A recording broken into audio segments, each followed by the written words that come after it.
Early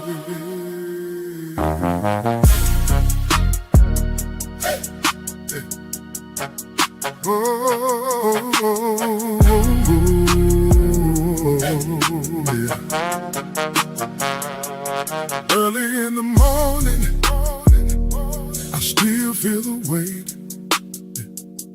Shadows on my pillow, rumors at the gate. Granny kept praying, oil on the door. Said, baby, when it's heavy, you guard it even more. I hear the fear talk loud, but faith talk louder. I know who walks this ground, my strong tower. Yeah, no evil shall befall me. Angels protect me, every move I make, every step I take. Heaven got security in place. Be strong, take heart, I ain't walking alone. He won't leave me stranded, I'm not on my own. Trauma in my DMs, storms on the news. World spinning reckless, but I'm rooted in truth. Devil sent a rumor, trying to shake my faith. I just quote that scripture, watch that panic break. I hear the doubt talk loud, but grace talk louder. Covered by that blood, my sure anchor. Yeah, no evil shall befall me. Yeah. Angels protect me, every move I make, every step I take. Heaven got security in place. Be strong, take heart, I ain't walking alone. He won't leave me stranded, I'm not on my own. I walk through the valley, shadow all around. Table in the chaos, mercy sitting me down. Goodness on my left side, favor on my right. Surrounded in the daytime, surrounded in the night. No evil shall befall me. Angels protect me, every move I make, every step I take. Heaven got security in place. Be strong, take heart, I ain't walking alone. He won't leave me stranded, I'm not on my own. What's going on, everybody? Welcome back to ARP in the morning. Grace and peace to each and every one of you guys. I am your brother Wise. Appreciate you guys pulling up on this fine Tuesday morning. We're back like we never left. Back like we never left. I know we didn't have the show on Friday. I apologize to each and every one of you guys who missed us on Friday, but I was traveling, man. I told you guys I had to go to the family reunion, got a chance to hang out with family, see some elders, see some cousins that I hadn't seen since last year. It was awesome, man. It was awesome. Played a little golf on Friday. It was good. It was really, really good, man. So I appreciate you guys for the traveling grace and the prayers. We definitely appreciate you guys, man. Thank you all so much for pulling up this morning. Please make sure you hit that like button. On the way in the building this morning, we had a heck of a show today. I'm sure you guys seen the thumbnail. You've seen the title. We got to talk about it. I talked to Crystal yesterday, and I said we wasn't going to talk about this, but with the foolishness that is transpired, the protest and all this other kind of stuff, and we're still waiting on information, we got to continue. We got to have this discussion, okay? We got to, because grifters gonna grift, man. It's just what it is. Grifters gonna grift. We got to get into it. Hit that like button for me. Super chat, super thanks are greatly appreciated. We do appreciate you guys supporting the channel. We do have the usual prospects in the building today. My sister Celeste from Celeste_Duffy is in the building. If you are not subscribed to her channel, please make sure you go over and subscribe to her channel. It is Celeste_Duffy. Shout out to my sister Crystal from Crystal Beyond Label. She's in the building as well. If you are not subscribed to her platform, make sure you go over there and subscribe today. Do it now. Well, do it after the show, but make sure you go over and subscribe. Shout out, we got my brother Minister Denzel in the building this morning as well from Probe Analysis. He has a phenomenal Substack, and for the life of me, I cannot remember the name of the Substack, so I'm gonna have to get that from him, but we'll get that information out to you guys as quickly as possible. We also have my sister Mika in the building as well, the Messy Conservative. If you are not subscribed, please make sure you go over and subscribe. She does a phenomenal live show, live stream on Mondays, and I believe she does it another day of the week. I think it's like Thursdays or something like that. But her and Dave, they cut up and act a daggone fool. They messy for real. They are absolutely messy. Before we get things kicked off, we also have my brother Spaces in the building. I think he's a newbie to the morning show. He hung out with us during the evening when we were doing the evening show. But I think he's a newbie to the morning show. But he's out here hanging out with us today. So I wasn't for sure if he seen my email, but he obviously did. So he's here. Shout out to him. Appreciate him pulling up this morning. And he has a channel as well. And I cannot remember the name of it, but we'll get that information for him when he gets there. And then we'll get that posted in the chat so you guys can subscribe and follow him as well. A little bit of administrative stuff I want to take care of real quick, because I want to show some love to some folks who has been supporting us.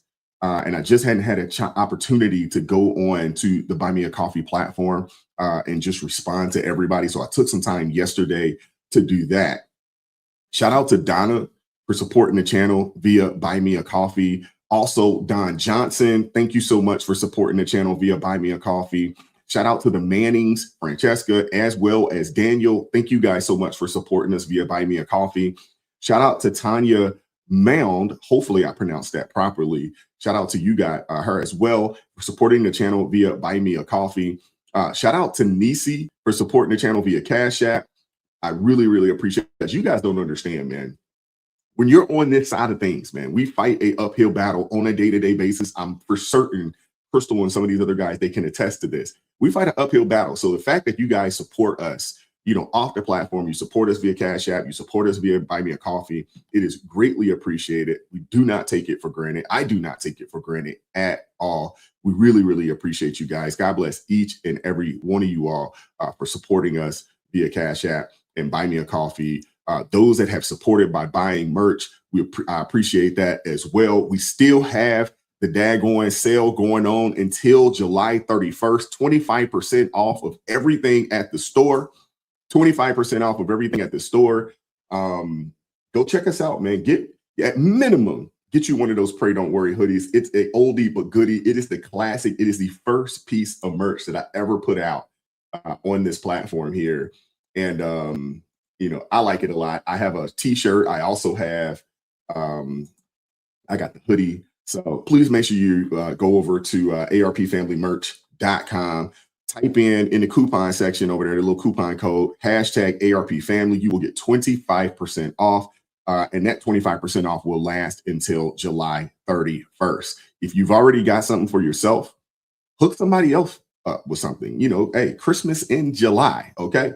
Hook somebody else up. So we do appreciate you guys. We got to get things started off properly with the verse of the day. Shout out to my brother Hunter, always coming through, getting us started off properly with the verse of the day. Today's verse is out of 2 Peter, and it says, by covetousness, they will exploit you with deceptive words. For a long time, their judgment has not been idle, and their destruction does not slumber. Let me say, that is awesome. That is awesome. 2 Peter chapter 2, verse 3. Go and check it out if you have not checked it out, man. We appreciate you guys, because there's a lot of people that shoot me emails and things of that nature, and that have never read the Bible. This might be their first piece of scripture that they've ever heard. And, it's just a blessing to be able to plant some seeds here, on the platform and on the channel, and hopefully, some other folks will see this and they will water it. Let me get ready to get my folks pulled up. Thank you, Hunter, again, for the verse of the day. Shout out to my brother Hunter. Y'all make sure y'all show Hunter some love, in the chat. He's an old soul, He's an old soul. Hunter is a 40-year-old man, trapped in a 27, 25, 26-year-old man's body. So Shout out to Hunter. So we're gonna get things kicked off properly here. Let me pull up my brother Minister Danzel, who is in the building with us this morning. What's going on, brother? How you doing today? I'm doing good, brother. Good to be with you, man. It's a blessing to be on a righteous perspective. Certainly, we need a righteous perspective in these days and time where folks are going completely crazy. Their skin has driven them mad. Yeah. Maybe it's the heat. You know, everybody's dealing with that daggone East Coast heat wave. Maybe it's the heat, Minister Danzel. Hey, I wouldn't blame the heat because they do this all year round. You are right. We've been talking about them all year. Goodness gracious. That's right. Crazy. What's going on, my sister Crystal? How you doing today? Hey, dearest. Uh-oh. She pulled a Duffy. What happened? I actually unmuted it. I have no idea what just happened. I literally unmuted it. Blame it on Democrats. Happy Tuesday to everyone. Listen, I'm still on birthday mode, so y'all just Amen. No, look at you. She's still partying. You know, she's still partying. I really am about to continue the foolishness next week and the week after this week. Listen, I only get a birthday once a year, so we're going to make it an entire month, okay? Milk it. That's right. I don't blame you. We're going to have to come up with another name for Duffy because I don't want to be disrespectful to Mr. Duffy. God rest his soul. I don't want to be disrespectful to him, so we're going to have to come up with another name for that. But look at Billy McClung. He's like, Duffy. We don't have to come up with another name. Picking up my dear sister. You know, we're gonna have to come up with another name. We don't want to be disrespectful to him, you know, because from what I've heard, he was a great man. So what's up, Sister Celeste? How you doing today? Yes, he was. Absolutely. And I know he's up there and he has some authority. And for those of you who want to know, y'all better be nice to me. You don't want to mess with that. That's right. That's exactly like, good morning, everyone. It feels weird because it almost feels like it's been a long time. Yeah, that one day made a big difference, one Friday. So good to see everyone. Crystal's looking great. Yes, Minister Danzel, you got your quarter zip on. And ready. I'm ready. Look at you, try to flex your black t-shirt. Oh God, you know, we got Egyptian cotton. There you go that Egyptian cotton. Trying to let us show us what a real black shirt. See, I don't have the Egyptian. I just have regular. So you know, it doesn't shine. This is just soft cotton. It's not a gilding. You know, this isn't one of those shirts from AT and the Garden Project. This is, you know what? Let me stop. He was talking trash about me last week, though. He was talking trash. I kind of owe him. You know. What's up, Mika? How you doing? I just sit in the back here and laugh every time. Every time. And I forget anything I was getting ready to say. But good morning to everybody, and good morning to Crystal, who is having a birthday month. Now, normally I can see Crystal's eyes, but I cannot. So you can tell she has been partying. But good morning, everybody. Hopefully, in the chat, good morning. Hopefully, there's no duffel bags left over at the crib.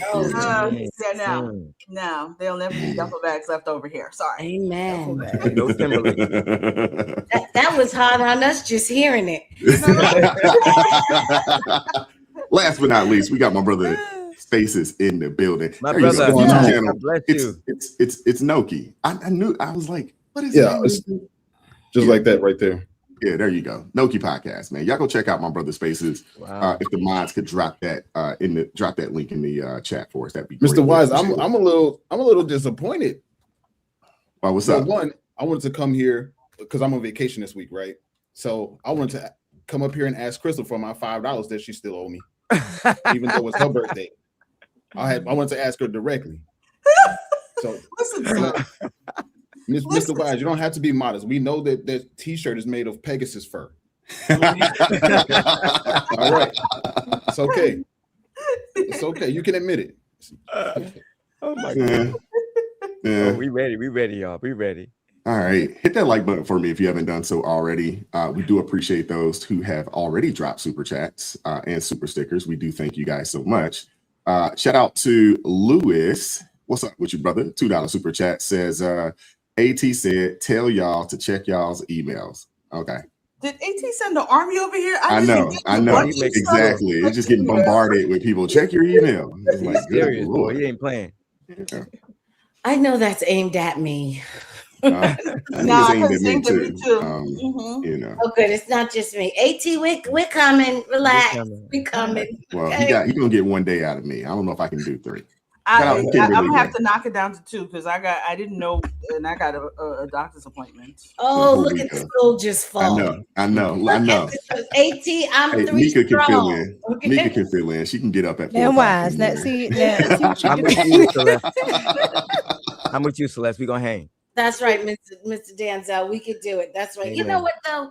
It's good because don't they at some point you gotta separate the wheat from the tear and all that. You know? Hold on, Sister Celeste. I got your back the whole time. Listen, right here, division. I love you, Crystal, and I know that you have made your priority your birthday month. So we understand if you can't make it all them days. Yes, that, and we got to combine. Mommy comes first, and I didn't know he was going to do it next week. And Mommy's birthday. I mean, Mommy has an appointment, so I got to go take my mama to the appointment. I understand. I understand that. Look at you with your grown behind, still saying "mommy." Yes, he's Mommy. And if my grandma was say mommy, that's right. If my grandma was still alive, I'd be Hold like, on to it, baby. That's right. Well, I ain't mad at you. I'm not mad at you. Me neither. You know, I've been calling my mom Ma for decades. You know, that's what I call my mother, Ma. Now you don't call your mom mother. I know a lot of people in the South call their mom mother. No, hey, I'm from the deep South. We say Ma. We got the short and everything. It's just the M and the A. You know what I'm saying?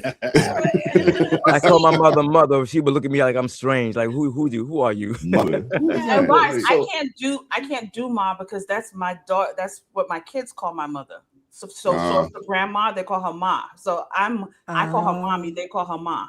Mm-hmm. So what do y'all call your grandpa? I call my grandpa. I call him Grandpa or Granddad or he's no longer living or I really didn't call him. I just used to sit in his lap because I used to have to with my grandmothers. I used to have to say their actual names because I had my grandmothers and I had one great grandmother still alive. So I used to have to say their names. I'll be like Grandma Loretta, Grandma Barbara. And so I got used to calling them by their name. So people used to be like, why do you call your grandma Barbara? Because I have a bunch of grandmas. So I have to separate them. Yeah. I never met my grandparents, so I was spared that confusion. Okay. Yeah, my grandfather passed away on my father's side. He passed away before I was born. So there was no name. My grandfather on my mother's side, Papa. Okay. I was gonna say spaces, and my kids call it so like how they call my mom Ma, they call my father Da. So that's how we would differentiate. So I still call him Daddy, and I call my mom Mommy. Wow. Yeah, it's Papa for my dad's side. Papa. My dad's side is from Mississippi, so yeah, that's country. That's if you're from the South, it's Papa all day. Wow. Nice. Unless you're in Maryland, I think it's Pop. It's Pop. Yeah, that's what my daughter calls my grandfather, Pop. So I only have one living grandparent left, my grandfather, and she always says Pop. Mm-hmm. Yeah, and my kids call me Pops. I don't know where they got that from, but oh no, my daddy is Daddy. That's what my sister girls. That's what my sister calls my dad, though. She calls my dad Pops. That's what my sister calls my dad, Pops. And like my aunts are called Aunt or Auntie, and my great aunt is called Tanty. See, now my aunts were the cool ones. They wanted to do the first name, and they were young, so they were like, "No, don't put Auntie on the MXVC." Oh, so I've continued that, and now they're like, "Oh, put Auntie on." I'm like, "No, you've been Nikki. You're gonna be Nikki." Shout out to Kimberly Gray coming through with the $10 super chat. Says AT asked if y'all will check y'all emails, please, and respond to him today. Love y'all. Good Lord, how many of these we gonna get? Oh, we got another one. Opposing counsel, $2 super chat. AT said, check y'all emails today. And text today, please. Like, nobody click these emails to after the show. I'm so serious. No, nobody. We make a pact right now. Do not RSVP this man until after the show. Yeah, Lee. Shout out to Joyce coming through. Been a member for 2 months. AT, would like you to check your emails. Oh, wow. My goodness. He put the army out, man. Golly. Shout out to Christopher McClure. Please say a prayer for me. My cancer is getting worse. Let's make sure we keep Christopher lifted up in prayer. In the name of Jesus. Please, yes. And shout out to Sheila Ford coming through. $5 per chat. Says, good morning, my ARP family. Shout out to you, Sheila. Good morning to you as well. God bless you guys. Appreciate you all. Hit that like button for me if you haven't done so already. I want to start here with a young lady out of Los Angeles who has decided to flee Los Angeles because it's getting too crazy. I want to play this clip for you guys, and you think we'll go from there.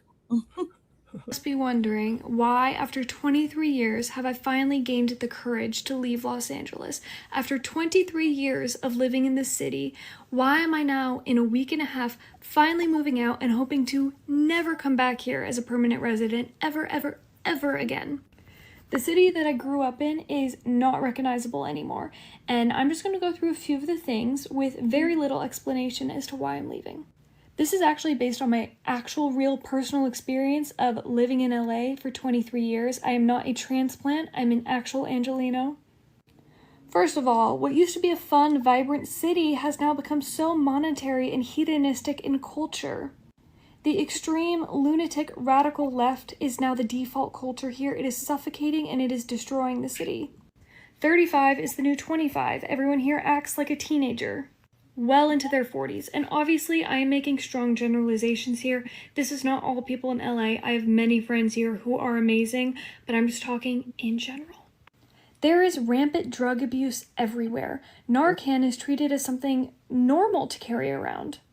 There's open-air crime with close to zero consequences, and no real criminalization happens for many, many crimes. Skid Row is a nightmare of human and animal abuse. And the local governments here will not do anything about it because they don't care. LA streets are extremely, extremely dangerous. I cannot remember the last time that I walked around without a knife, and I don't know a single person who has not been accosted in some way. Financially, it is out of control here. The taxes are insane. Even though I make really good money for my age, I cannot afford securely to move out on my own. Nor would I want to, honestly, for safety reasons. And California just upped their taxes again.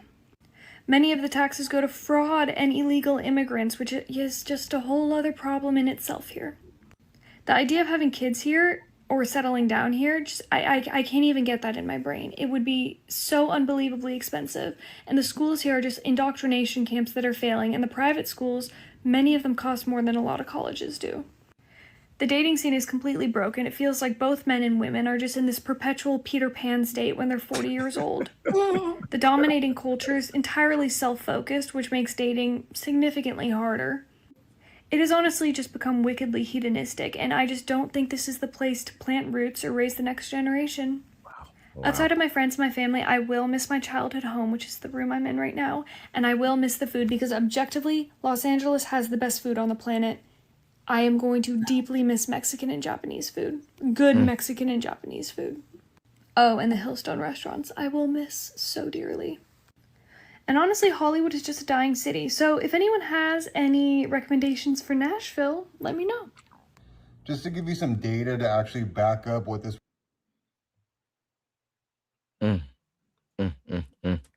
Wow. Now, she's talking about moving to Nashville.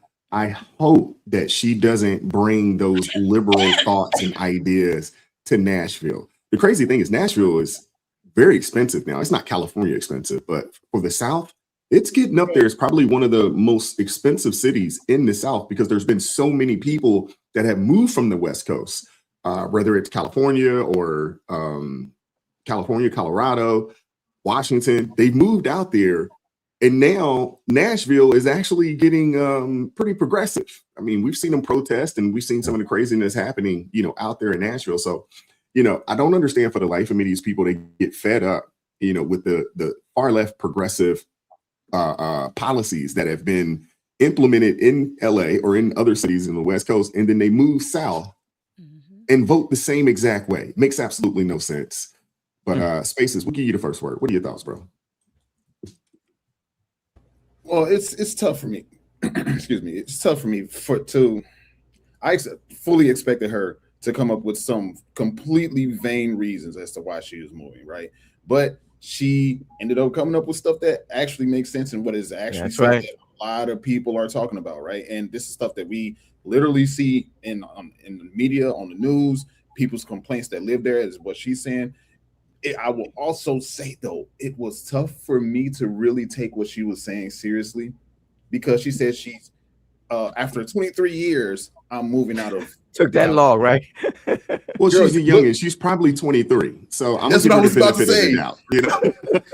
Like 20, you just turned 23 yesterday. Like what experiences, like what life experiences have impacted you so much that you've come to these realizations? So I don't know. Her complaints were very valid, and I also started to think that she was leaning towards just mass media talking points, because she doesn't even know where she's going. Like she didn't even mention, okay, I'm thinking about going here, I'm thinking about going here, thinking about going here. She said, if you have any you're looking for people's validation in your thought process and your choice making. Like if you're going to move and make something as crazy as not crazy, but it's something as significant as moving to another state, you would probably already have some places that you are thinking of going before you come to social media and ask people what they think. So, yeah, you know, it's getting crazy out there. You know, there's a study that came out. You know, 1 in 7 people in the city of Los Angeles or LA County live in. There's multiple generations living, you know, in the same home. 1 in 7. It's not the highest, you know, in the country. I think Hawaii is a little higher than that. But still, in America, 1 in 7 people out there in LA have multiple generations living in the same home. That's just unbelievable. I don't know if you guys do that, but like to some degree, like multiple generations live in the same house. So I don't say multiple. I'm thinking about when I used to live in a different city, right? My next door neighbor had probably 3 generations of people living in the same house. Now, granted, it was crowded. I'm sure it was crowded and all that stuff, probably even messy.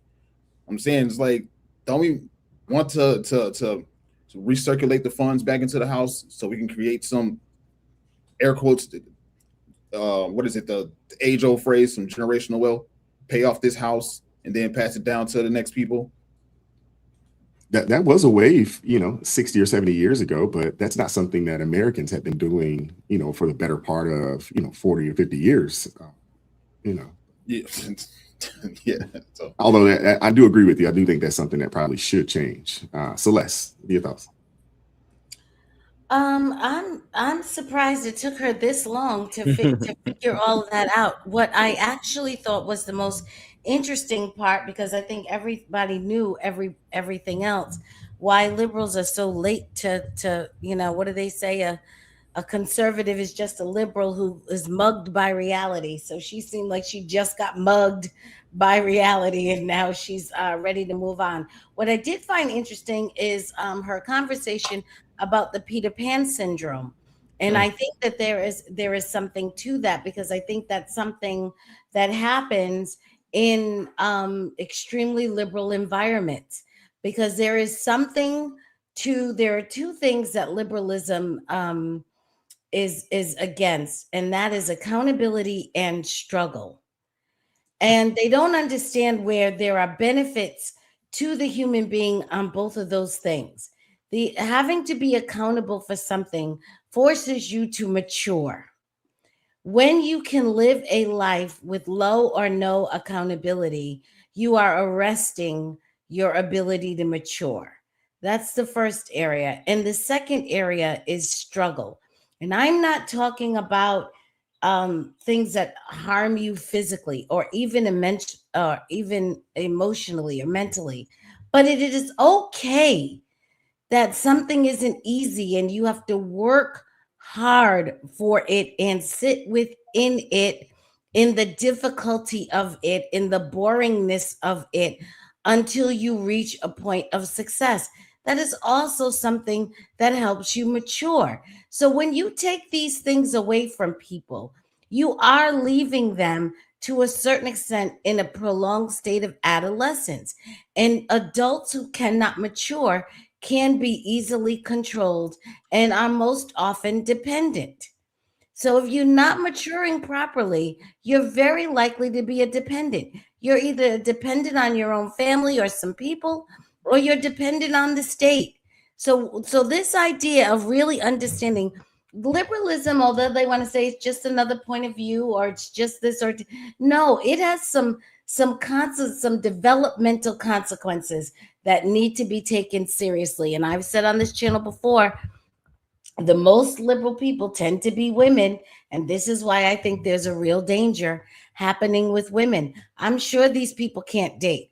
I'm sure they can't own homes. I'm sure it's very difficult for them to stay in the same job over a period of time. I'm sure anything that requires any difficulty, any accountability, or any struggle is hard for them. And I don't blame her from wanting to get away from a place where there's a significant number of people in that state. Mika? Celeste is 100% correct. And that's kind of where I was going to go with it, because I'm surprised that she found out that early that what is going on is absolutely ridiculous.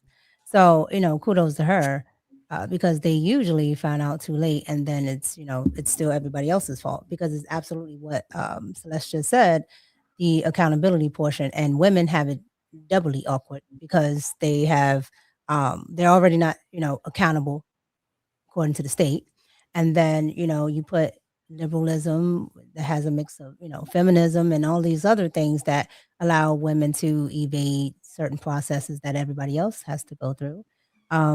You get a lot of victimhood and womansplaining, and you get what California is pretty much. But one of the things that she touched on um, was the taxes, and I think young people don't look at that as much, right? Because when you're young, you tend to be, more free, more liberal, and you're in these spaces where you're coddled, and other people are taking care of you. But she's been able to, at 23, find out that, hey, these taxes are pretty high, and if I continue, they're going to eat into what I plan to do with my life. Right. So I did like that she noticed that. She seems to be bright. I'm hoping she's not liberal, maybe in the middle. I don't see it being conservative, but at least maybe in the middle where she can, give a all around synopsis on actually what's going on. But lastly, I read a study over the weekend, and it was about conservative women and liberal women. And it said that liberal women were almost 5 times as unhappy, yes, as conservative women. Mm. And you said 5 times? Yes, almost like 5 times? it was yeah, it was high. It was so high. Like, it was so high. I also read another study, that liberal men and testosterone, but that's a whole nother thing. But but the study with women, it didn't shock me, but it shocked me. And it goes to show why you see all of the nonsense that you see out there in California and places like that on the West Coast. And this young lady seems to be getting out early, because a lot of those people, and especially the women, they're depressed. They're on these drugs, and rightfully they're on drugs that have been prescribed to them. So you get all of that mixed up, and you get a bunch of people with no accountability. You have these doctors telling them that it's just something wrong with them, and the world doesn't understand. So they're constantly validated by that. And I'm just looking at it like, I hope, and I pray that girl gets out, because California seems to be a cesspool of people that that do stay, and it's not everybody, but people that do stay, they're inundated in that, and they like the mentality and the victimhood, and the assertion that they're getting from their government and everybody else, that what they're doing is right. The world is on fire, and it's everybody else's fault but them. No, you're right. California is basically turning into, if it's not already, similar to a third world country where it's have and have nots. There's no real middle class there anymore. And it's really a state full of uber elites and rich folks, and everybody else just striving or trying to make it, from one day to the next. It's a sad place because it's a beautiful place. I haven't been to California in a long time, and I don't necessarily have a lot of interest in going, but there was a time when I used to love LA, San Diego, gorgeous, beautiful. But the things that I hear about that place nowadays, I'm like, no. And when the sheriff, when the sheriff comes on TV and says, hey, you coming out here at your own peril. We can't protect you. They got problems. We can't protect you if you come out here. Hey, you're putting your life in your own hands. That right there is enough to say, you know what? I don't need to go there. I can't get on a plane and bring my pistol with me. So I don't need to go to a place like this. Wise, I've only been twice, and just the 2 times, because it was a long span. It was beautiful when I saw it, because I drove from I think it was Las Vegas. It was beautiful the first time. The second time I went, I only spent maybe a day there. It was a completely different place. So what people are saying is absolutely true about California. Wasn't it in California where they're passing certain laws about underage transforming? Yes. Well, they wanted to take down. They wanted to lower the age of consent down to, I believe, 12, if I'm not mistaken. But it didn't pass. But that's what they wanted to do. And if they're a sanctuary state, so if you leave. If your parents won't let you do it in the state you're in, you can go there, and California will give you sanctuary to do that. Yeah. Go ahead, but I was there 2 years ago, and I went to Skid Row. I paid somebody to drive me through so I could look at it. I have video of it. It's exactly like you see it on television, except you should know this. The people there are very happy, and they have created an entire community. When I was there, they were having a festival. Wow. Yeah. Go ahead, Crystal. So the young lady, I know she's 23, but I don't. I know we like she's young, but I don't think you're too young to understand foolishness. Like, you're not too young to understand foolishness, and I say that because I watch some young people around here that look and they're young people that are saying, but this just doesn't make sense, and especially the young people that have been in the presence of, God rest his soul, Charlie Kirk and them. They know that there's something very wrong with how this world is going. At 23, she might be leaving because, now she's quote unquote old enough and she finally mustered up the strength. I know it took me a minute just to leave the family surrounding. I was like, hold on. I want to go, but I don't want to leave my family yet. So I can see that too. But I think we have to realize that the Democrat Party, the liberals, and the DSA are 3 completely different sets of people at this point in time. Amen. And when you see the level of the foolishness that is going on, to me, when you're young, now coming out on your own, and I'm saying this from experience, listening to my son right now, okay? Young, coming out on your own, and like she mentioned the taxes, hold on. But I can't keep my money. I'm trying to get my life started. And you snatching more of my money. That's problematic. She said she can't go out on her own. She can't go out on her own because, listen, I don't know who's gonna run up in my house, and it's not like the police are coming to get me, could come and save me, because the police is over here like, nah, you have to figure that out yourself. So she got to think about that. At 23, clearly, especially if you're under the people who have experienced Charlie Kirk or any of these conservative type of things, because you even hear her, the way her talking goes, she was talking about liberals and things like that. It's almost like she is independent or conservative. So being in that space, and it's just getting progressively worse. It's like, I have to get out of here. I think about Minister Denzel, who's like, listen, I'm gonna hold it down in New York. And you're like, Minister, get out while you can. Get out. Come on, let's get you out. We want to leave you. So I can see her saying, listen, I try to hold it down here, but this is not getting any better. This is not getting any better. And I'm actually proud of her for saying, I got to get up and get out, because I'm not going to get far here. I'm not going to find a husband here, clearly, because as I said to my sister this weekend, we're going to have to check birth certificates when it's time for us to get married. We're going to have to do DNA tests to verify the chromosomes and all that. We're going to have to do a lot. And testosterone levels. That's what I'm saying. We got to figure out all this stuff before I even say I do, because I need to know what I'm working with, because these surgeries, I need to know. So I understand. Just like, let me get up out of here, because I got to go find like a corn-fed, cow tipping. Timberlake wearing. Going over to Nashville. She's going over to Nashville, but she's gonna go sit down there and explore all around to see if she can find. I'm telling you, because she ain't gonna find a husband out there. The men out there gonna be just as pretty, or maybe even prettier than her. So she's like, I'm not trying to stay out here. I'm saying that young lady's making the right decision. Listen, get out while you can, and young people, get out while you, at this point, y'all can see the crazy.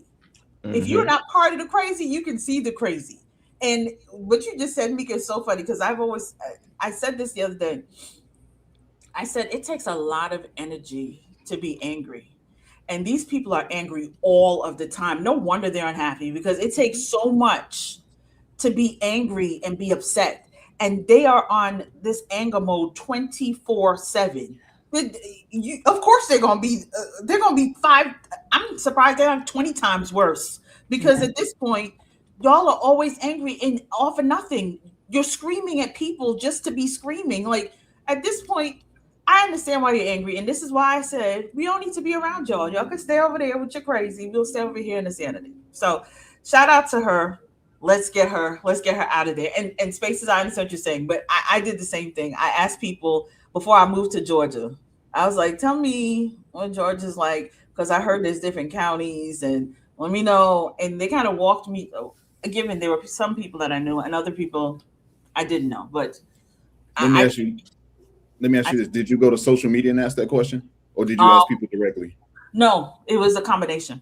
That's what I'm saying. It was a combination. I didn't go.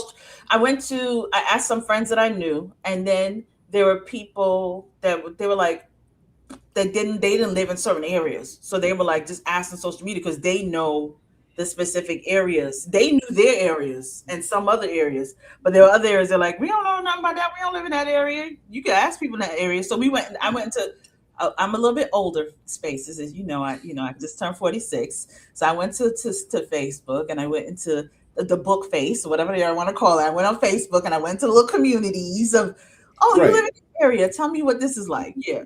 Right. So that's what I'm saying. Like, you did footwork with it. You know what I mean? That's what I'm saying. Which I used to get people all the time in Baltimore tell me I'm moving to Atlanta, or I want to move to Atlanta. And I used to tell them all the time, don't go.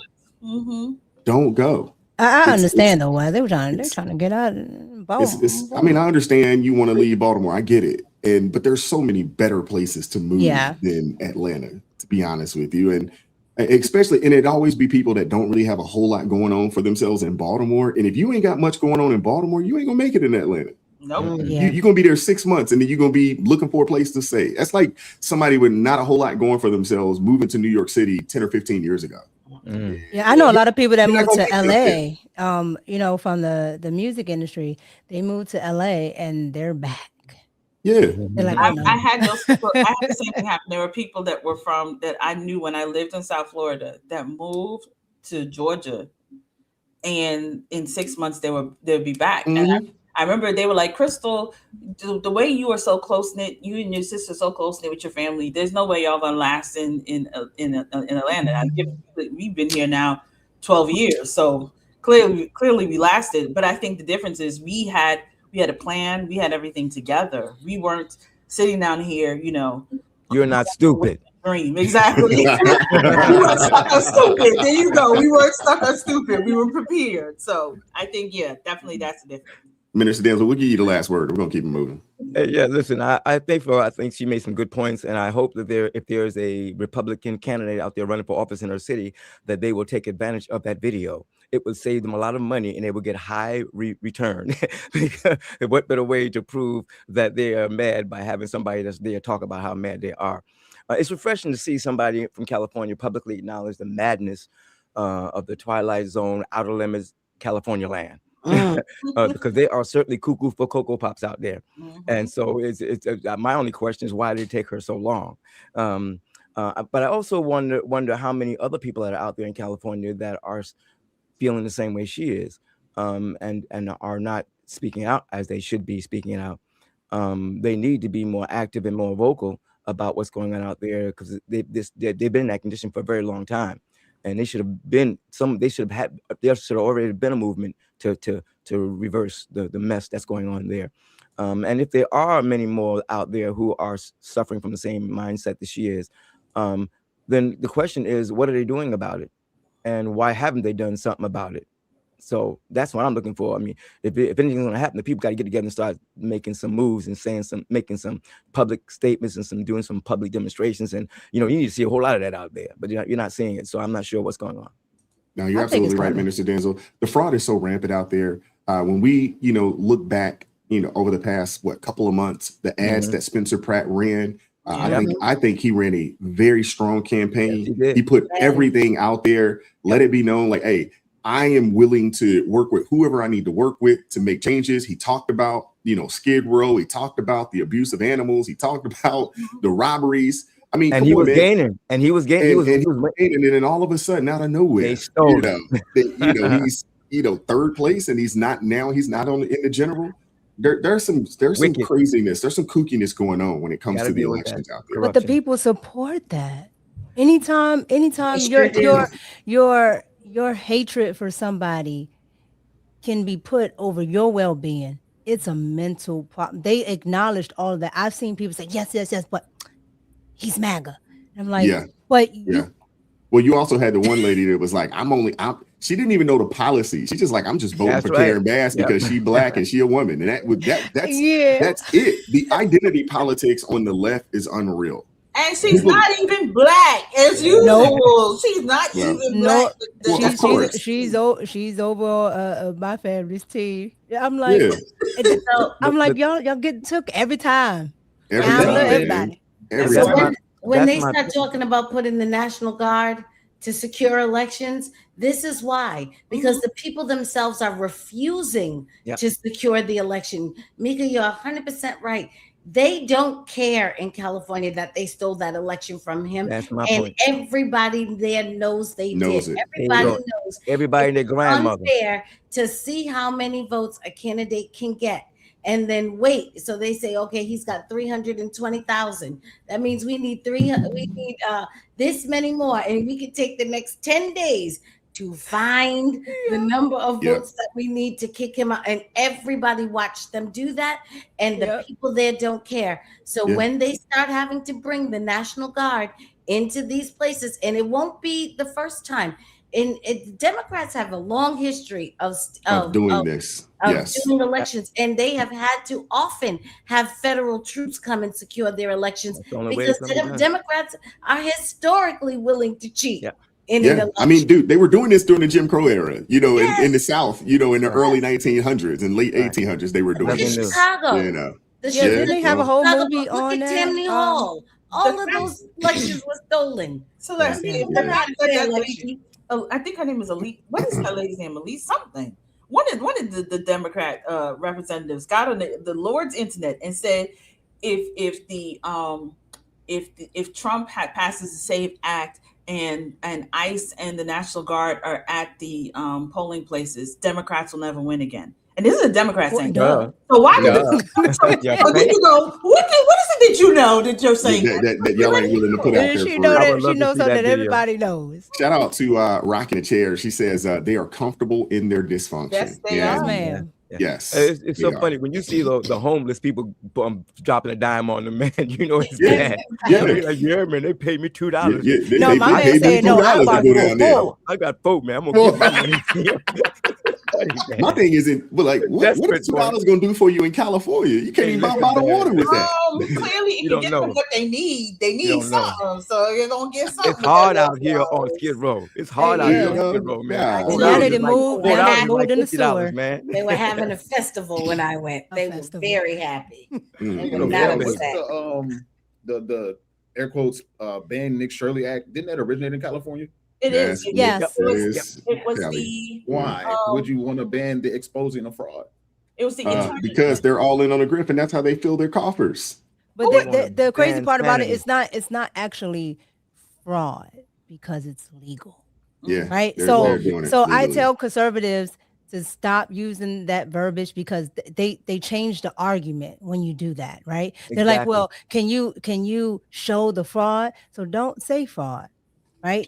Go about it the way. Yeah, it's a legal loophole for fraud to happen. Because it's on the books that they're allowed to, and now the Supreme Court has doubled down on it, right? That they are allowed to accept these ballots, these late ballots, and all of this stuff. So they know what they're doing. But by us saying fraud, they get to go, see, there is no fraud because it's legal. Accuracy is very important. Accuracy is very important. So use the word corruption in spaces. It was his. There you go. It was the Attorney General's wife who is on the state house. Representatives, the state house representative or senator or something like that put together this bill. So the fact that the attorney general, his wife, they come together, create this bill, and then passing it, that should tell everybody what they need to know about the corruption in California. That's right. Yeah. And no, but they are violating the law when they go out there and have people sign and pay the money so they can focus on that. Yeah. A whole lot of push that. Do that. Yeah, pimps, absolutely. prostitute pushers, crackheads, everybody out there say, yeah, man, I got my money. You dropped it. He said the pimps, prostitutes, and pushers. They're all out there. They dropping the dime. I told you he messy them in a messy. And what was amazing is the reason the vote was so cheap, because that's what caught me. Is I was like, "What? Your vote's only worth $2?" But it's because they're doing multiple. That's right. Yeah. So it really can be $20 if you can fake 10 different signatures. One of them said they were signing with their toes. That's right, man. Trying to fake a signature. That's crazy. Shout out to Eric Romaine coming through. $2 super chat says, did anyone remind y'all to check your email? No, we protested.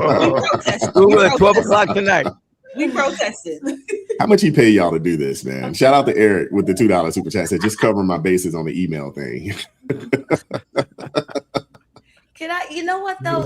Man. The whole Garden Project this morning was the strategy meeting on us. Yeah, exactly. On the attack on, because they're doing this. This is the result of serious strategy, which is actually impressing me about the Garden Project. Yeah, how they're coming out right now. So if you ever want to get anything out, you just go to MP. They're gonna get it out. They're gonna get it out. Shout out to Jamoni coming through. $5 super chat says, "Wise, I lived in Nashville for 30 years. It has changed mainly because of transplants. Definitely not the same place it was, but still better than LA." Wow, my sister lived out that way for a while. I like Nashville. You know, it's a pretty nice town, and where I live at now, it's not too far away. I was telling Crystal, my city, and I don't know if I should be putting that out there anymore. I don't want to tell people where I'm at, but they had the top 10 places that, you know, Black folks was moving to, and my city wasn't on that list. So I was like, hey, all right, it's still hidden for a little bit longer. Lucky you, Wise. My town. I don't know. It's still hidden for a little bit longer. So that's why I told Brother Wise, I said that's what happened. I remember North Carolina used to be so quiet. Yeah. And then all the liberals took over, and now it's insanity. And inexpensive. Yep. Yeah, where I live, everybody used to say it's racist. I'm like, okay, good. They're not gonna go down here. Not anymore. Not anymore. Shout out to Gracie Shear coming through. $10 super chat says, Cali is really a swing state. We just have voter fraud. Yeah. No, it is. I would say, I think they said something along the lines it was high 40s of people that are conservatives. They just don't have a voice out there. It's unfortunate, man. It's unfortunate. It's like Maryland. This is why they did those laws. You know, we got 2 Republican presidents out of California. Yeah, California absolutely. has a strong conservative. It's not in LA, but there's a strong conservative base there. But they have changed the laws to legally. Really, do you want to talk about disenfranchisement? That's who's really been disenfranchised. No, you're absolutely right. You're absolutely right, Celeste. You're absolutely right. I think they do have, you know, over 40%, you know, of the people of California is conservative, and it's like a high 40 number. So. Didn't they have conservative governors too? Because I'm sure there was. I mean, well, they Schwarzenegger haven't had one since I think the 90s or the 80s. Well, I think Schwarzenegger was the last conservative governor, Yeah. and that was maybe 10 or 15 years I forget ago. about him. Yeah. I always forget. Shout out to Yvonne coming through. She said, I got baptized this past Sunday. I know y'all can appreciate what a blessing that is. I am feel renewed in the blood of Christ. Woo-hoo. Wow. All right, now, congratulations. Congratulations, Yvonne. I wanted to make sure I highlighted that. I seen that come through and I seen everybody. I was like, what they congratulate me, Yvonne, for? But that is awesome, man. Congratulations. Wow. Shout out to Tori coming through. Blood test and criminal record should be mandatory for pre-marital counsel today. Yeah. Well, I think birth certificate checks, blood tests, DNA tests, criminal background. Yep. I said that yesterday. I was like, psychological examination, and estrogen levels. Estrogen. I need you to do a psychological, psych exam. I need all of that because I need to know that you right in your mind before I say I do to anybody. Please.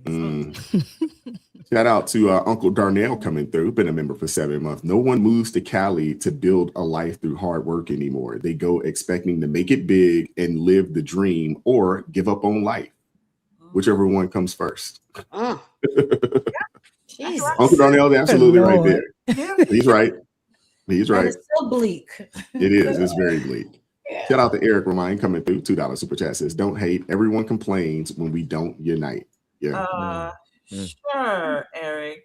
But we have all band together that we won't be checking our emails until united. There's a united front here. United front here. Spaces, do you want to be a part of the battle of the sexes? You want to take my spot, 1 or 2 of these days? He's already given up. Is he old enough? He's old enough. Spaces, I know he look young, but Spaces would be great. Spaces would be great because Spaces has a perspective from a generation that I think needs to be heard from. Amen. So I'm rooting. Got your standing. I mean, not to say that old married wives don't have nothing to say, but I'm just saying. You said that. Pop. Hey, I ain't pop yet. Please don't do that. Please don't do that to me yet. I'm looking forward to becoming that, but I ain't ready to be that yet. Not you know yet. what I'm saying? I told my kids, especially my youngest, I'm like, son, please don't. I know you out there, you doing your thing, but like, bruh, please don't. You ain't ready. You know what I'm saying? Throwing age shade. I'm sorry. Mr. Dansdale said, "Because my skin is smooth." You know what? That's right. Forehead doesn't have one wrinkle, not one, not nowhere. Nope. Yeah. That would be a good perspective to have. I think it'll be great to have. Yeah, Spaces, we're gonna get you connected, man. We're gonna get you in there for Wednesday and Thursday. Because y'all know Wednesday is my golf day, man. Come on now. Yeah. Mika, look at Mika's face. I'm like, you sure to be Mika? We're gonna get Mika on there. Come on, Mika. Come on, you can come in and we'll get Spaces in there, Wednesday, Thursday. Y'all know Wednesday is my golf day now. Come on now. I play golf on Wednesdays. Shout out to Opposing Counters coming through. $2 super chat says AT had a rough night. Y'all be nice and reply to him. Will do. I'll think about it. AT got it going on right now. I just want to see how strong the army is. We need to know in case you know what I mean. We need to know what we're up against. Yeah, seriously. We're gonna be back with Minister Mind Trust, and I'm sure the minister is gonna drop some dimes on you guys because he does it every week.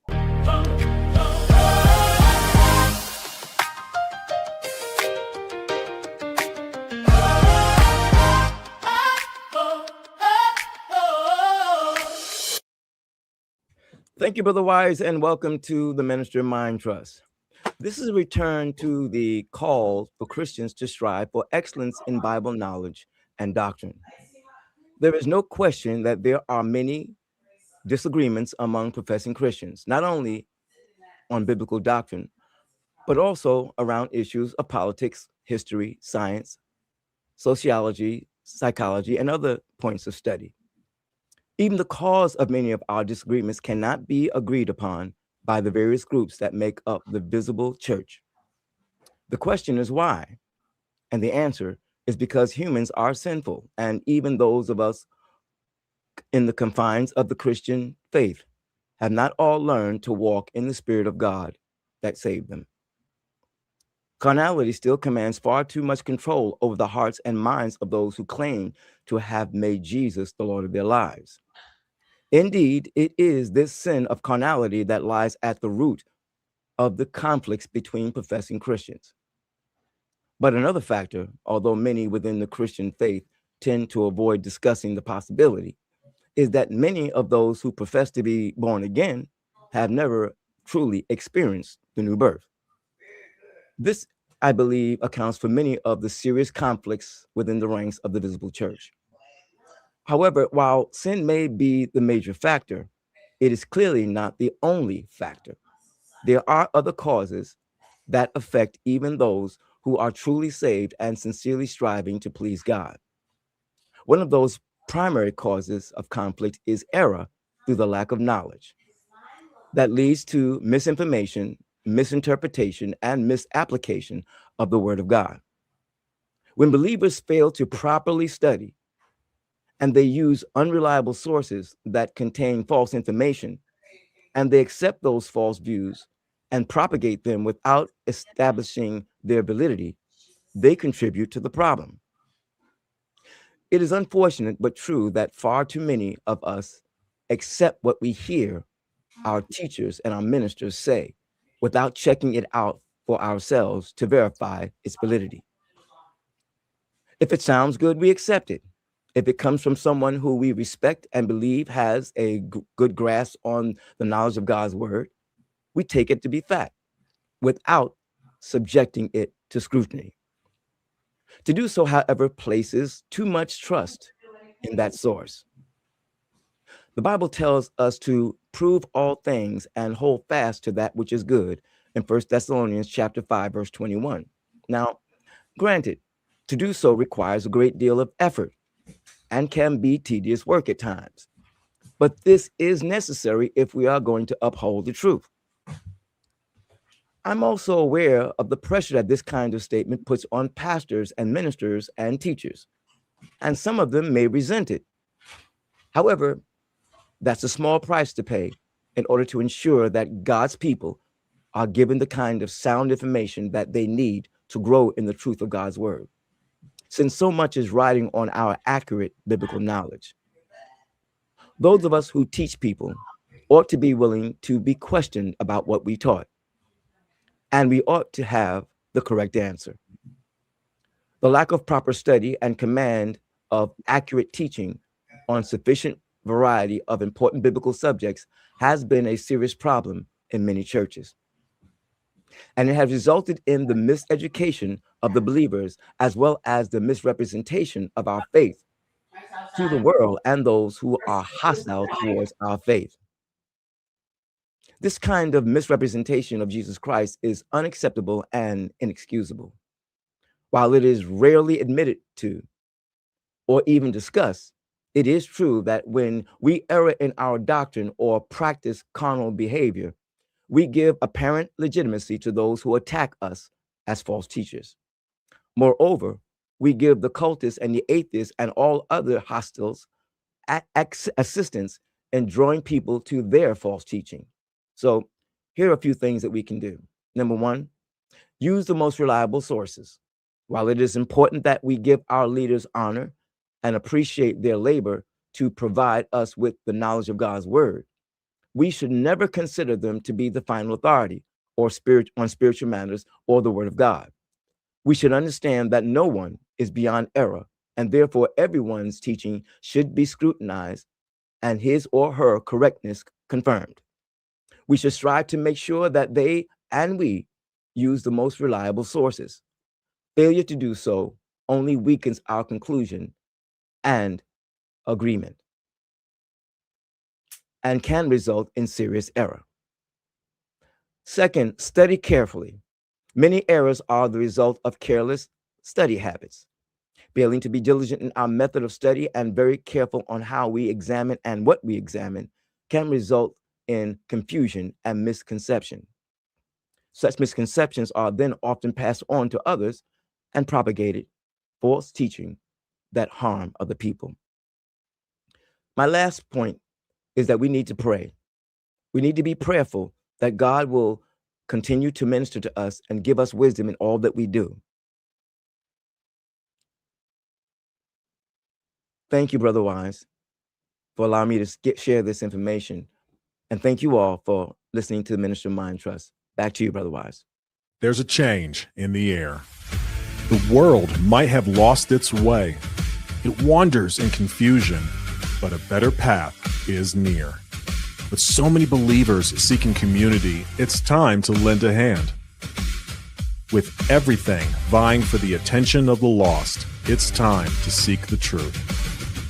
We don't always keep sight of our path. And when you lose direction, when the noise of the world is overbearing, a faithful hand is near. While the rest of the nation kneels before evil, we stand together.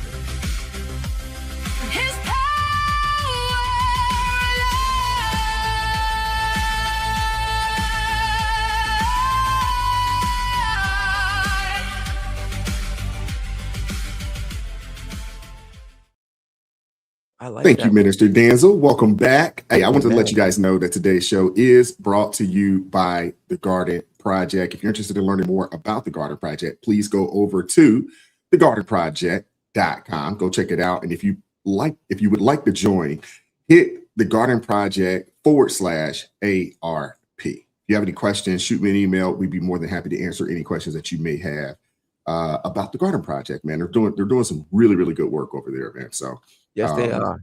And we actually have some people over here, a part of the Garden Project. I think Minister Danzel's playing a pivotal role, over there. So there's some good things, going on over there. So shout out as to you can see, they're very persistent. Yeah, absolutely. And the Garden Project is deep and they are extremely persistent. But appreciate that, Minister Danzel. That was good. Amen. All righty. Couple quick super chats and then we're going to keep things moving. Shout out to Steven coming through. $2 super chat says Crystal wants a country boy. She needs to go there. Gotta get out of Sodom and Gomorrah over there, man. You need to get around those country boys. You know what I'm saying? Shout out to Uncle Darnell. $10 super chat says Genesis 4:7. If you do what is right, will you not be accepted? But if you refuse to do what is right, sin is crouching at your door. It desires you, but you must master it. Shout out to you, Uncle Darnell. Thank you so much, man. Hit that like button for me if you haven't done so already. Super chat, super thanks are greatly appreciated. You can obviously support the channel via Buy Me a Coffee. The Cash App is in the link or in the description box below. And 25% off on all of the merch on the ARP Family Merch store. Go over to arpfamilymerch.com. 25% off. You got to make sure that in the banner there, you got to make sure that you type in hashtag ARP family. You see it right there, hashtag ARP family. So go over there. Shout out to everybody that has already purchased something. A few people got mugs, they got hats. Go get you one of those hoodies, one of those t-shirts. Pray don't worry. Support what we're doing over here. We appreciate you guys. All right. Yeah. Shout out to my brother Jeff. It's not your fault. Al-Anon Recovery Channel, $11 super chat says, good morning, ARP family. Peace be with you and your spirit. Have a blessed day. Jeff, I forgot to put my daggone t-shirt on today, but I will have it on Thursday. I will have it on Thursday, Lord willing, if I can remember. And shout out to Jeff. He'll be on the platform. He'll be on the show on Thursday as well. Shout out to Queen Bees, Art High. She said, I got a hoodie. I love it. I'm telling you, that hoodie is soft too. That's some good cotton. That's some good cotton right there, man. It's soft and it feels good on you. I'm telling you, it do. I promise you, it's not that scratchy stuff that you get over. No, Let me stop. Okay, I'm sorry. It is good though. It is good. Everybody that got one, they can attest. Everybody that has picked up one, they can attest that daggone cotton is soft. I'm telling you, it feels good on your skin, and it's not gonna leave all that lint on you either. So, just want to put that out there.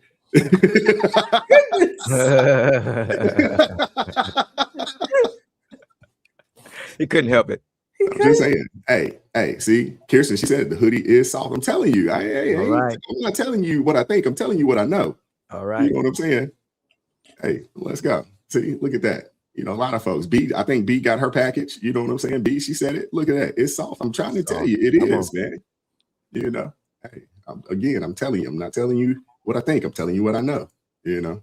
All right. All righty. We got to get into it, man. The fatigue is real. It's very real. I mean, I could probably do an hour, just clip after clip after clip after clip after clip of Space's people, man. I just don't understand it. You know what I'm saying? I don't get these folks, man. I really don't. I don't. You know what I'm saying? Spaces, man. Tell your folks, man, to behave themselves, man. You know, Crystal saw, I think it was Crystal that sent me that daggone clip of the lady with the pink robe trying to get on the daggone airplane. You know, there was a lady, she done grabbed her bag and she done climbed over the seats on the airplane to get off and the door ain't even open. You know, these folks are crazy, man. You don't mean his people, you mean his generation, right? No, I'm talking about Spaces folks. You know what I'm saying? Well, see, why they don't have nowhere to go now. Y'all done made all this noise about Spirit. And now Spirit is not here, and now they got to get on with everybody else. Delta. You know, that lady was on Delta acting like that. Possessed with a spirit. Lord have mercy, not on Delta. Not on Delta. I'm thinking I'm escaping y'all flying Delta. Not on Delta. They on Delta now. Myself. Why is it going to force you to go private? Serious. This is what happens when Gen Pop, when things are made available to Gen Pop. Oh, wow. Lord, and now they on Delta like, this is nice. You know, look at that. Juggernaut said they fighting in drive-thrus. Oh, yeah. Oh, yeah. Oh, yeah. This is crazy. Wow. It's crazy. Oh, my goodness, man. It's crazy. I do got to say this before we do get started. I got be on the lookout for the Minister Danzel shirt, Stupid on Steroids. Be on the lookout. Wow. It is coming soon. It is coming soon. Be on the lookout for it. We already got it. I think we got the design already ready to rock, but I just need to get it put out there and put it together. And, you know, as soon as I get it done, I got to get me one so I can put it on and throw it on here. And just anytime somebody gets acting crazy in the chat, I'm just going to let you, hey, read the shirt. Read the shirt. But there's gonna be a whole lot of folks getting beat down over that shirt. I hope not. I hope not. You will here in Maryland. I be having to watch my shirts. Because they read and they're like, oh, so you I'm like, dang, I can't wear the shirt. Can't have it. Yeah. You can't handle the truth. Miko, with their low test scores, you would be surprised. They take a picture. Oh, so this is what they're saying. Okay. Wow. Yeah. So here goes one of Space's people, you know, over at the Jersey Mike's. Let's let it rip. Hello, everybody. The fatigue is real in this video that I'm about to share with you guys. The fatigue is real. This woman is demanding free food from Jersey Mike's because it is her birthday. So, does Jersey Mike's offer free food for your birthday? Yes. Jersey Mike's gives you a free regular sub on your birthday. To get the reward, though, you need to sign up for the My Mike's email club or the rewards app at least 8 days before your birthday. So what I'm going to say here is that this woman did this incorrectly. You are supposed to redeem these points through the app and order your food through the app, not march into the store and create a scene and demand free food from Jersey Mike's because it is your birthday. Yeah, what you said. Who are you talking to? You recording now? Yeah, who you talking to? Yeah, I bet you won't say nothing now. My name is David. Yeah, what you say? Get the fuck out, right? Please yeah, and thank you. That's what you why? said, right? Why? No, and don't try to be nice. You said get the fuck out, right? You said get the fuck out, right?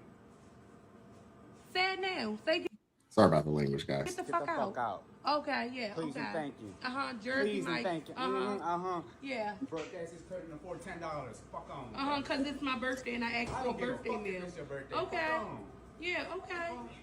Oh, goof ass.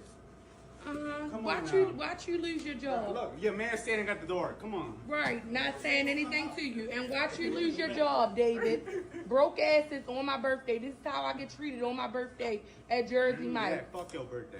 Okay. Thank you. Yes, ma'am. Thank you. Keep going. And you're gonna have a whole lawsuit. You got the right one to play with. Yeah, I better have the money. You don't need no money. Yeah. A whole lawsuit. Thank you. Enjoy your sandwich. Fuck on my face. What y'all get again? You should know what we ordered. I don't remember faces. My bad. You don't remember faces? What kind of sandwich you get? You don't. Where's your manager? Right here.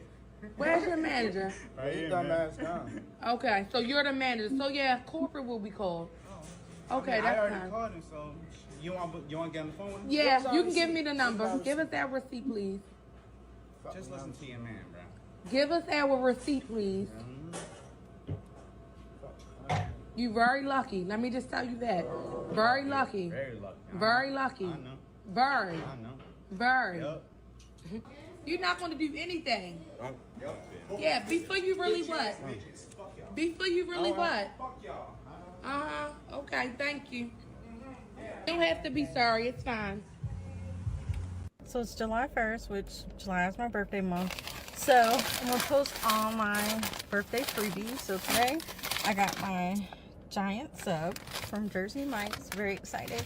So all I had to do was pay for my sweet tea. So, yep. So sign up for Jersey Mike's. You get a free giant sub for your birthday. I think everybody knows that in order to get the free sub, you got to sign up on the app. This isn't new. This isn't brand new, stuff. You know what I'm saying? But you have to have brains to do that, though. Yeah, you're right, Minister Danzo. My apologies for the language. You gotta leave spaces alone. These are your people, sir. I heard not two my folks. and do. Definitely not my folks. Definitely not my folks. That was Baltimore. I'm just saying that was Baltimore City. That was a Baltimore City Jersey Mike's. Oh man, I do not condone the behavior of either one of those folks. Neither I don't think he handled himself professionally. But the fact that she went in there demanding a free sandwich and then got the nerve to say that he broke. That's my favorite part. That's my favorite part. That was my favorite part. That was the part I wrote down. You That know, was the part that was my favorite part. Like, I'm broke, but you asked me for a free sandwich? Make that make sense. I'm telling you, hey, welcome to Baltimore City. Minister Danzo, we'll give you the first word. No, I have nothing to say. Stupid is stupid. They said it all. They said it all. I cannot add anything to that. I'm sorry. You can pass me on this one. Go ahead, Crystal. Free birthday stuff. You know how you do that? Let me explain to you how you do that, because clearly reading is not fundamental. I'm sorry. It really isn't. Because it clearly says on all these things, as it is my birthday month, they send you an email if you are signed up with these things, and they say it is your birthday month. You have this amount of time to use it. When you go and you find out about all the free birthday stuff, it says very, very clearly on the website the instructions that are required for you to be able to participate in the free stuff, including Jersey Mike's. You need to have the app. You need to have points. You have to do some stuff. You can't just show up on your birthday and say, it's my birthday. Do I get something free? It doesn't work like that. There's a process. But because people can't read past the first grade level,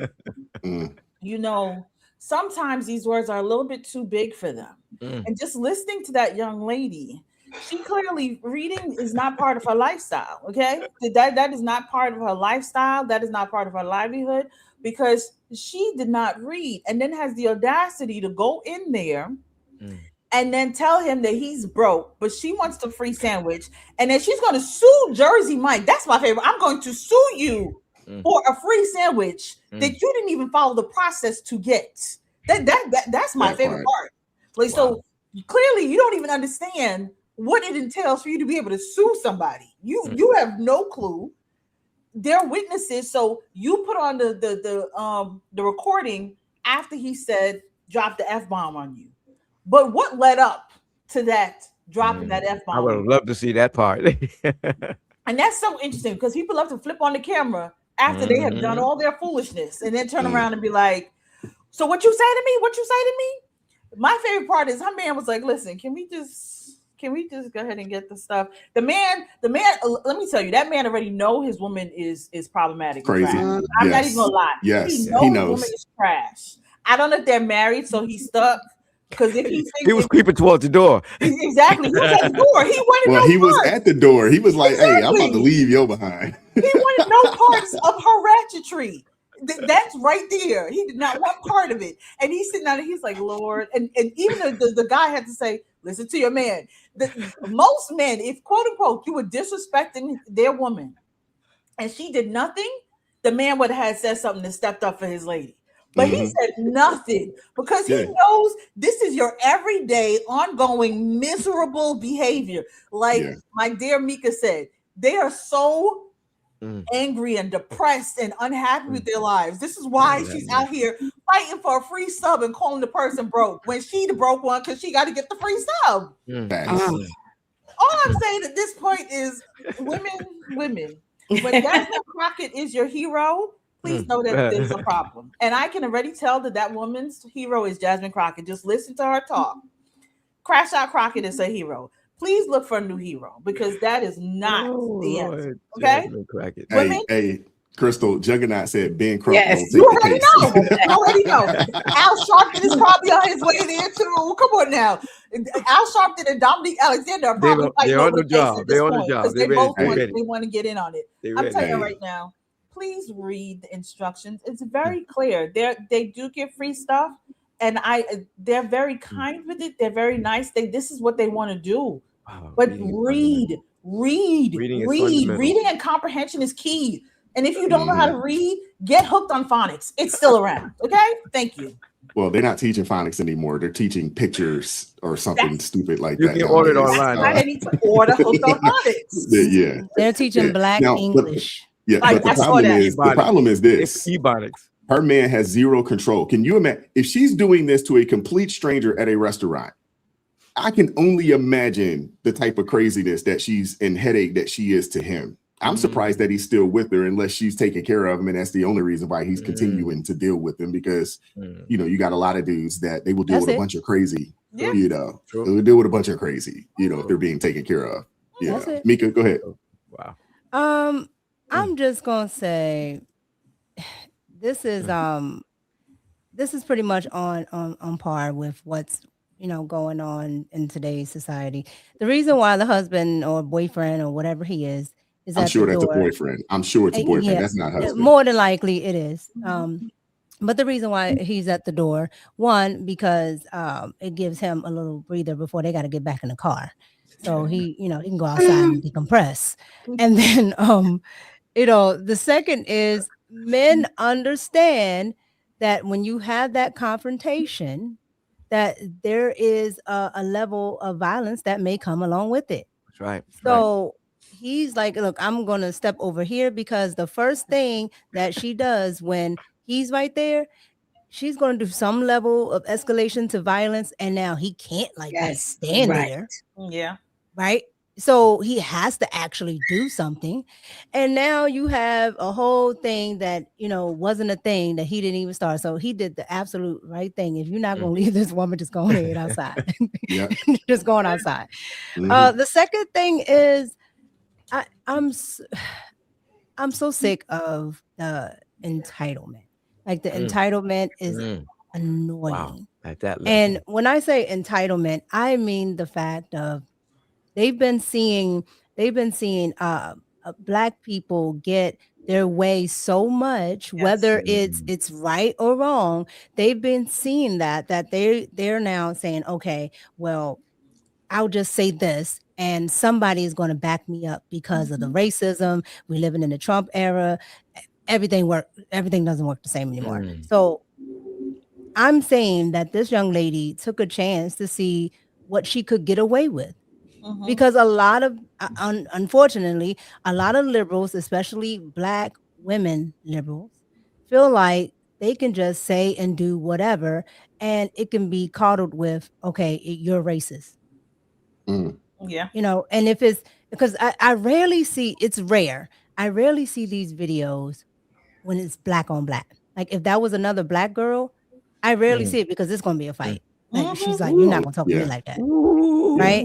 It's normally with a man, one, because they feel like a man is not going to touch them. And then two, it's normally a man of another race because now when they do get fed up like this young man here, it's racism. It's it's hatred, it's bigotry, it's the patriarchy, it's everything but her mouth. And the most telling thing that tells me she's an out of control woman is when the guy said, just listen to your man. And she ignored that completely. That tells me that she don't listen to him, and she probably in her mind. I'm surprised out of her mouth it didn't come out. He don't run nothing. I'll say it. I watched somebody named Messy Bashol, and she has this the little meme that is just hilarious that says, "You're not gonna tell me. I'm gonna tell you because you're not gonna tell me. No, I'm gonna tell you." That is what's going on right there. Yeah. Celeste. Yeah, I'm gonna pick up where everybody went. I would like to go to Professor April Chapman just for clarity, but I think this might be the definition of an orangutan. Orangutan. We might have an orangutan on our hands. And what he should have done was call for animal control and said, I believe I spotted one on the loose. And ASPCA. That's right. You know, they have a stick that has a long rope. So they can come in and just get you. Oh, yeah. And just pull you back to your natural habitat. They let them out and see sandwiches were not her thing. That's not what you eat. They throw meat at you. So you didn't know how to go in there and get a sandwich.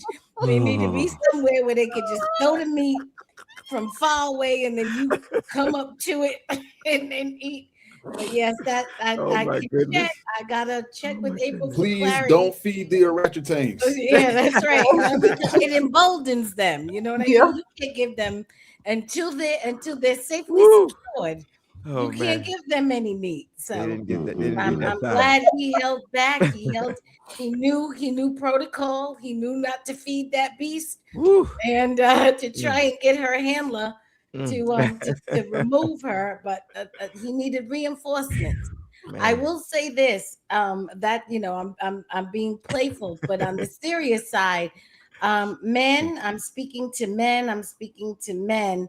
Stay away from people like this. This woman was trying to have a fight. She was baiting this man, and so what? So then you can do what? So then what's gonna happen? So what you know what I mean? She was doing everything she could to try and get a situation that was gonna overwhelm her.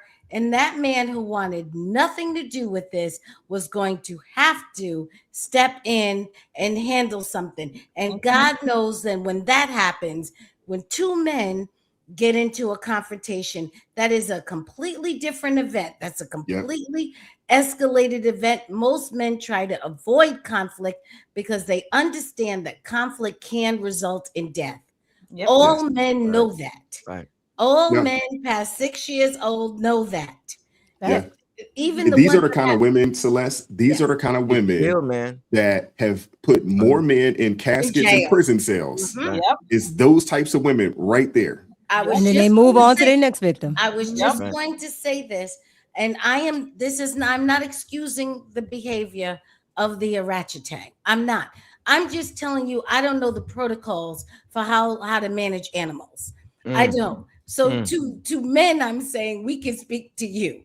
But he was trying to show you. He was trying to show you he was walking out. Yes, Celeste, you don't manage orangutans. You flee from orangutans. You don't manage those types of women.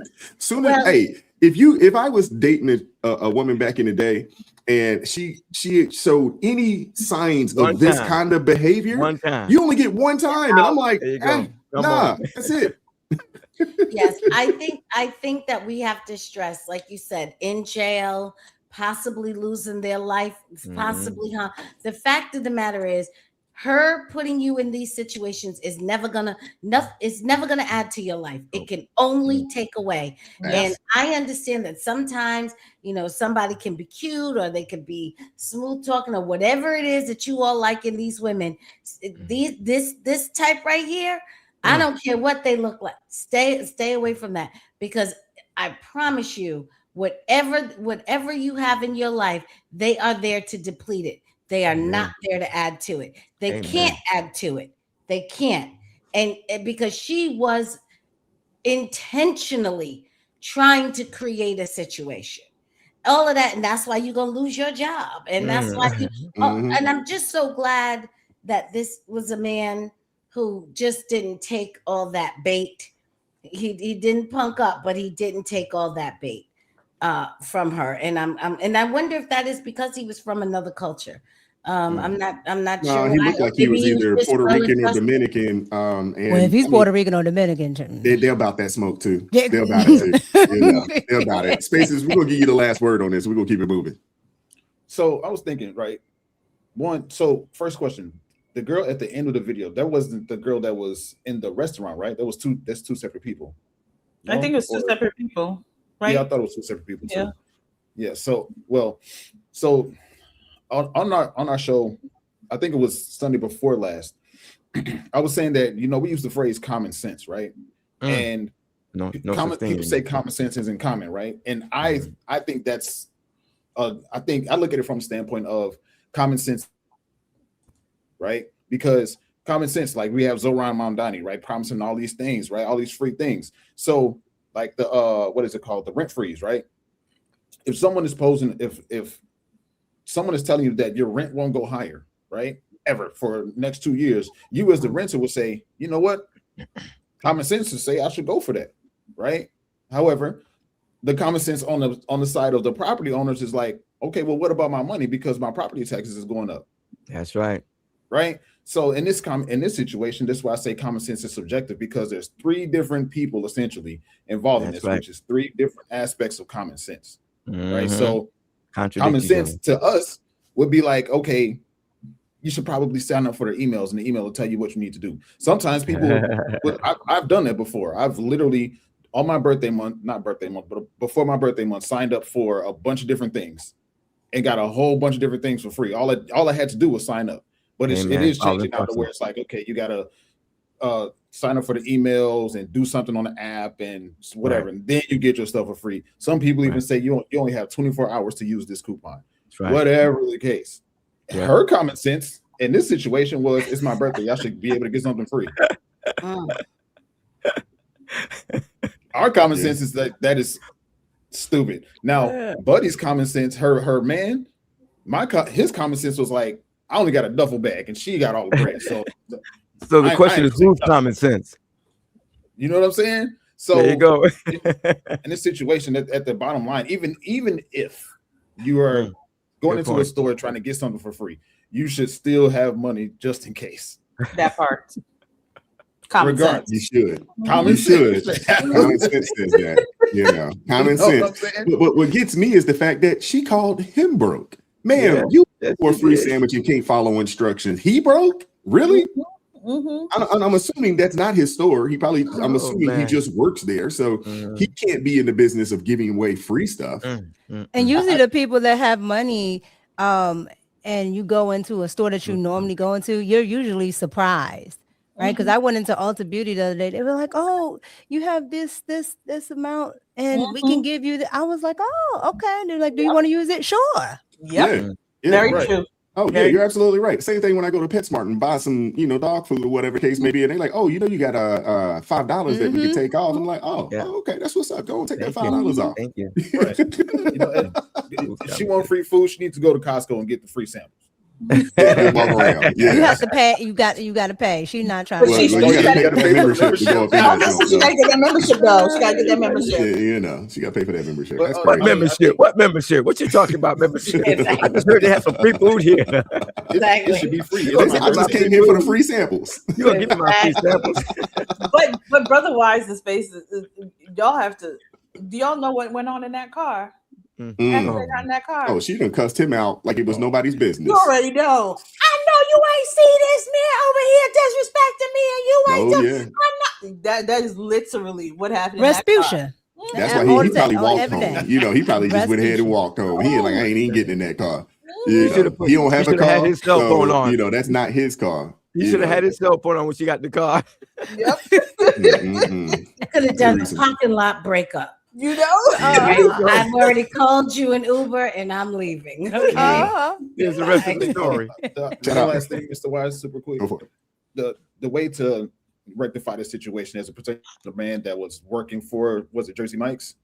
It was feed the orangutan, tell her she's no longer allowed to come into the store.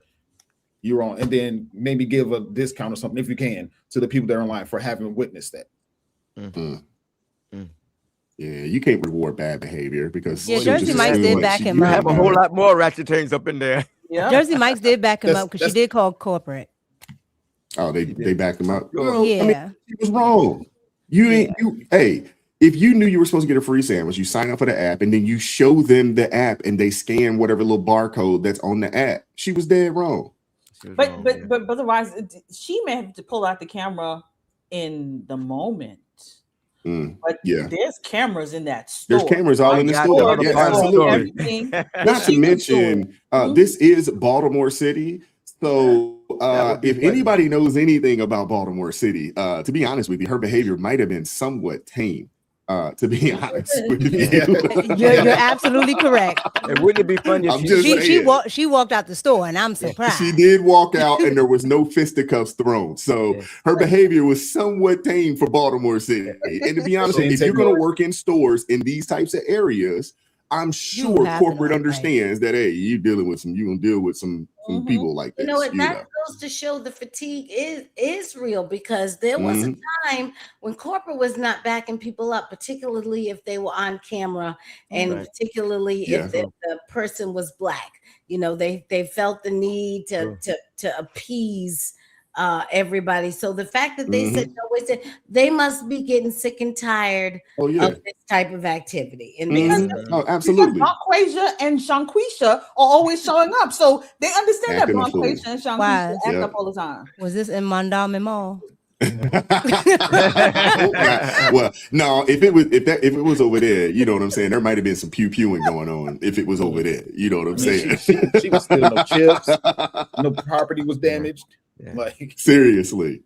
And you know, that's crazy. If that facility had cameras, you know, they got the part when he told her that you didn't follow the instructions. That's why they backed them up. They did an investigation. They know. Yeah, of course. And that just reminded me what I'm sorry. If you want to go for it, man. Go quickly. Last thing that just reminded me why a lot of companies are leaning towards these fully automated restaurants. That's right. Yeah. Fully automated restaurant, fully automated McDonald's in Texas. Yeah, you're gonna cuss the screen out. They're gonna try to beat it up. But they probably wouldn't break it and everything else, you know. Oh man, I'm telling you, we could probably run an hour long of just folks just showing this fatigue. I'm telling you. I saw a video earlier today. Some youngins, they done well, it was a couple of them. Airbnb. The Airbnb owner comes in. They're not supposed to have at the Airbnb, they say no parties at the Airbnb. They throwing a pool party at the Airbnb. The dude comes there and was like, hey man, y'all gonna have to, vacate the premises. They pushed this man in the daggone pool. Oh my goodness. That's one. Another Airbnb party. They got the fireworks inside the house, letting fireworks off in these folks' house. Goodness. I'm telling you, I could probably run 2-3 hours worth of content, just clip after clip after clip after clip after clip after clip of these people acting a daggone fool. There are some content creators like doing that. Like they just sit on TikTok. They can make a lot of money. It's wild what's on easy there. money. It's pure ratchetry. It's pure. You're right. It's pure ratchetry. And it's a lot of it, unfortunately. Unfortunately. And then if you call it out, if you say anything like, oh my gosh, that's racist to be talking, like, nah, y'all are acting a fool, a plumb fool. And then you put it on social media for everybody. And then you got the nerve to be mad when people say something or critique it. Brother, that's the thing. I put up the video. Y'all know I did the video on what happened in South Carolina with the kids beating up the police officer, and then everybody jumping in, and I talked about everything. I talked about what happened in Newport Beach. I talked about everybody, every race. But remember, what happened in South Carolina was big news. Somebody gonna say, why you always picking on the Black folks? I'm like, this is your problem. Y'all always want to point your finger at somebody else. Y'all the one that are ratchet all over the internet. Everywhere we go. The amount of fights is ridiculous. But they always say that. They always say, especially to me, I don't care. But they always say, well, why do you always pick on the Black people? I'm like, so y'all skipped all the parts where I talk about the rhinos, the liberals. Y'all skipped all the white people, and you get to the Black people. I'm like, okay, you can't tell them nothing. That's the problem. That is the problem. That is the problem. And the Black people put most of their content out there. out there for everybody to see. They don't feel picked on because they want you to see it. If they didn't want you to see it, they wouldn't have that stuff out there like that. Every time you turn around, that's who you see because they put it out there. That's right. Well, I said that the other day. I was like, man, white folks ain't in these areas, you know what I'm saying, with the camera out videotaping y'all act a fool. That's not happening. And they'll be like, it's people, it's white people in the Appalachian Mountain doing this and this and that. I'm like, and they don't record it. And they ain't recording and putting it out there. The only time you see white people, the only time you see anything white with white people go on is because black people pulled out the camera to say, look what these white, like that's the only time you see it. So what happened in Newport Beach? They were like, look, we finally found white folks acting up. And it was just like, what? Seriously? But you don't see that you don't see Asians doing that. And I want to say something. And we all know that the East Asians, they're not, a midst of scamming. But you know what they don't do? They don't record it. They don't, and they don't get on they don't get on TikTok and tell everybody their business. They don't make songs talking about how they scamming. Okay. Exactly. I'm actually not sure that everybody has the same cell phone behavior, because one of the things that came up in this Carmelo Anthony is people were saying, how come the kids weren't filming all this event with their cell phones? Because everywhere kids are, they have their phones attached to them.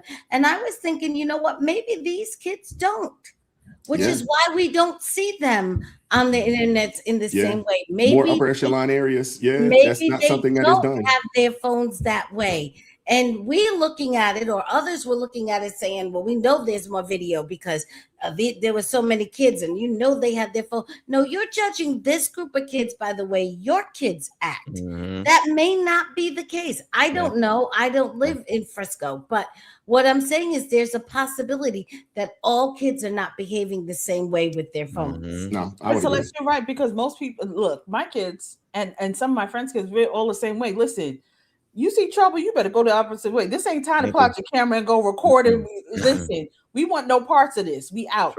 We not sitting down there pulling out our camera. My kids go out all the time, and I don't even know half the things they do unless they take a picture randomly, because they don't pull out. They're in the moment. They're not in the camera. And my son is like that as well. Amen. Yeah, he ain't out there like that.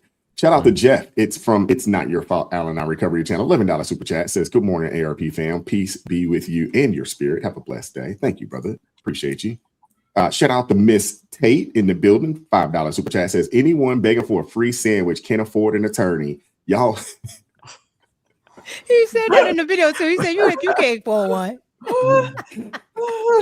I think she said, y'all make it difficult to love you like the Lord expects. Lord have mercy, help Jesus. Wait, you right. You on point. Help us, Lord. Thank you, Miss Tate.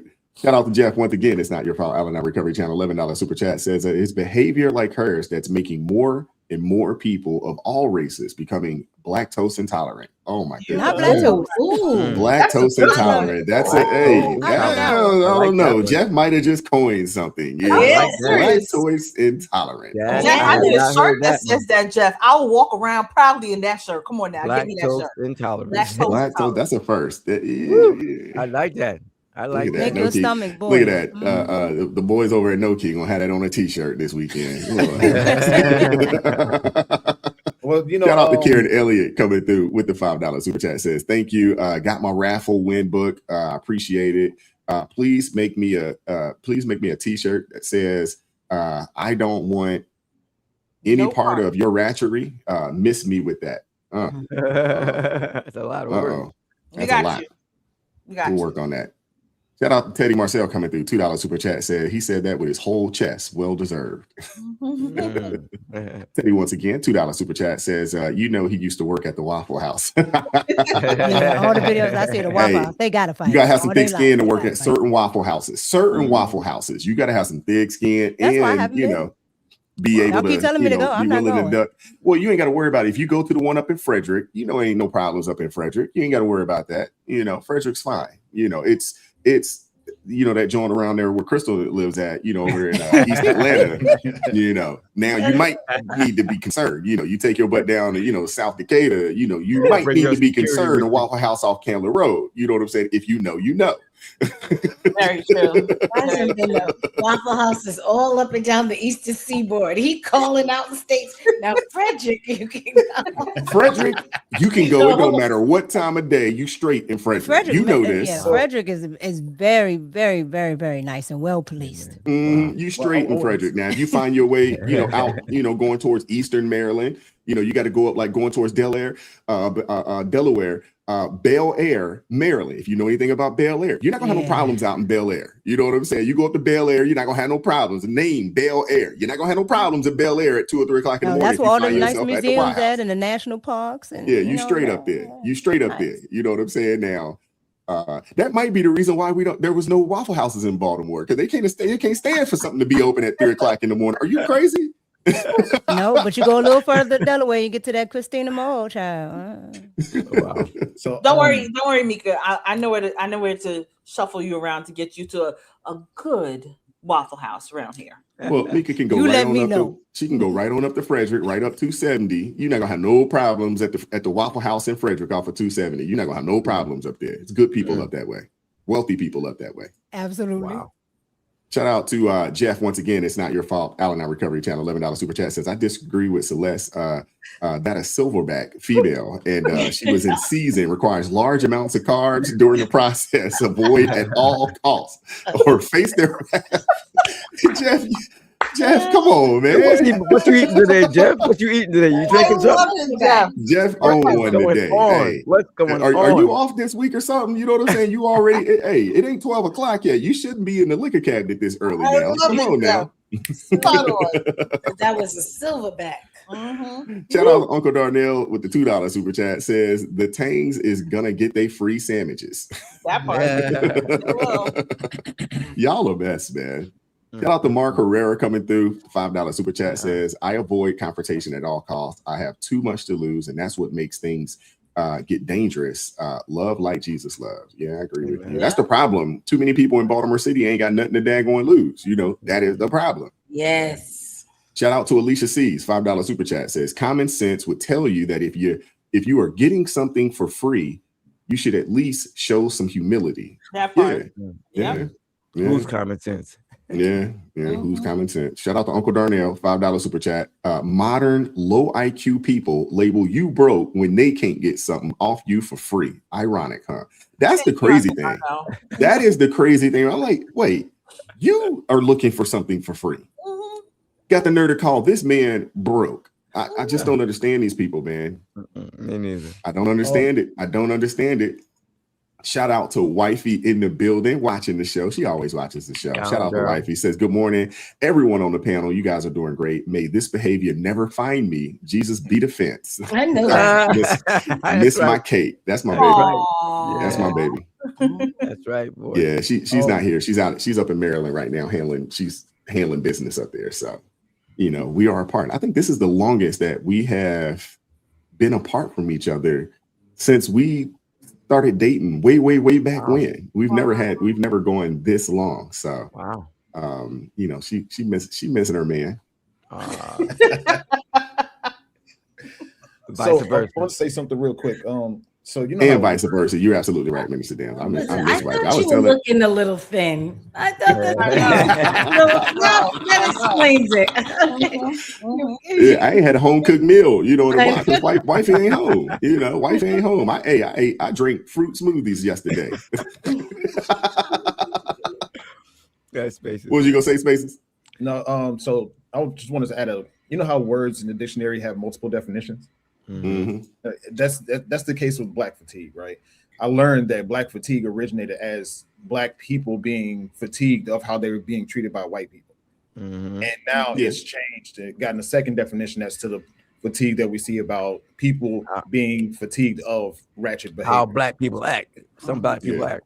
Certain. Well, and that's the part about it, man. It's a small subset, of people. It's not the masses. It's not the majority. It's a small subset. It's unfortunate that small subset got the Obama phones and they put all their business out there on daggone Front Street for everybody to see and critique. That's right.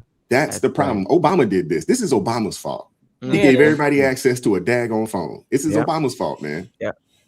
You forgot one thing, and it's a small subset, but a large part of the subset is saying nothing against it. It's only a small part of us are actually calling it out, while the rest are keeping their mouths shut.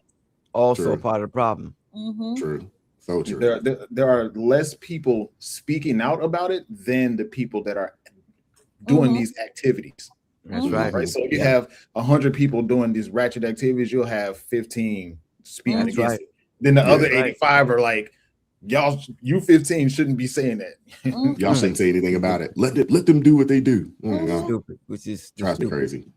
Shout out to Jeff. Once again, it's not your fault. Out on Recovery Channel, $11 super chat says, "Wise, check out the video of the young lady who rolled over the counter of Popeyes to steal chicken and then rolled back over it like a trained walrus." Sad. Wow. He's not lying. I saw that. I didn't see that one. What in the world? I'm like, y'all got issues. Y'all got issues. Wow. If you can't afford when you say rolled over, are you meaning like rolled over the counter? Yes. Literally. To get behind the counter to get the chicken and roll back out. You said there's a whole lot out there. Why? You said there's a whole lot of them out there. I'm telling you, clip after clip after clip. I'm telling you, you could probably do a marathon, a 24-hour marathon of these crazy videos, man. I'm sure you could. And never repeat one. Yeah, never have to repeat. Never. It's amazing. Shout out to Mark Herrera coming through. $5 super chat says, "People only hear what they want to hear, especially if it doesn't fit their preferred narrative." Yeah. True. Yeah, you're right about that one. Shout out to It's Not Your Fault, Al-Anon Recovery Channel. My brother Jeff, $11 super chat says, "World Star promotes and incentivizes this behavior. As far as I know, there isn't a Mountain Star or Hick Star." Oh, Jeff, I love you, Jeff. Jeff, There we go again, Jeff. Boy, man. Jeff on it today. Jeff is on it today. Lord have mercy. A Mountain Star or Hick Star. I remember when World Star became, just a phrase where people, something crazy happened. World Star. Yeah, like, oh, Lord. All these people. Someone in the comments mentioned that you realize you have too much to lose. But nowadays, these people are behaving like that because they don't really have anything to lose. Because number one, they don't have anything, or number two, they're not being held accountable. The law enforcement is not holding them accountable. That's right. You'll have Ben Crump swooping in and Al Sharpton swooping in and BLM swooping in. It's not their fault. It's slavery. It's just slavery. So at this point, they're not concerned. They're not concerned. They're like, we ain't got nothing to lose because we good. Yep, true. Shout out to Uncle Darnell coming through. $5 super chat says their cell phones were probably with the stage belongings, which the unfortunate student was trying to protect. Okay. And Eric Romine coming through, $2 super chat says, "I invited Q's Food for call-in. Bring him up there. Bring him up Thursday." Okay. Q's Food for call-in. Okay. Well, if he calls in, he'll get a chance. He won't. But if he does, we'll give him an opportunity. Shout out to Jack Fierce, $2 super chat says, "Ain't nobody got time for drama and ratchetness." You ain't lying about that one. Amen. I try my best to steer clear of the ratchetness and the drama. And when I see it, I'm like, well, time to go. Time to go. I told you I was at the field day. This was probably about 2-3 weeks ago. One of the young ladies, they ready to get the boxing over a seat. Simple misunderstanding. This lady ready to fight over. I'm like, Lord have mercy. Fortunately, she was with a strong man that kind of grabbed her up and was like, "We're not gonna act like that." And he actually was like, "You know what? We leaving." And he walked her behind up out of there. So I'm like, I appreciate the fact that she was at least with a man that could get her told, because I was like, oh, where is this going? I told my homeboy, I was like, man, they about to cut up and get the fight, man. I'm about to leave. You know what I'm saying? I just don't, I don't do the ratchetry. I don't. No, you get to acting like that, I'm out of here, man. I don't do it. No, man. Once you start hearing those loud voices, oh yeah, it's time. And that the loud voices and the clapping. Yes. I'm like, it's time to go. My daughter was going to work the other day, and she was walking out. I thought it was a grab in the air. Yeah. Well, she was walking outside, and all of a sudden, you just hear. And I was just I looked at her. She looked at me. And all I could hear, because she didn't say it out loud, but I know what she was saying. She's like, "It's them black people," because she don't call it black people. She's like, "There's black people, and there's black people. That's the black people over there." Just like Chris Rock said, You know the comedy skit. Yeah, you know the comedy skit. You know the sad part about it, Space, is that's 30 years ago that he came out with that bit. Yeah, that was 30 years ago. Yeah, And he was still right. true It today. ain't nothing changed. Nothing changed. Still true to this day. Matter of fact, Yeah. people were upset with him when he said it. Yep. They were upset with How that dare bit. you? They were mad at him because they were like, no, it's not true. And here it is. See, we didn't have cell phones back then, and folks weren't filming each other. So a lot of folks, if you weren't from those areas, you didn't know that it was real. If you wasn't from those areas and actually been around those people, people were upset with him behind that. Yeah. Yeah. And now look at it. Fast forward to 2026. If I'm not mistaken, I think that special, that comedy special came out. I want to say it was like 1996. Yeah, it was in the somewhere in that range. It's like mid 90s, somewhere in that range. This is back before he got afraid and they captured him. Yeah. Oh, But when he was fearless out here, he was fantastic. He was. Yeah. Now they have him. He can't say. They got him now. He can't say nothing now. Can't say anything. Can't say nothing. Remember that you hide your money in your book, cause you talking about Chris Rock? Yeah. Yes. He got slapped. He got slapped. That's what happened. He got slapped. Is that it? Yeah, that did happen. That's very sad. Shout out to Uncle Darnell coming through. $5 super chat says the coddling, spoiling, and ignoring of certain insecure people is what has led to this behavior. The Bible says the rod is for the backs of fools. Oh man, come on now. Uncle Darnell always coming through with that scripture. I love it. Man. Always. Sure does say it. He right though. And it does say it. Yes, it does. That's right. It does say it. You know. Well, more than one place. In a multitude of places. Absolutely. Right. Well, typically, when a word gives you something, it typically is good. You're going to be able to find it in at minimum 3 separate places within the book. In 3 separate places. Just to make sure. And I thank God because we so stupid that he like, hey, y'all didn't get it the first time. Let me show y'all 2, 3 other times. Yeah. Make sure because he knows it's like, man, these are some simple people. These are some simple beings down here. So hey, they didn't believe it this time here. Okay, let me show you a couple more places. Had a mouth for 2 or 3 witnesses. Every word shall be established. Amen. Absolutely. Absolutely. All right, hit the like button, folks, man. We do appreciate the super chats and the super stickers. We do appreciate you guys. Thank you guys so much for supporting us. Let's get into this Nolan Wells clip here. I want to play this for you guys, and I want to get your thoughts on this. Mika, we'll give you the first word when we come back. We hope that the family of Nolan Wells get the answers and the justice that they deserve. And I say that to say this. No one knows what truly happened. There is nothing that come out that points to what the cause of death was. I mean, sure, we all have questions. Like myself, why? If you all as friends came to a location together, you should also leave together. But with that being said, I'm not going to say that a group of white teens, just because they're white, had anything to do with his unaliving. Those same people that are accusing those friends just because of the color of their skin of wrongdoing are the same people that said that Carmelo Anthony was innocent, even though there was a whole trial and a conviction that said that he wasn't.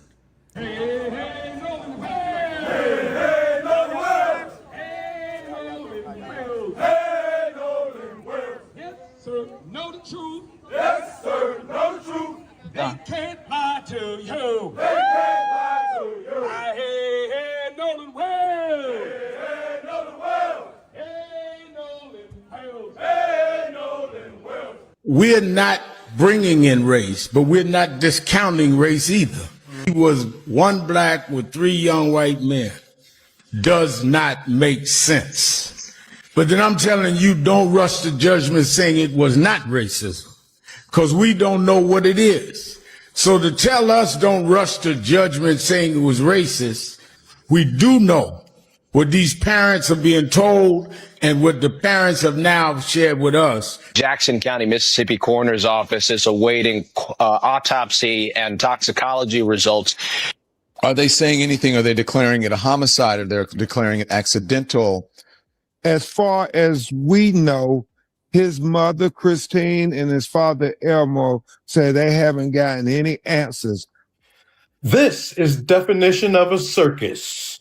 I wouldn't want these gentlemen involved in any death. I don't care if I'm hanging around white guys, Asian guys.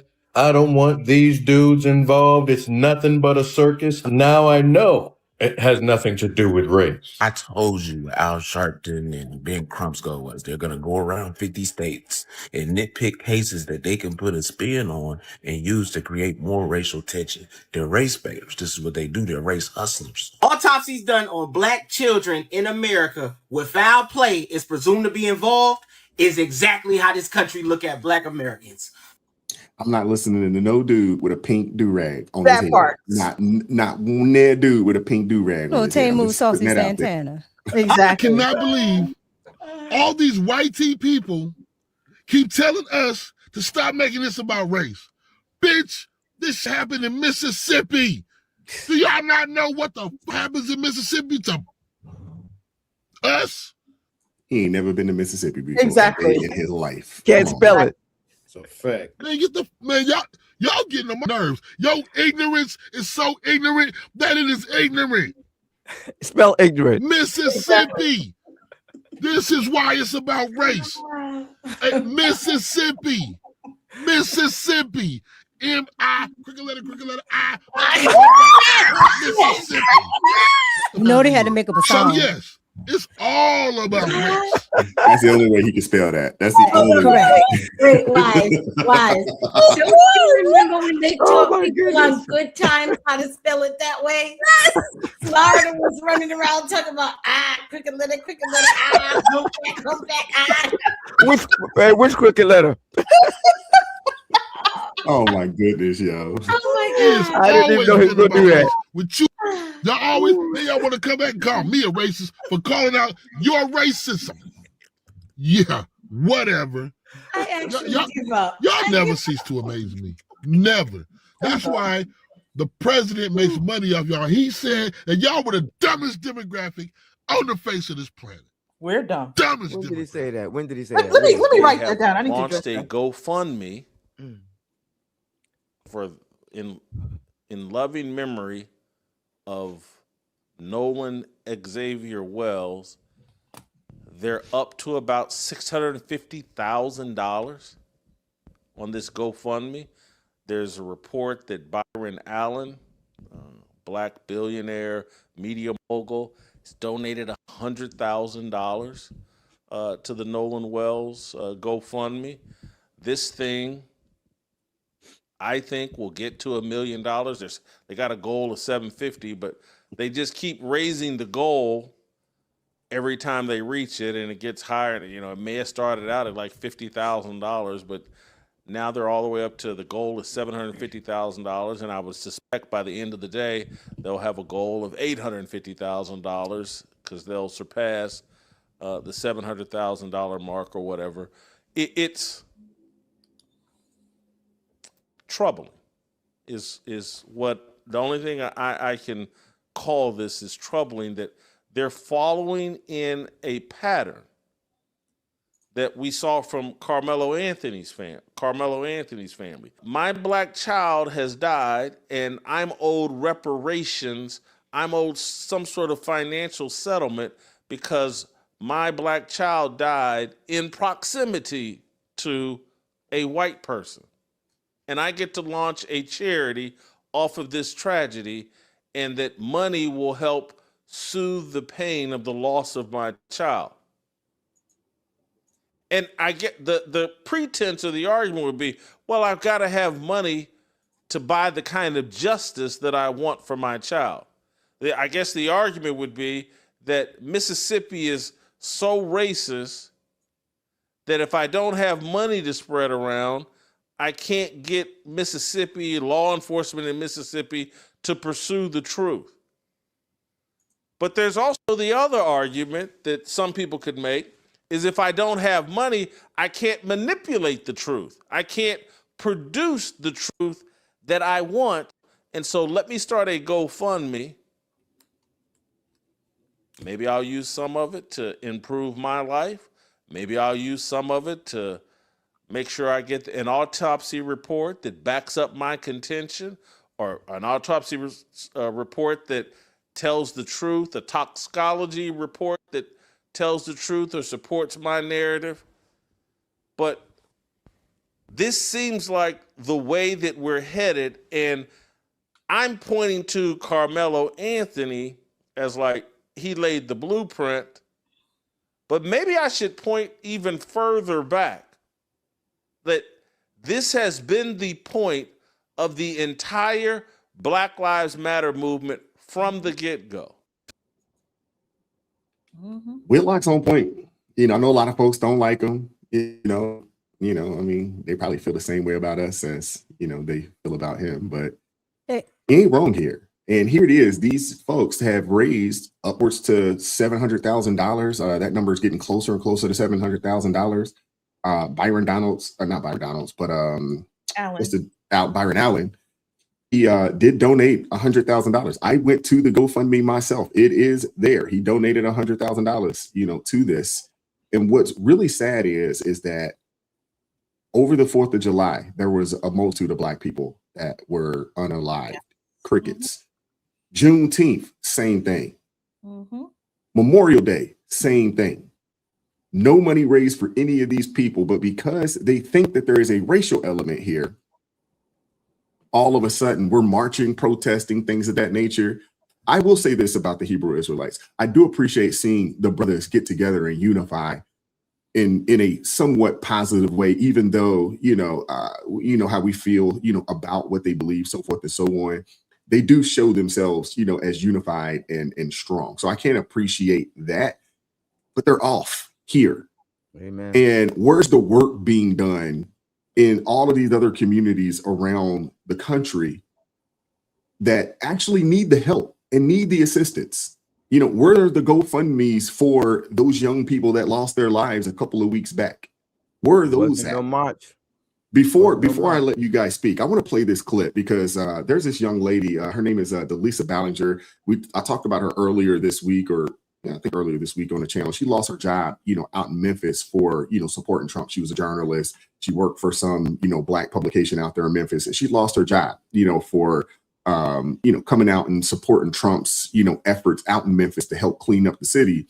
And they fired her behind it, which is ridiculous. She probably has a lawsuit, to be honest with you. If she hadn't already got something kicked off, I would assume that she could win that. But I want to play this clip that she threw out there a couple of days back of a young lady who had her life taken by none other than her own parents. And you see nothing from these people, crickets from these people. I want to play this, and then, from there, we'll get you in there.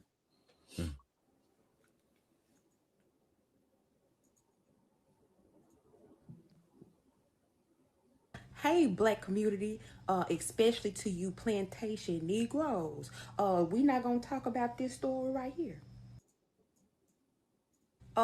Hey, Black community, especially to you plantation Negroes, we not gonna talk about this story right here.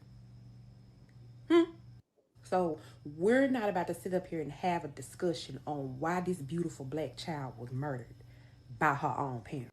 So Javea Harris is a 4-year-old girl that was reported missing by her parents. These two coon buffoons up here. These two fools said they absolutely had no clue where this baby had ran off to. Just to find out that they killed this baby a whole month before they reported her missing. Oh, but the story gets absolutely worse. Deliberate efforts were made to destroy and conceal evidence following Javea's death. Our information reveals the use of corrosive chemicals and other tools that were used to accelerate the destruction of her little body.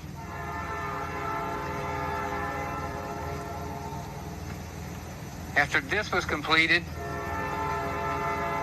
these two individuals poured what remains were left of Javea into the Cedar Creek Reservoir. These subjects went through great lengths to cover their repulsive and revolting actions.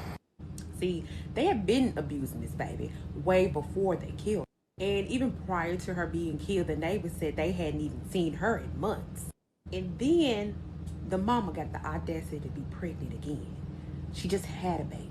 But again, my people, where is the outrage for this child?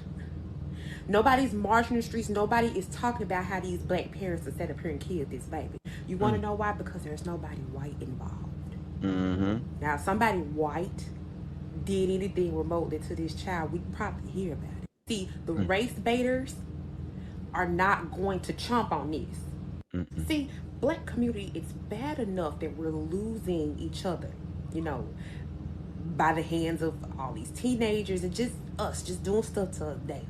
But where do we draw the line? Our kids. Y'all are legit killing the kids. And no one bats an eyelash. No one is batting an eyelash, going into an outrage or going into any kind of hysterics at the poor life of this child right here. I need y'all to give the same energy that y'all do to the race baiting when y'all being racist and want to hate white people. I want y'all to give that same energy to these plantation Negroes that are out here killing these babies. Like, does her life matter in any kind of way for anybody to say anything? Or it's just the fact that, again, nobody's white involved, that you don't feel that you need to voice your opinion to the black community about this?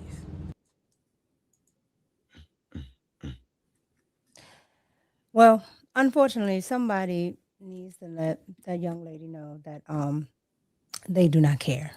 All right. And that she's talking white supremacist talking points. All right. That you cannot say that without having that thrown in your face. Right.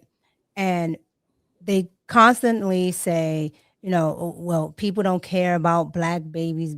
I'm starting to think black people don't care about black babies, especially black boys.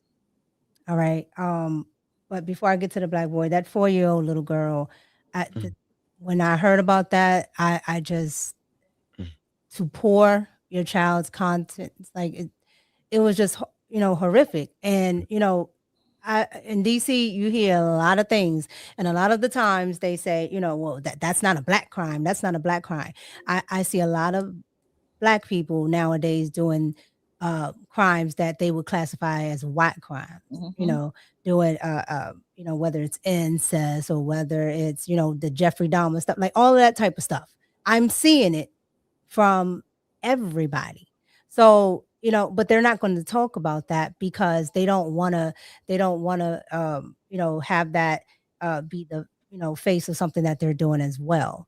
Right? Is you need the victimhood, you need the victim mentality to actually survive, because outside of that, people will start to call you on your stuff and make you accountable like everybody else has to be in this country and in this world. But when we get to Nolan, as I said on my live, I absolutely understand as a parent wanting to know everything, but hiring Ben Crump and hiring Al Sharpton only tells me that you have foregone all the facts. You don't care about the facts, because it's going to be now a case inundated with all feelings, because Ben Crump got his bald head up there and decided to talk about well, this is what he said. He said, "Give me my freaking phone."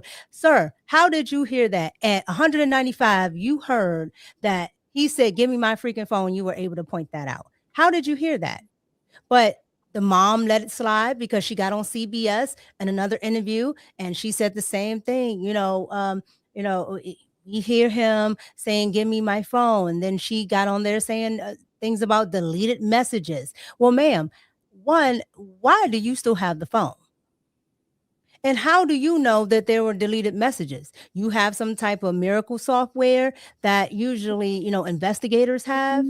Like, how do you know all of these things? Because it's telling me that you're assuming and asserting things that that will get the general public on your side, right?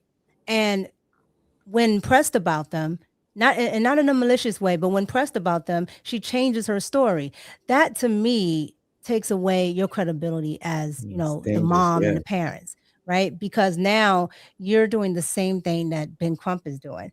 But to me, black boys are unfortunately more valuable dead than alive. Because you can get insurance money off of them, you can get Social Security, you can get these GoFundMe's, and everybody will memorialize them. But in life, nobody cares about them. Nobody cares that much, if at all. So that's why Ben Crump and all of them jump on these types of waves, because they understand it. They didn't jump on Carmelo Anthony; he's still alive. So there's that. And then you got to think about what's going on with the person that said MAGA is a dumb demographic. MAGA is a dumb demographic, but yet you have a group of people that don't understand per capita.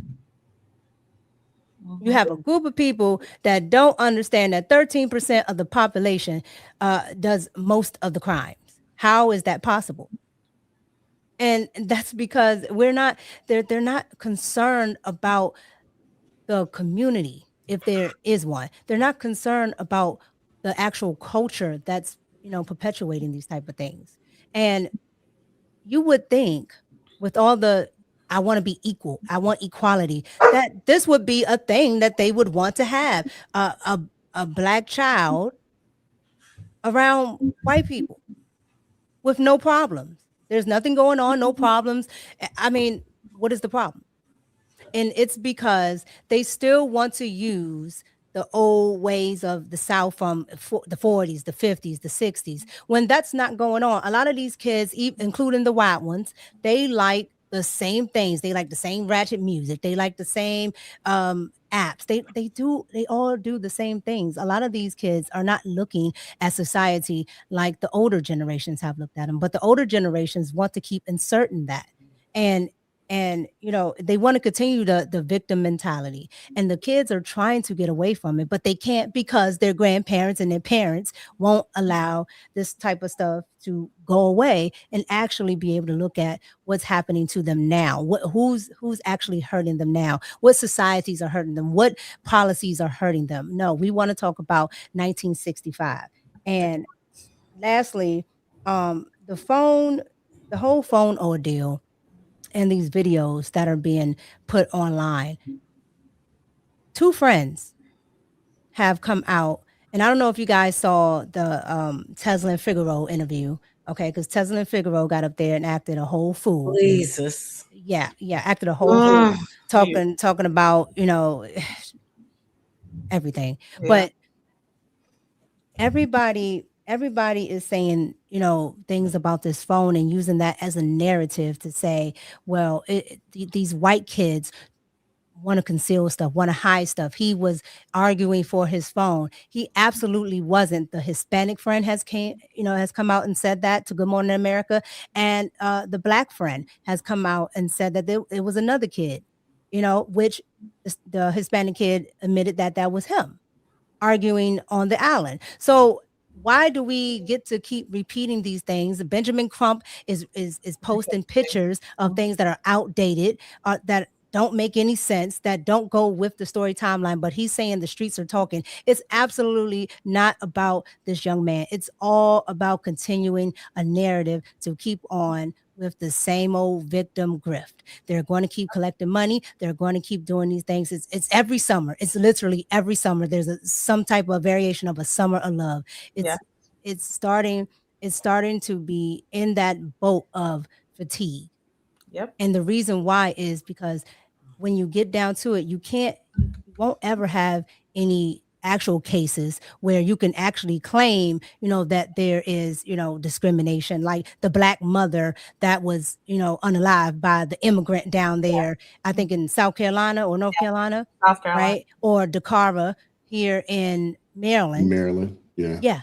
Those are actual cases that you can actually say that, and they target black women because they know nobody will say a thing. They're not going to say a peep because the immigrants are the protected class at this point, even if they're criminals. So they target black people and preferably black women. So I say all that to say, if black people don't change their act, nobody is going to care. The Democratic Party has already moved on, and even half of the Black population has moved on from Black people. So this is really about to be a group of people that are going to be in oblivion all by themselves. Yep. Yeah. No, you're absolutely right. I want to play this clip from Tesla real quick, and then Crystal will give you the next word because I do think it's worth. Do you have to, Mr. Wise? Crazy lady. I won't play the whole thing. Right. I won't play the whole thing, but we'll play a little bit of it, and I'm gonna speed it up. Look into these GLP-1s because they're getting them irritated. They're getting them irritated. We obviously we need the autopsy report. That there are real questions about witness accounts. All of that I think is fair game. But let's be precise because a kid is dead here. What's the actual evidence? Not a feeling, not a vibe. What is the evidence that anyone has produced that shows race had anything to do with this? Well, we can talk about the evidence of what's been going on in America the last 400 years. Talk about this case. Talk about this case. Talk about it, but I'm going to talk about it the way I want to talk about it. Now, if you've asked me to come on to be your guest, and I'm going to talk about it the way I want to talk about it, sir. Now, you asked me a question based on what does race have to do with it. We can talk about Fannie Hamer and what she's talked about in Mississippi being a place of oppression. But as we talk about this case and what's important, if you do not want people to speculate, then investigate. The family, I'm not talking about those online, but the family has that questions be answered. And I would like to ask you, do you have a child? I do not have a child. Okay, well, I do. I have a 19-year-old daughter. I also had a cousin who was murdered, who was also a football star, who was murdered at 19. And it took us about a month to find his body. So maybe there's not empathy there from you, sir. I'm not sure. This has nothing to do with the lack of empathy. You're calling for an investigation. And everyone is there anyone who's saying that there shouldn't be an investigation? It actually does, because you're jumping to race when the family. I'm not jumping to race. I didn't hire Ben Crump. I didn't get Reverend Al Sharpton there. Right. Well, the family is actually asking for questions to be answered. The family is actually wanting to know, why did his friends have his keys? The family's actually wanting to know, why did they have his phone? Why did he leave? Why did he say he wanted to stay on the island by himself? These are all justifiable questions. Agreed. And maybe if you were a parent, maybe you could empathize with wanting to know exactly. You keep accusing someone of not showing empathy when I'm simply saying, have you seen even any evidence that suggests the police aren't doing an investigation? I get that there is questions to be answered, right? I mean, that's what they're doing. There hasn't been an investigation. And just a moment ago, there hasn't been an investigation? Just a moment ago, it has not been a thorough investigation. Just a moment ago, when Mr. Thrasher was on, and he made the point to say that he went in the water and never came back, you didn't question him one time, sir, and ask he's not him, part of the investigation. But you didn't question him one time and ask him, how does he know that he went in the water? So there's a lot of misconception. That's the whole point in having an investigation. And what Attorney Crump we are having an investigation, though, correct? And what that's exactly it. An independent investigation. An independent investigation in addition to what Mississippi has done or not done. And why would you or anybody else have an issue with a family wanting to have an independent investigation? I don't. I have an issue with people who are maybe paying too close attention to the race element here before they have any of those details and setting up a narrative that is setting up that family to maybe not accept what actually happened. Again, I have no idea what happened. I'd like to actually wait at least in. Okay, that's enough of that, but. How she go to immediate 400 years of come on, man. Fannie Lou Hamer. I'm ready now.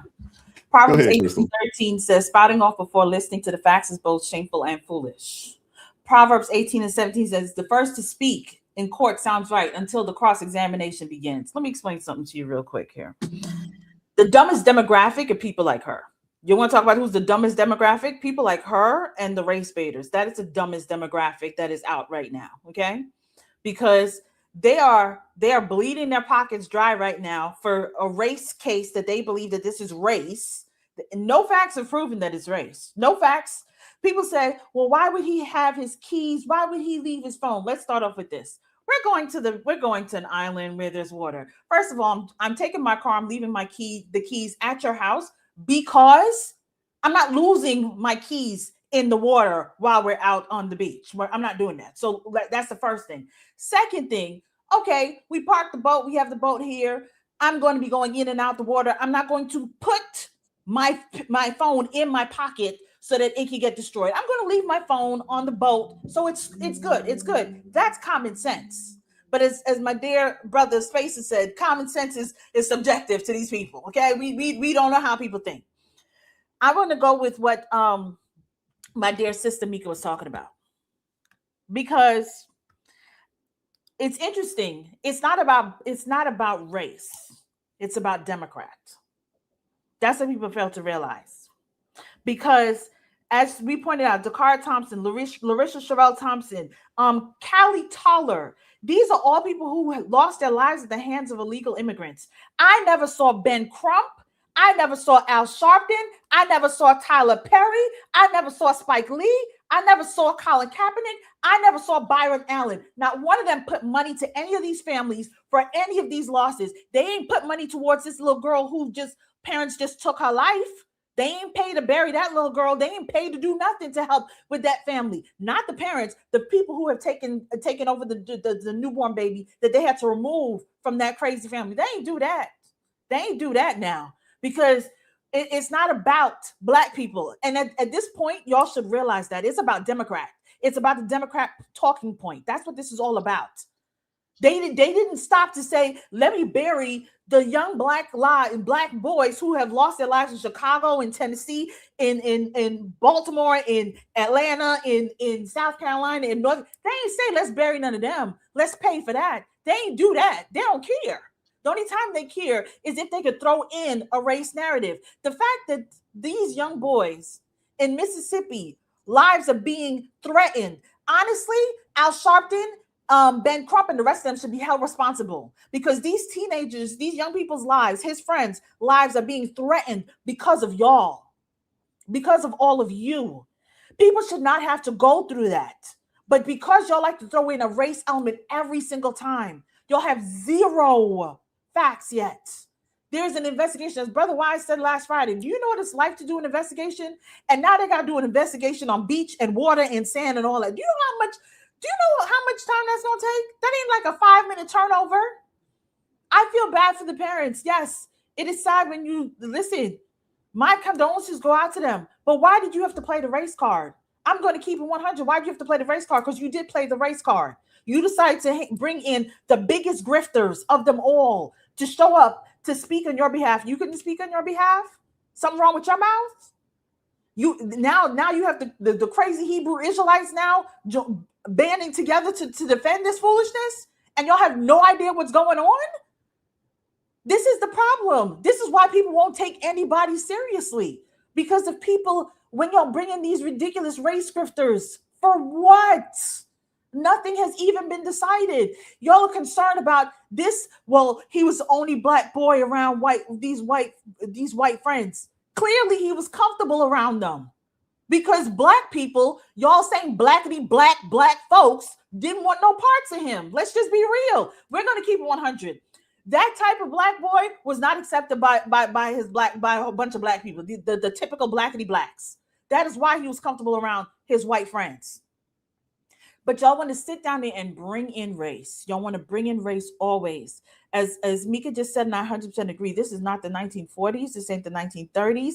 Y'all love to talk about race when it's convenient to y'all, because I hear none of y'all talking about the race of the slavery that's taking place, because Tesla want to get up and talk about slavery. There's slavery happening right now. Why aren't you talking about that, Tesla? There's slavery currently happening. There are Black people in slavery currently right now in your motherland that you love to talk about so much, in the motherland. Why aren't you speaking about that? Why aren't you speaking about that, Ben? None of y'all got nothing to say, but y'all only want to create that narrative about white as that crazy M-I, crooked letter I guy, want to jump up and talk about this is Trump and MAGA and this president, so on and so forth. No, y'all are the problem.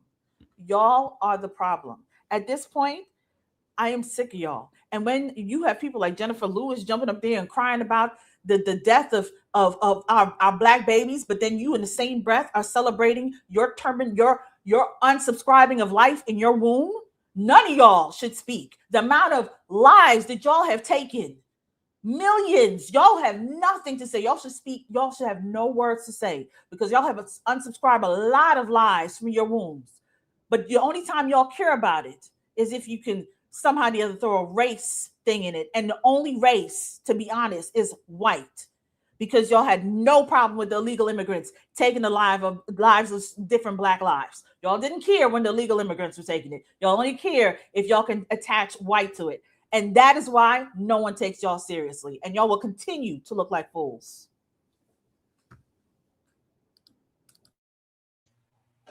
Totally agree. But they're going to say it's white supremacist talking points. Yeah, true. Go ahead, Mr. Dan. Hey, listen. My concern again is that we have got to stop letting these race baiters get away with their race baiting. The points that you made about their silence about all of those black people getting killed during the holiday is a major point. The point that you make about that young child that was killed by her parents is a major point. There's a multitude of blacks killing blacks, and we need to hold them race baiters accountable for every time they don't say something about these things. This would embarrass them. Can you imagine every time they call a press conference to talk about somebody they trying to pump, and we say, listen, what about all, and start calling out the names. What about all these black kids that got killed that you said nothing about? Why? What are they more valuable than the ones that got killed by other blacks? We have to start holding these race hustlers accountable for their shenanigans. If we did our job efficiently, they'd be embarrassed to do what they're doing. But they get away with it. They get away with it. And this is what thing that bothers me. This brother Nolan, man, he had, obviously, as you said, he was comfortable with his white friends. And he was not the only black there. No. I'm gonna say it again. He was not the only black there. You had other black friends who said, listen, that wasn't him that was complaining. That, you see, there one black guy that wasn't even interviewed by the investigation. One of his closest friends. The point is that we have to let the investigation take its place. But to let them race baiters get away with tacking race onto this at the front, they need to be slapped down. And I think it's unfortunate because this is gonna always happen. We have so much data to prove that they are race baiters because all of the black people that got killed that they said nothing about, if we just kept that before them, it would embarrass them. We don't do an efficient job. I just don't think a sufficient job has been done to keep that before their face. Every time they open their mouth, call the names out that they didn't jump up for. Make them embarrassed. But what you say, Crystal? Make shaming great again? Yeah. Make shaming great again. Mm-hmm. Shame these hustlers every time they open their mouth with what they didn't protest about. I'm done. Well, I don't think people really understand an investigation. If the police thought this was actually a homicide, his family wouldn't have that cell phone. They would be doing forensics on the cell phone. They would be, doing a forensic check on the cell phone. If they actually thought it was something other than, maybe an accidental drowning or something along those lines, his family wouldn't have that phone. And I think they have more of an understanding as to what went on than they're letting on, to be honest with you. And the fact that his father has come out and said, hey, he doesn't think this is about race. These are kids that have been rocking with each other for a very long time. Thank you. The moms know each other. The moms, yes. They go back to high school. The moms do, or maybe middle school, as far as I know. They've been friends for a long time. So these kids have obviously known each other for a very long time. And Wise, if I could just bring this in, if they are so concerned, right? Because depending on who you're talking to, race can be flip flop. We all know that with Kamala, right? So when you look at this, the mom is not a black woman. No, she's Filipino. Filipino. Mm-hmm. So I'm looking at it like they're used to being in a mixed community. Mm-hmm. Yes. So what is the problem now? Even if one of those white kids were involved with some kind of interference activity, it wouldn't make it a race thing. Because they, like I said, see, the point is that we gotta stop letting them get away with this kind of stuff, because this is serious mess that's corrupting people's mind, and other black people are reacting to it with hostility. Yes. Because of stupidness. Mm-hmm. Well, it's because of people like this. I want to play this this clip here. Let me see if I can find it real quick. Hold up. Because you got race hustlers out there that, for the likes, clicks, and follows, they are going to, continue to, spout this foolishness. Give me something here. All right, here we go. It's your boy. This is Mika's guy, Willie D. Oh, hey, if Willie D's on the case, you can almost count that. He's loud and wrong. He's the short bus whisperer. Thing right here going on, fam. The daddy went to one of the dudes' house, the one that's who goes by Jax. Jax is his middle name. He went to Jack's house, and Jax opened the door and says, he asked for his keys because his keys, Nolan's car was in his driveway. So Dad goes to the house, asks for the keys, and he say he don't have the keys. Dad takes off and walking away, and he's walking away with some other friends of Nolan's. And one of the friends, the real friends, they're really upset. And they want something to be done because they're suspicious. They know they did something to that boy. So one of them turns around, go back to the house and say, "Nah, man, he knows something." It just makes you wonder, like, what? He didn't even say that. You know what I'm saying? First off, he ain't really say a whole lot of anything, but then he'd be making up stuff. That's why, and shout out to the brother Blanche. He always like, yeah, black people be lying. You know what I'm saying? They making up stuff. Shout out to Blanche, man. His real friend got mad. Like, went back, man. Yeah. Just be no, they made a call. Wise. The boy said, supposedly, this is what the parents are saying. The boy said, "I don't have the keys." He called another friend, and she said, "Oh, I left them up on the top of the dresser on top of your because Xbox." She knew where they were. Where did he get to going down the street and we was walking? It was like, look, we know they know. I can't stand that man. Come on, Mika, you know how they do the story. They be like, "Let me tell you what happened," because I was what happened. What happened, dog? Here's what really happened. All right, so boom. Yeah, exactly. You know what's really crazy? Is that you have people listening to these TikTok reporters. And I overheard someone the other day, and they were talking about this situation, and they were saying that some lady was talking to the ancestors, and she said the spirits told her that there is something nefarious going on. I said, "You got to be kidding me!" The spirits said, and Benjamin Crump reposted the crystal woman, the woman with the crystals, because she was the one that put that whole little theory out there with the picture, and then somebody else picked up on the story. And I'm telling you.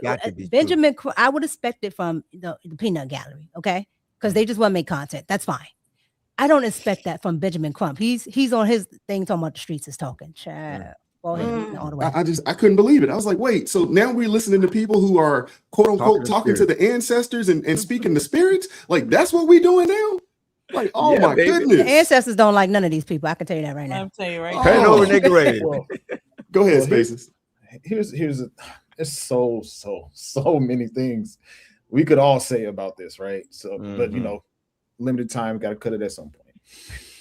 So, I guess I'll start with the whole idea of them hiring Ben Crump, right? So, we actually talked about this on my show yesterday, and one of my co-hosts, Jay Everyday, he said, some people use Ben Crump as an attorney because he's not a criminal attorney. Right. He is. I just looked it up 1 second. He's a civil rights and personal injury attorney. Mm-hmm. Which at that case, I'm like, okay, if you think, cool. If y'all think he's the best option, cool. Me personally, I'll be looking at criminal charges. I wouldn't be looking at civil rights and personal injury issues, whatever the case. If that's what you think, if that's what y'all think is right, whatever. But Taslim Figueroa. Oh, I've seen her on far too many interviews, and it's every single time, loud and wrong. Yeah, strong, loud and wrong every time, and rude. Very rude. I watched her a few times on the Breakfast Club, and every single time she's just that person that tries to get people to believe that she's right because she's constantly being belligerent and just constantly interrupting and being rude and in this case with this video, disrespectful. Yes. It's like, you asked me a question, but I'm going to answer it how I want to answer it. That's how do you even have conversation like that? You can't have conversations with people like that. If I ask you how your car is driving, don't start telling me how your dog broke his leg. Like, I don't care. I mean, I'm not gonna say I don't care about that, but why can't people just have the conversation? I ask this all the time. Why can't people just have the conversation? Why can't you just answer his question Because even with the Carmelo Anthony case, from the beginning, I was saying these are two 17-year-old boys. Look at it as two 17-year-old boys. Just look at it that way, because there's far too many people trying to make this into a race thing, which is always distracting, which causes a whole lot of misinformation and a whole lot of wrongful, unnecessary conversation to happen. That's right. Yeah. And people like Tez and Figueroa, I promise you, are the perfect example as to what I just made up, professional N-words. Because this behavior is ridiculous and unacceptable for the betterment of the conversation, right? So people like Tez and Figueroa are the reason why Carmelo Anthony thought he had a case. Yeah, absolutely. And why he didn't take that plea deal when he had a chance. That's right. I'm saying it's like if he would have just did the plea deal, just went along, just pleaded guilty, whatever the case. Don't try to fight against it from the start. You probably wouldn't have been in there for 35 years. That's right. I said it. You know, so I'm just saying it. And then, you know, man, as far as them hiring, not hiring, I'm sorry, as far as Tyler Perry and Byron Allen, I'm iffy about that, right? I'm iffy about that because in one hand, it's like Tyler Perry is just paying for the funeral costs. Is that so bad? And then Byron Allen, he's did the 100,000 to the GoFundMe. Is that really so bad? Yes No, and no. it's bad when they don't do it for other people who are killed by other black people. Clearly, And Spaces, it's not bad, except they're raising hundreds of thousands of dollars for funeral expenses and things like that. So what is this? What's $100,000 for?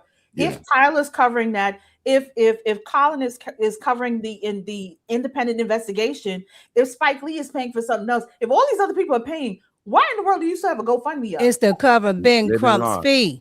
There you go. There you go. Well, and to make sure that they can fatten the pockets of all these quote unquote independent investigators and all this other kind of stuff. They just put money in folks' pockets. But this is also another case against reparations. Don't tell me black folks ain't got no money when y'all think something happened that's quote unquote racist, and y'all can mess around and raise and GoFundMe $1 million. But you got young folks out here with business ideas that don't need but $10,000 or $15,000, and y'all ain't got nothing for them. I'm saying the glaring elephant in the room, though, is that they don't do this for other black people that get killed by other black people. Shit, big bang bang by other black people. And I mean, there's so many of them that it's ridiculous. This is just ridiculous. You wait for this special case where they start grandstanding. We got to stop letting them do that. You stop grandstanding. All these people out here that are losing their lives, and you haven't done a thing for them. You haven't done. Stop it. Just stop it.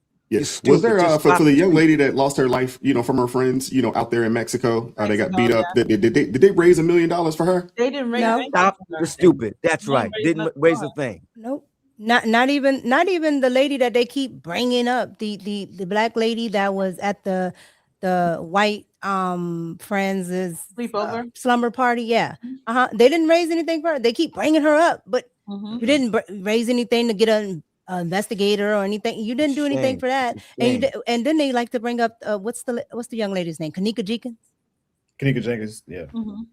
You didn't do anything with that either. So it tells me that they only pay attention to what they're being get them told. attention and publicity. That's it. No, they only pay attention to what they're being told to pay attention to, just like any other time. They only vote for who they're told to vote for. They only clap for who they're told to clap for, and they only give credence to black people or black excellence when it's told that it's black excellence. Yeah, absolutely. No, you're absolutely right. I mean, this is once again Booker T. Washington. There you go. For the W once again. Yep. We got to keep saying this. We probably have spoken this quote on this channel more than a little bit. He's probably the most highly quoted person on this channel. But, Booker T. Washington, he said it. There is another class of colored people who make a business of keeping the troubles, the wrongs, and the hardships of the Negro race before the public, having learned that they are able to make a living out of their troubles. They have grown into the settled habit of advertising their wrongs, partly because they want sympathy and partly because it pays. Some of these people do not want the Negro to lose his grievances because they do not want to lose their jobs. Here you go. Booker T. Washington Right. for the Right on W target. once again. Right on Always target. on top of it. So you guys are saying that the issue with these financial contributions is in the fact that it's essentially racially motivated. It is racially motivated because they only do it. Look, we had Caleb. They talk about, well, they doing all these think pieces of, you shouldn't have your kids around white people and so on and so forth. As we said, we have Kanika, we have Shanquella, we have Caleb, we have all these black people that are killed by that lost their lives at the hands of other black people. None of these people showed up. No GoFundMe. Their GoFundMes, as far as like Shanquella and investigations and all, they didn't do all that. So the only time they tap into the money, and I won't say everybody, because Tyler Perry has paid for funerals here in Atlanta for the black children who lost their lives at the hands of other black children. Not all, but he has done for some. But when you see they're only motivated spaces to either give money, check the GoFundMes of Carmelo, check this GoFundMe. There are other black people who, I forgot, there was a case. Oh my gosh, I'll try and find it, where there was a black child that lost their life to another black child, and they had up a GoFundMe, and it didn't even make $1,000. It didn't even make $1,000. And I have to find it back because I had that in here, and I was just like, how is it that y'all can raise money like crazy if there's a quote unquote race white element, but when it's black on black, y'all don't care. Y'all not even putting and dare they not say clarify that. They're not say if you go out with so you go out with white kids and you don't come back, this is why you shouldn't do it. So you guys are telling me that I should never go anywhere with a bunch of black women because I'm more than likely to get beaten in a room and left there. Exactly. So the point is that they're selective. They're racially white selective. It's very selectivity. They don't do this all the time when they should. It's not a consistent thing with them, and that's the problem. And it should be put in their face, kept in their faces. Absolutely. Celeste, we'll give you the last word on this, and we're gonna keep it moving. Well, I think you got to look at the anatomy of the grift, because the grift has two parts. So the first part, as Wise you just pointed to, was spoken to by Booker T. Washington, and expertly, we might add, managed by Ben Crump. Ben Crump does not sue people, he sues municipalities. Right. What he is looking for is someone in an official capacity to have made any mistake at all for which the state or the local government is liable, because that's where the money is. And Ben brings down the money. You don't get him. He doesn't go anywhere where he knows there's not a boatload of money that he's going to be able to get. To Teslin Figueroa, just want to help her when she said, how did we know that he was in the water? We know he was in the water because that's what he came out of. So it's very clear. No. This is not a mystery about how did we know he got in the water. They literally said his body washed up on the shore. That's right, because it came out of the water. So it had to go in. That's just, you so busy and so angry and so bulldoggy, ready to fight. I mean, you're making stupid mistakes that you don't have to make. So the first part of the anatomy of the grift is the money. It's those people who can see that if we can, it doesn't have to be real. We saw Al Sharpton came to national attention on a race hoax called Tawana Brawley. That's right. All right, so it doesn't have to be real, but if they can create the perception long enough that they can put pressure on these municipalities, oftentimes Crump and those folks get their money before any trial ever comes through or any investigation is ever done. They get the city to settle. They don't care what happens. Often that's the ideal situation for him is he's going to go in and go, you need to settle with us now because we got a bunch of people standing outside ready to burn this city down. And if they don't, if we can't walk out there and tell them something, good luck to all of y'all. Make sure nobody all vacations are canceled. That's that Jesse Jackson civil rights playbook. Yes, it's the same. So that's the first part. The second part is this. And this is the sad part. It is a manipulation of the inferiority of who I believe of liberal Black people. I think this is what this does. They are so desirous to have a reason to justify their failures. And these are sometimes very accomplished people, but in their mind, they feel failure in comparison to whites.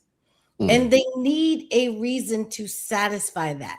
So they roam the earth, like God talk about demons, roam the earth looking for places and spaces where they can say, see, and that's why we're not doing well. See, that's why we're not doing well, which is why there's always a rush to racial judgment.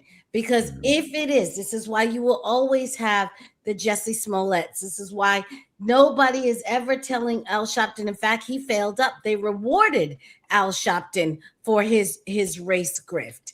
Right. They rewarded him for it. Every This time. is why there'll be more of those people who will try to what's his name? LeBron James and hung nooses and wrote racial epithets on his garage, but somehow painted over by the time the police got there. It's always some reason to say, see how attacked I'm being, see how they don't like me. And it's a projection. It is not that you don't it's that they don't like you, and some of them may not, but it's that you don't like yourself. And what you think about yourself is what you are projecting often onto these other people. The reason you want so badly for one of these white friends to have done something sinister to Nolan is to hide the unalivings that you are doing every summer weekend to each other, and you're ashamed and embarrassed, and you want this national spotlight on this so that the light is taken off you. This is the type of projection and inferiority that we are dealing with. And the people like the Als and the Ben Crump know this. And that's why they create these movie theater events for these people so that they can have a moment of relief where they can have some relief from their self-hate and say, see, no, that's them who hate me, not me who hates myself. And they create that, and who benefits from this is and we see this, if they can gin this up once again right before the midterms, I'm telling you, they need an event. Go back, what was it, 2018, to when the Democrats were reduced. They didn't have any event. They had to send bombs that would not detonate to them. Yes. So we don't know if they can't get this going. I don't know what they'll do. They'll be parachuting. I don't know what they're going to do. It's not going to work. Every midterm, they have to have an event. So they're gonna milk it. Yeah. Yep. This is they're attempting to milk it, but when the investigation is complete and it comes out that this young man, was intoxicated and either fell off the boat or got hit by a rotor or something, on the boat, and they find out that there was nothing nefarious. This was an accidental drowning that happens every year, multiple times a year, when you got young people, boats, and water. We talked about it last week, late in the year, and it happens, and alcohol, and intoxication, alcohol, drugs, and all those things that go along with young people, boats, and water. And then you throw in the drugs, and they've already been discussed that there's drugs involved and there's alcohol involved at these parties. When it comes out, and they will move on to whatever the next thing is that they can hang their hat on and grifting for the grifters to, get their likes, clicks, and violence. You know what I'm saying? Nobody's getting their money back. I want to say to the chat, if you want to know what I'm doing in the face of all of this, I'm going to see if there's a line dance to that M.I. crooked letter. I will video myself doing it. And you all this is how I'm handling it, okay? I'm going to make sure I'm on top of the spelling of Mississippi. I want him to tell me which crooked letter he's talking about. I just was I just look at one thing. Anybody who thinks critically, right? They get accused of either not caring about, the parents, just like that, Teslin did to that man that was talking. And she tried to demean him by saying, "Are you a parent?" Well, since when does being having to be adjacent to something ever matter to them, right? Because just because you're not a parent, don't she said, well, you don't have empathy for it, because that's the meaning of empathy. I am not the same, so I have empathy. Sympathy is when it's the same. So I they use words that they don't understand. They say things to make other people feel bad about asking plausible questions that can help, and questions that come out of their mouths. Like the mother said questionable things. So even the liberal reporters kind of had to push back on it. Well, how do you know that's his voice? Like, how are you knowing this? How do you know that things are deleted? These are just, regular everyday questions that somebody that, has some type of brain would ask. But when you ask these things, you are, well, you don't care about the parents and you don't care about their feelings. No, I absolutely do. That's why I want to get down to what actually happened. But they don't allow that to happen by saying things are racist, by saying these are white supremacist talking points. And then you get so fed up that you just, you put your hands up and say, forget about it. And they are allowed to keep on doing this. So it's just like Minister Danzel said, you have to stop allowing this. And that's why, at least on my channel, when those type of people come up, I say, okay, I'm all of that. What did I say wrong though? What did I absolutely say wrong? You don't ever want to talk, I don't argue their point. I never argue that point. Thank you. Amen. And it's interesting. I don't see them rushing out to places like what happened yesterday in East St. Louis, Illinois. Entire family was unalived by 2 Black teenagers. But they ain't got nothing to say. I don't see them saying, let's go cover their funeral cross. Crickets. That doesn't fit the narrative. Well, they won't make them any money. No. But, hey, let's read some super chats and we're going to keep it moving. Shout out to Steven. We got a lot to get through, so give me a second to do that. Steven coming through, $2 super chat says, Chris Rock, how not to get beat up by the police. Yeah, that was a good skit right there. Steve Edmister, $2 super chat says, remember Jesus called us sheep. Yeah.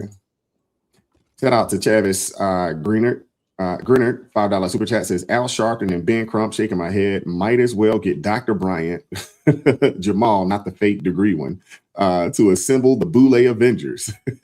Throw Dr. Richie in there too. Oh yeah, you can throw. Like he's the fake one too. I thought that, hey. Shout out to Monica Bills coming through, $5 super chat said he used the song and still missed a whole syllable. Shaking my head. Shout out to M. Wilker coming through, $10 super chat says in the South we spelled Mississippi as M-I, crooked letter I, humpback I. He didn't mention the humpback. My daddy taught me that early, and he was from the hills of Virginia. I appreciate you all. Thank you. Appreciate that. Shout out to It's Big Bear, $5 super chat says, FYI, if there was a Christian Twitter X, please check your emails. Would be trending. Love the stream, fam. Keep speaking truth. Man. Appreciate that. Yeah. Shout out to Jeff coming through. It's not your fault. Al-Anon Recovery Channel, $11 super chat says, and we don't know it wasn't a shark attack either, or an alien abduction gone wrong, or Jack the Ripper. Al Sharpton, go take your Ozempic and shut up. Shout out to Karen Elliott, $2 super chat says, how much would they raise if it was a scholarship? Zero. Exactly. Uncle Darnell, $5 super chat. Proverbs 12:10. A righteous man knows the value of the life of his animal, but even the compassion of the wicked is cruel. Uncle Darnell always coming through with that scripture. I love it. Shout out to Cap America, $10 super chat says, I keep getting more and more daily confirmation that since She-Hulk season 2 got canceled, these independent, entitled, selfish, liberal women feel it's their right to make season 2 in real life. Goodness gracious. She-Hulk. Shout out to LJ coming through. Been a member for 13 months. Shout out to my sister LJ. Says these people are sick. This race mess is about to come to a tragic conclusion. People are exhausted with this race hustling. Oh yeah, I'm exhausted with it, to be honest with you. Shout out to Captain Caveman, Crystal's Caveman in the building. $5 super chat says, good morning, panel. Entered late, pay Celeste. I'm poor. Of course, I believe that young man was hanging out with hateful people comfortably. Yeah. Shout out to Captain Caveman coming through. $5 super chat says, what about the black terrorist that sprayed that the young lady in her car in Florida? Ben Crump need to be there getting an independent investigation. Silence. Don't talk about that. Yeah, Come on, you can't say nothing about that. Shout Shout out to Captain Caveman. $5 super chat says, black community, black committing these acts against other blacks are racist. I call them terrorists. Shaking my head. Sorry for the spelling. Only way to get through super chats. All good. Shout out to Deb Rock. Race hustlers have undone all the work of Frederick Douglass, Booker T, and MLK. It's all Obama's fault. Honestly, I'm gonna take MLK off of that list. I don't think you should put MLK in the same sentence as Frederick Douglass and Booker T. Washington. No, sir. But you know, and they don't like Malcolm at all. You know, no, they don't like Malcolm. I would throw Malcolm in there over MLK, to be honest with you. Seriously. Absolutely. Shout out to Jeff. It's not your fault. Al-Anon Recovery Channel, $11 super chat says, here are all the facts of the case as of today. Nolan Wells is deceased. Thank you for your time. Yes. Very true. Exactly. Exactly. Well, hey, shout out, you know, as per the crystals and soothsayers on daggone TikTok, you know, they talking to their ancestors and I blame that on Montel Williams. You know, I just don't understand what's going on with these folks, man, with this, you know, with this witchcraft stuff that's going on these days, man. Montel had Sylvia Brown on for a whole decade. No, but I'm saying I blame it now on Miss Candace Owens. And bringing on that witch on her show, talking about we both dreamt Charlie and Charlie came and spoke to us. Both of them said it. It was like, okay. I'm just saying.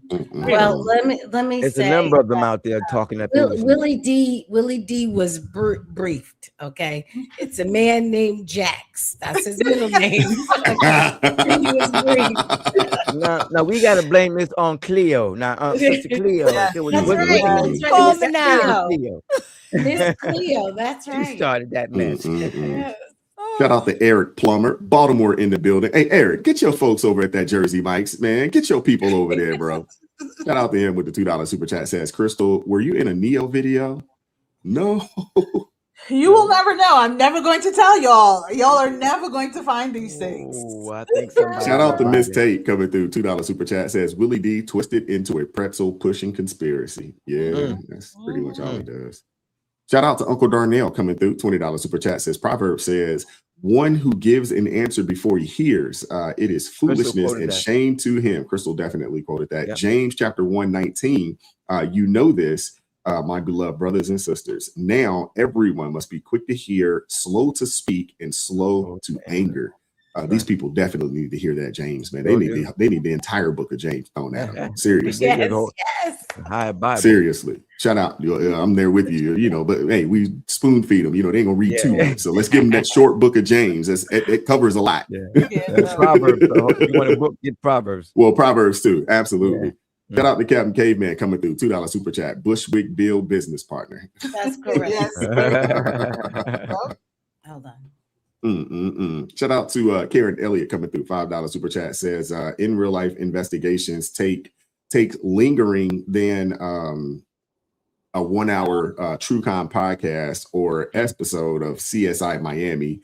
People don't know it can take 6 weeks for a DNA test. You know, everybody's looking for these answers, you know, these expedited answers, but they talk about the family. TikTok.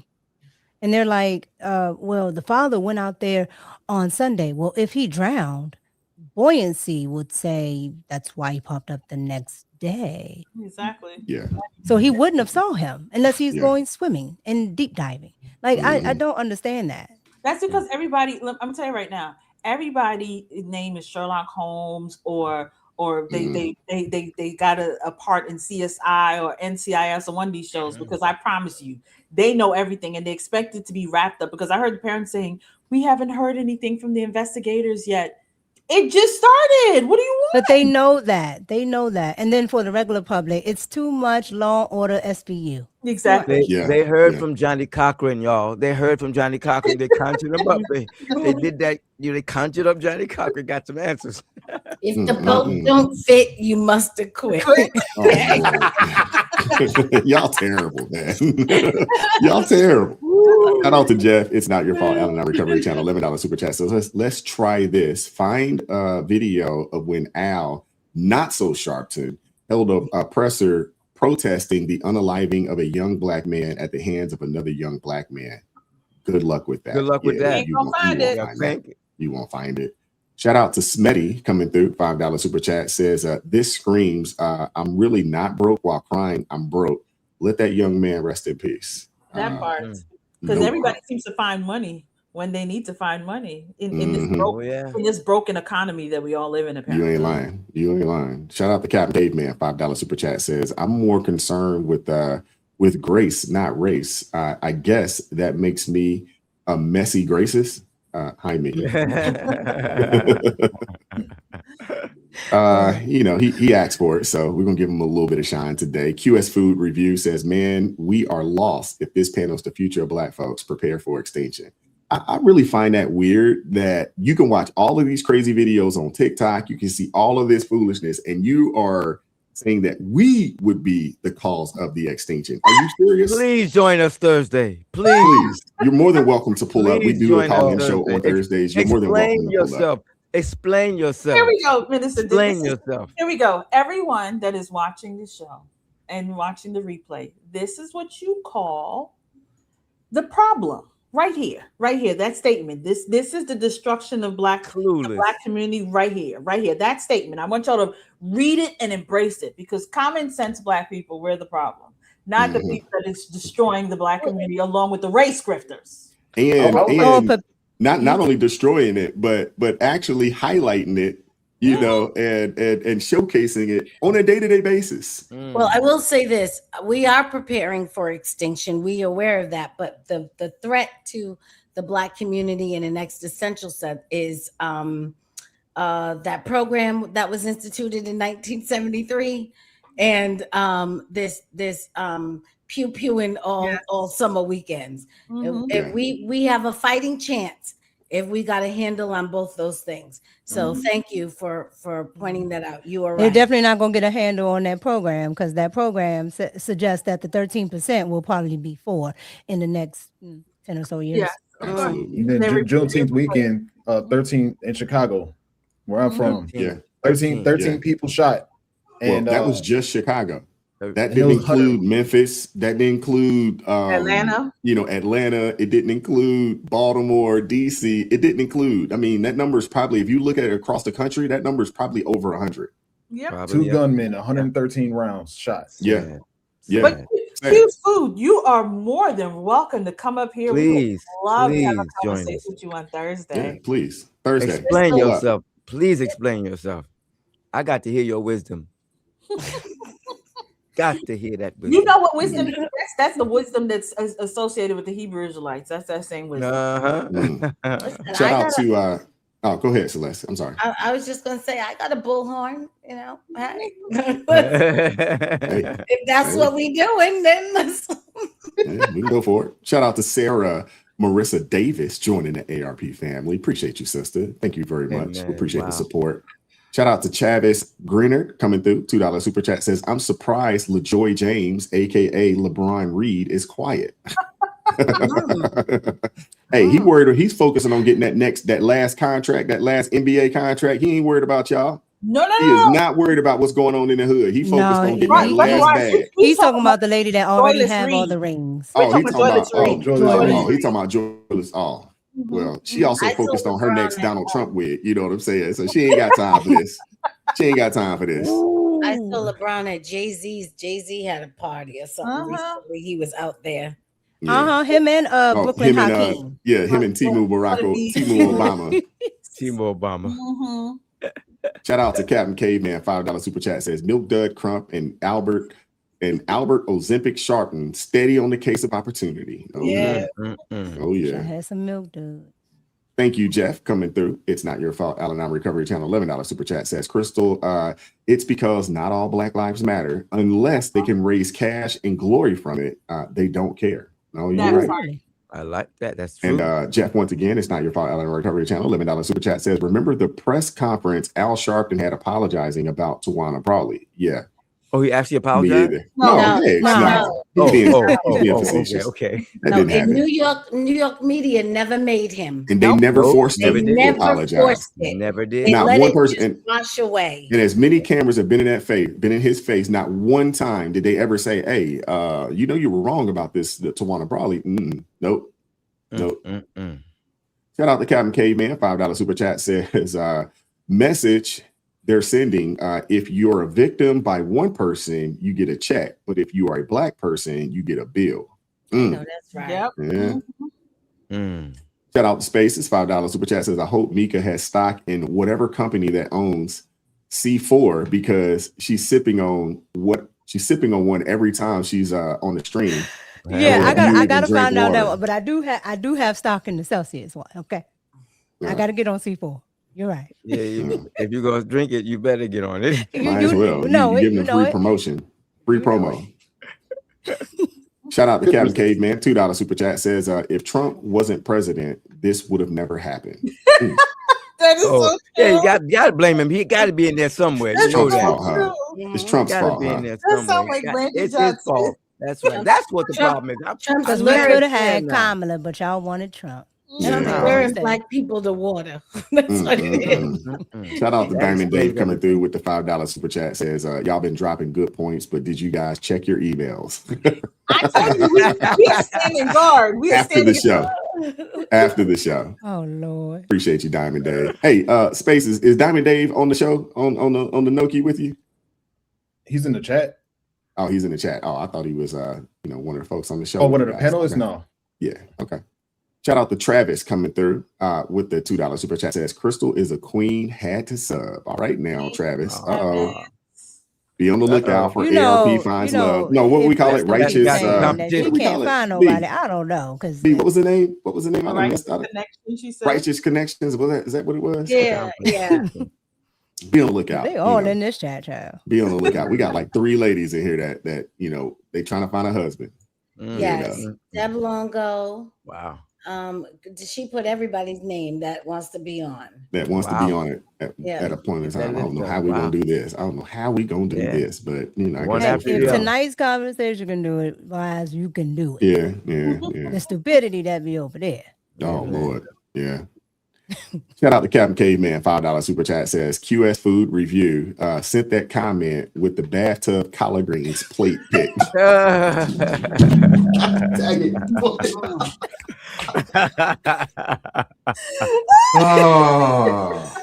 Oh man. I thought it was just me that noticed that. I looked at it. I said I ain't gonna say nothing. Oh man. Thank you, Captain. The bathtub you collard greens. Oh man. I love it. Welcome to the messy crew. Wow. Oh man, the bathtub collard greens. Come on. See, hey, you gonna have an old boy wanting to fight up in here, man. Come on, man. We peaceful over here. We peaceful. I come in peace. I don't want no smoke, man. You see me out in town, just keep it moving. I don't want no smoke. Oh man, that's crazy. That is crazy. The bathtub collard greens. But Captain Caveman, he like he can hold his own, man. He one of the New Yorkers that they don't lift weights, they just do pull-ups and dips, at the park. With Timberlands on. Yeah, that extra with Timbs and sweatpants jean shorts. You know what I'm saying? That's right. Jean shorts and the beater. Timbs with the tongue flipped down and the white. He got 3 pair of white socks on, scrunched down. They always the long socks. Woo. He's like, I don't lift, man, but I can do the heck out some pull-ups. You know what I'm saying? They doing pull-ups on daggone light post out there, man. Just out of nowhere. Body weight is the best No, that is the best workouts though. No, you're right. You're right. That's why I said you got to have Tim's on, because that's extra weight. That's extra weight. That's that extra weight. You know, them things 25 pounds. You know what I'm saying? You know it is. You got to be able to pick up your feet. Yeah, you do. You can't drag. Seriously, you can't drag your feet no Tim's now. Right. Look at Captain K, man. He like facts.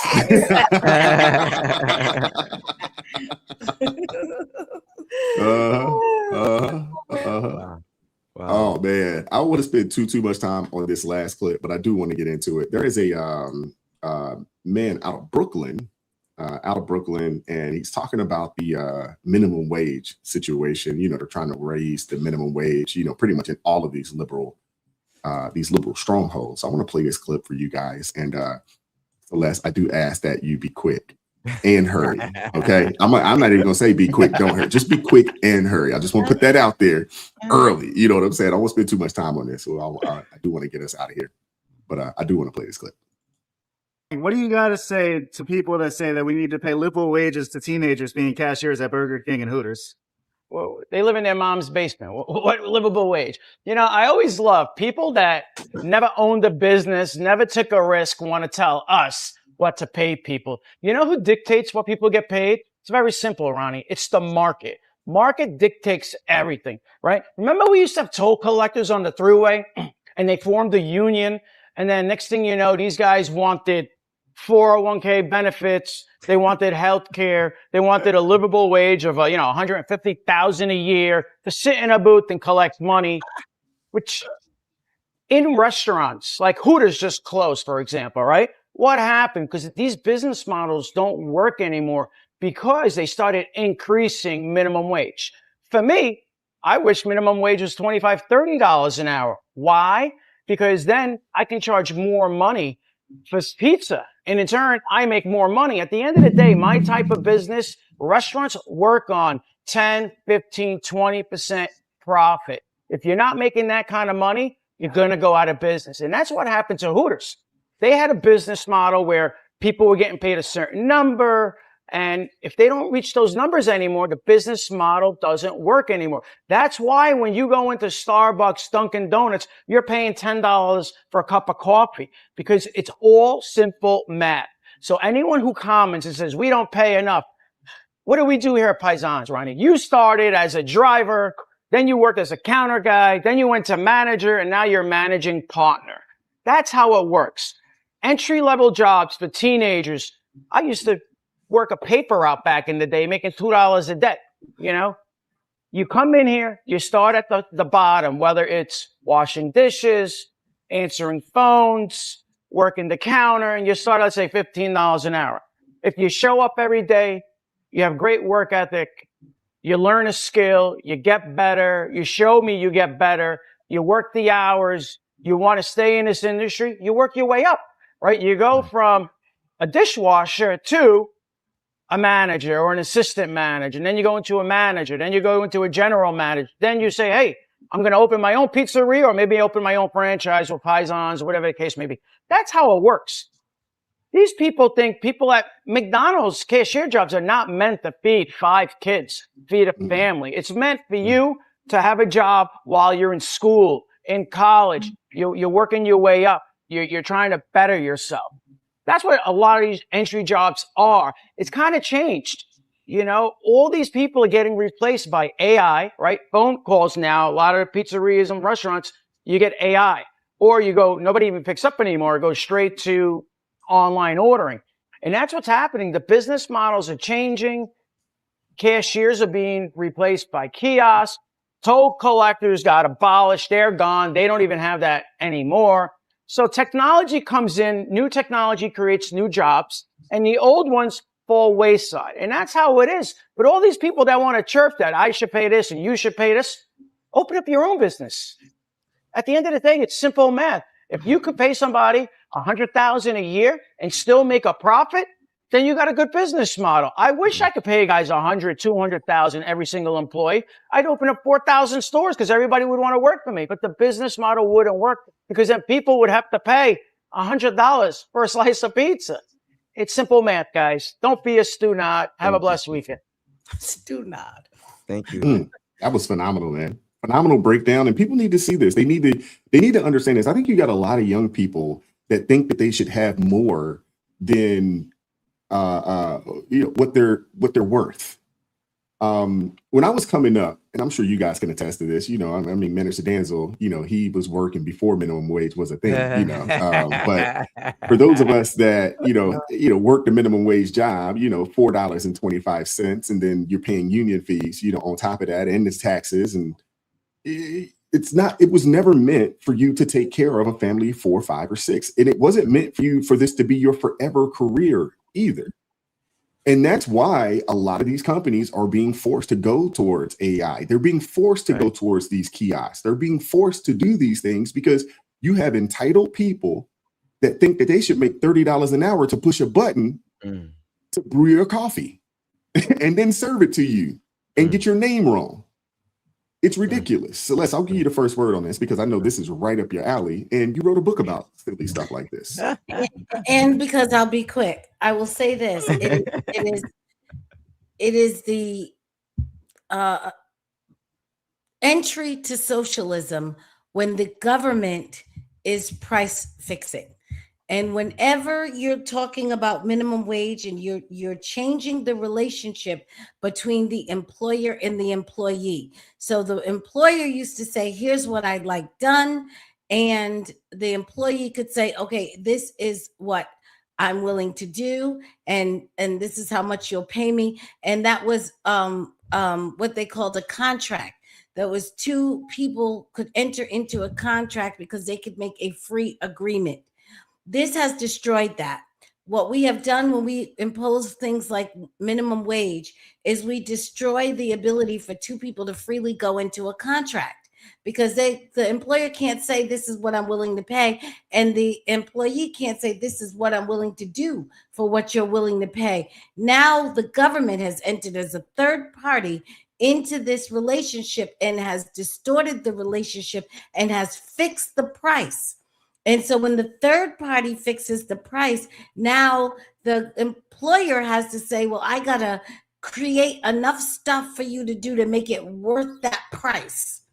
And now the employee has to say, well, if I'm going to make this much, then these are the things that I'm going to need to be able to make this much. And most of those employees aren't worth it, to your point, Wise, which is why you go into these drive-through windows and other places, you see full-grown adults, not 22-year-olds, 42-year-olds in the window, and they are trying to raise families and things on these prices because they have price fixed and distorted. Their price fixing has distorted the price beyond the market. And what that can only lead to, and all it's ever lead to, is eventually, especially for the moms and pops, is closing. These places are going to close, and you are going to have particularly cities where they have over-focused, Seattle, Washington, New York, where they have these extremely high minimum wage rates. They're going to have very low rates of hospitality. And they really are turning these cities into wastelands. So I guess we'll end where we'll start, which is the young lady who said she was leaving California. That is what these places are going to become. They used to be places of great attraction, great culture, great dining. That is all over. We are witnessing the end of urbanization. They're wastelands to come. It'll just be gangs of New York from here on out. No, Celeste, you're absolutely right. And I don't think people understand that the expedited push on AI is not because the companies just wanted to, push this AI. We knew it was coming. And if I've worked in tech for a long time, so you knew it was coming, but they've expedited it because of all of these entitled people who thought and think that they deserve more than what they're actually worth. So the company said, you know what? We're going to solve this. We're willing to invest. So people don't understand it. You got other companies out there that have been investing a lot of money in this new technology to replace these entitled, worthless workers. Let's just keep it a buck. And everybody knows, or maybe you don't, but The number one expense for every company out there is their labor force. Labor. If you don't know that, now you know. But it is the number one, it is the largest item on the P&L sheet, your profit and loss for every company out there is the labor. And when they're being forced in places like Seattle to pay baristas $30 an hour, they're being forced in places like LA to pay pizza delivery drivers $25 and $30 an hour. Of course, they're going to say, you know what, we can't do this. The high turnover. Exactly. We can't do this. We can't afford to do this because no one is in business not to turn a profit. They're just not. So they say, you know what, the way we do this, the way we're going to turn a profit, you know what, I am actually willing to invest $500,000 into this AI robot that will bring out your food for you. I'm willing to do that because they can look at it over the better part of 10 years and they can say, you know what, we're actually going to save money and less headaches and less workers' comp claims.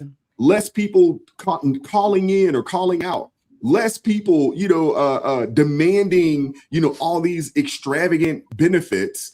The robot don't ask for benefits. They don't need them. You know what I'm saying? So they don't understand that they ask their way out of a job. That's what happened. There you go. So you won't have a job. And they're going to say it's too much. It's the fault of capitalism. So you rather go pay for the robot instead of paying a right wage to people. What's a right wage? Because they asked for $17, $20, right? But then they say they can't take care of a family on $20. So where are you going with this wage? It's just always more and more and more and more, right? So the employers are like, okay, it's never going to stop because it was here, there, and now it's up here. And it's just like for all of that, I might as well get the robot. Actually, the first time I saw the autonomous stuff in a fast food place was LA. Like I saw the Chick-fil-A in LA and it had maybe 2 employees. One was in the back and then one was in the front where they had the one cash register. Everybody else, had to go to the little thing. So, LA, likes to act as if it's, progressive and all of this other stuff. But they're very much so capitalist because especially with the bigger corporations. And so is the rest of the West Coast corporations like Starbucks. They're down in Tennessee now. So, I mean, everybody's in this to make money. And that's why a lot of these people that are leftists, they're pushing so hard for the commie stuff because they see where it's going. They're not that dumb and they dumb, but they're not that dumb. They see where it's going. But they don't want to do the work to be entrepreneurs or study up on AI to see where you can get in innovation. They just want to complain. But if you in commie land, then you don't have to worry about this person making more than you and this person makes more than you because everybody's eating out the garbage can at that point. You're absolutely right there. That video was an excellent intellectual antidote for the stupid bleeding heart liberals. I'll say stupidly bleeding heart woke liberals who are demanding $30 and $20 minimum wage. They are just talking their own people out of a job because people that have business ain't gonna stand for it. It's just stupid, and it's good to hear somebody put some intelligence to the stupid comments and the stupid perspectives these people have. Well, you know what though, I was doing a study because I was looking at some things, and right now in the United States of America, there's over 7 million open positions right now. Woo! Over 7 million across the country. Obviously, there's more open opportunities in other places, in some places than others. But it's not a situation where there's no work out there. But and I gotta say this, Obama did say this, back in, I want to say it was during the second administration. He was like, hey, America has a need for highly skilled talent. But for whatever reason, that hasn't been a focus. So people, they want more for less, but there are a plethora of opportunities, but they require highly skilled, specialized individuals to take these positions that actually do pay very well. To be honest with you, as someone that worked in the tech world for a very long time, you know how many positions that would pay $150,000, $200,000 that would go unfilled? Not because, there wasn't workers. It's just you couldn't find skilled enough people to do the jobs. Amen. You know, and sometimes, you know, I've interviewed people out of college and they were not prepared for these positions because unfortunately a lot of these colleges aren't training the people, you know, to be able to do the jobs that are actually in demand. I used to be on a committee way back when at a couple of colleges out there in the DMV area, and it would sit with the people that actually create these course curriculums, right? And I remember sitting down and they're talking to us about the curriculum that they're developing. And I had to raise my hand and say, y'all 5 years behind, y'all are teaching things that the workforce doesn't need anymore. These are the skill sets that are needed. And I was told by more than one president that we can't move that fast. We can't implement what's new and needed right now. That's why you have the Google academies. That's why you have Amazon that created their own academy, because they're like, the colleges can't keep up with the demand. They can't keep up. So you know what? The F1B visa. And well, that too. And we'll just, you know, create our own academies and we'll create our own certifications. Do you think and you can come here. that they, because you said you've been on those things. So do you think that's done on purpose? Because I don't see why they couldn't. Because the tech colleges do it, you know, like the colleges that they like to make fun of, you know, here in Maryland. Remember Lincoln Tech and all that stuff. Yeah. But I guarantee you, all those graduates are having, you know, luck with electricians, plumbers, things like that. If they can keep up those demands in those fields and teach them in this little bit of time frame and create curriculums and courses for them, why can't major institutions that get funding from everybody everywhere, why can't they do it? They don't want to. That funding came from somebody that's getting paid. There you go, Minister Danzel. If you solve the problem, there's no more money flow. Well, also the bureaucracy and red tape at your larger four-year institutions is ridiculous. Yeah, I would tell people all the time when I would do mentoring and things of that nature, especially of young people, and they're trying to figure out, okay, I want to get into tech. What's the best route for me to go? I would tell them all the time, go the 2-year route and then get a certification. Because the 2 years are a lot more flexible, and to be honest with you, they're actually more up to date in what's in demand from these companies, because they can be a little more nimble. That's right. Because they don't have as much red tape as the larger institutions. I mean, it's a set, and they don't charge it. So think about this. Right. It doesn't cost as much. I know in Maryland, I know in almost every community college in Maryland, you can get your 2-year degree or associates for about 12 to 13 grand. Yeah, it's really cheap. It's very, very affordable. Very, very affordable. And for the most part, if you come from a disadvantaged situation, you can actually gain, you pretty much pay nothing because your Pell Grant's going to pay the majority of it. If you do have to have any form of, quote unquote loan, it's very, very minimal. And then from there, you get a certification and you're off to the races from that point on. My homework is right now, no degree, just certifications, and he's $150 plus, you know what I'm saying? But he went the cert route opposed to these 4-year institutions that, they're typically 5 years or so, or some cases more behind. Yep. They got they have the I know it. I used to tell people that wanted to get into things with buildings and properties and things like that. I'm like, they have certain certifications to be property managers at these community colleges. When it comes to HR, they have those certifications, right? And you can get in, because I know a lot of women, they don't want to do nothing but push paper anyway. They don't want to, do nothing strenuous. So you have all of those at the community college where you don't have to deal with all that debt, but it's not about the actual career. They want that look of that. I'm so educated and I go to this big old grandiose college that I can barely keep up with the curriculum, even if the curriculum has been slighted to, for me to succeed. They don't really care about the curriculum. They care about how it looks. So community college has been, stigmatized, stigmatized and looked down upon. Right. To where it doesn't, if you tell people, oh, my child is at the community college, they're like, oh, well, they couldn't get into the bigger college. And it's just like, that's not the case, because I can tell you right now, all the foreigners send their children to the community college, which is why it's filled with them. That's right. Because they understand the game. But go ahead, Crystal. Yeah. So They want you to own nothing and be happy. And there's only one way to do that, is to continue to dumb down the society. And so they continue to push things, because when you go into some of these other foreign countries, they're teaching their children everything that America is not teaching their children. Their children they're up, and I'm talking about like kindergarten, first grade, second grade, what we would consider that here in America. These kids are learning AI, they're learning machine language, they're learning all of these things at young ages, while American children are trying to figure out how to become the next TikTok influencer. That's their focus.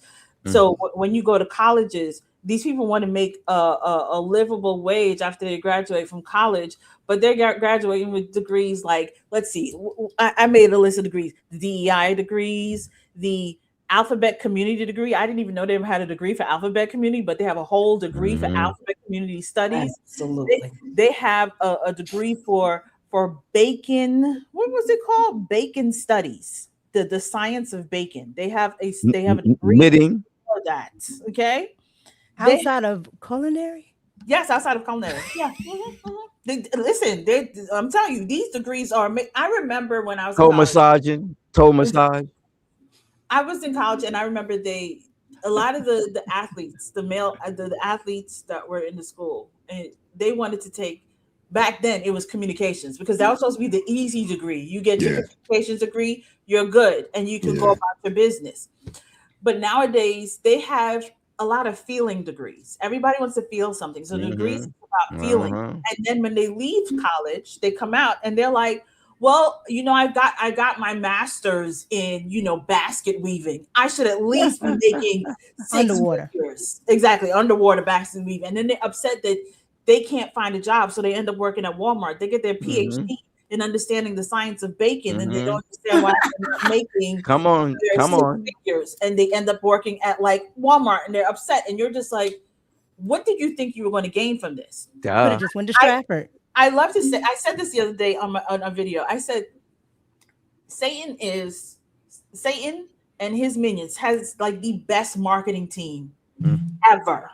Like their marketing team is outstanding, because what a way that seems right to a man will lead to death. And when I say lead to death, that's death generationally, that's death financially, that's death spiritually, all the way across the board. And the reason I'm saying that is they made it so here people, they don't care about the basics. They don't care about building a business and generational wealth and legacy. They care about status. They care about what does it look like on the outside? What does the packaging look like? So I can go into a room and say, listen, I got my master's at Harvard. Really? What did you get it in? Underwater basket weaving, but I got my master's. That's what they care about. They want to be able to say that because it's a status thing. It's not actually, there is no depth to these people. Nope. So now business owners, and only in this world, in where we live, will people say, will the poor people tell the rich people what they should do with their money? Will employees tell employers what they're supposed to do with their money? It's only in this backwards world. In reality, you should not be, you again, this is something my parents taught me when I was a little girl. Beggars can't be choosers. You can't be out here telling people what they're supposed to be doing with their stuff. This is their stuff. You are begging for a position, especially with your underwater basket weaving or your alphabet community degrees. You are toe begging. massage. You can't say, well, I can't get a livable wage off of this. Well, then you should have chose better. Go pick up the ass backwards way of moving forward from my girl Come on, please read the book. Read the book, please. Read the book. Because right now y'all know nothing, and you think you know everything, and then you want to know why you're being replaced by robots. Robots are not going to be out there giving nasty attitudes. They won't be attacking people. They won't be They won't be stealing. They won't be stealing. They won't be stealing time, because people love to steal time. Oh Lord, yes. Nothing. They won't be saying, I need a livable wage. They won't be doing this. So all of you have actually pushed yourselves out your own jobs. They won't be saying, y'all don't pay me enough for this. Exactly. When reality is, and I'm landing on this is what I was talking about, the marketing. Because as what you said, Mika, and this is something I always said, growing up in Gen X, it was, you're going to trade school? What do you mean? You're not smart enough to get into college? Why would you get a trade? Why can't you go get a degree?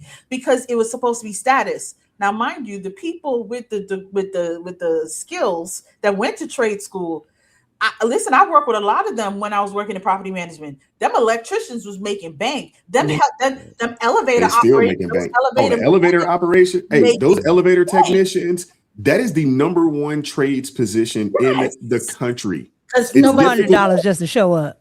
It's difficult to get in because they seem like those folks, man, they got a monopoly on it. They just put their families and they just put, on and on. But if you can get in there, oh my goodness. Building engineers too. They have those little programs in the building engineer world. You come in as a junior. The same thing with what do you call it? HVAC people. Oh my god. My cousin is the safety, what do you call those? OSHA safety certified reps. Oh my good man. There's so many of those opportunities out there that people just don't know. That's what I'm saying. There's a lot of positions out there. They just don't know that they exist. No, and then on the flip side, when we talk about hair, we just said, what did Omar said that they're spending $30 billion on hair? Do you know how much the hairstylists are making to do? They went and got their skills. And that was there's something my dad said to me when I was younger. He said, you want to trade your skill for money. You don't want people to pay for your time. Yes. Like because he was saying when they're paying for your time, they don't really need you. They can replace you with somebody else any given time. But when you have a skill to offer, now you can command the type of money that you're making. And I think that is what a lot of people don't understand. They care more about trading their time for money. But at the end of the day, the way I look at it now as an adult, a lot of college is just to train you to be an employee. It's not to train you to be an entrepreneur. That's just school. That's the academic system in general, from pre-K up. Well, nowadays, I guess 2 years old up when they can get your kid indoctrinated in the system. Oh, that's 6 weeks. That's the game plan from that point on. They're not training you to be independent employers. They're training you to be dependent employees. That is, and they don't train you to be in service. Like I keep telling people, if you are in service to someone, right? If you pick whatever you do, and you are in service, then you find that the career that you like, but you also make money from it. And I've never seen anybody that finds, and that's what I think YouTube is, honestly. Right? You're in service in some kind of way. Yes, it can be negative, it can be positive. But what I'm saying is once you're in service and people can find value from that, you will make the money will come. And that's what a lot of people have, even unfortunately. What Ben Crump is doing is a service. Right? He has found a way to be in service to a ridiculous group. But again, service nonetheless. That is how people stay in business. Walmart, anybody. That's how they stay in business. Now, I hope that more people go into the positive aspect of being in service, but that is how you find a career. If you're in service to something that you know how to do well as a skill, you will never not have money. Thanks. Spaces, we'll give you the last word on this. Yeah, and the guy in the video, he said, let me see. He said, what did he say? He said people don't know what it's like to have a business and how managing finances at a business works. I have to disagree with him. The only reason I say it is because people understand what it takes to have a business and the financial responsibilities and all that when they go to make their own business. And then if they have any lick of a turtle's toe of sense, they would say, this is how much I want to be paid. So based off of how much I want to be paid, I'm going to charge this price for this good or service. They want to do a specific thing. Or there's some sort of math that happens there, in whichever direction it comes first.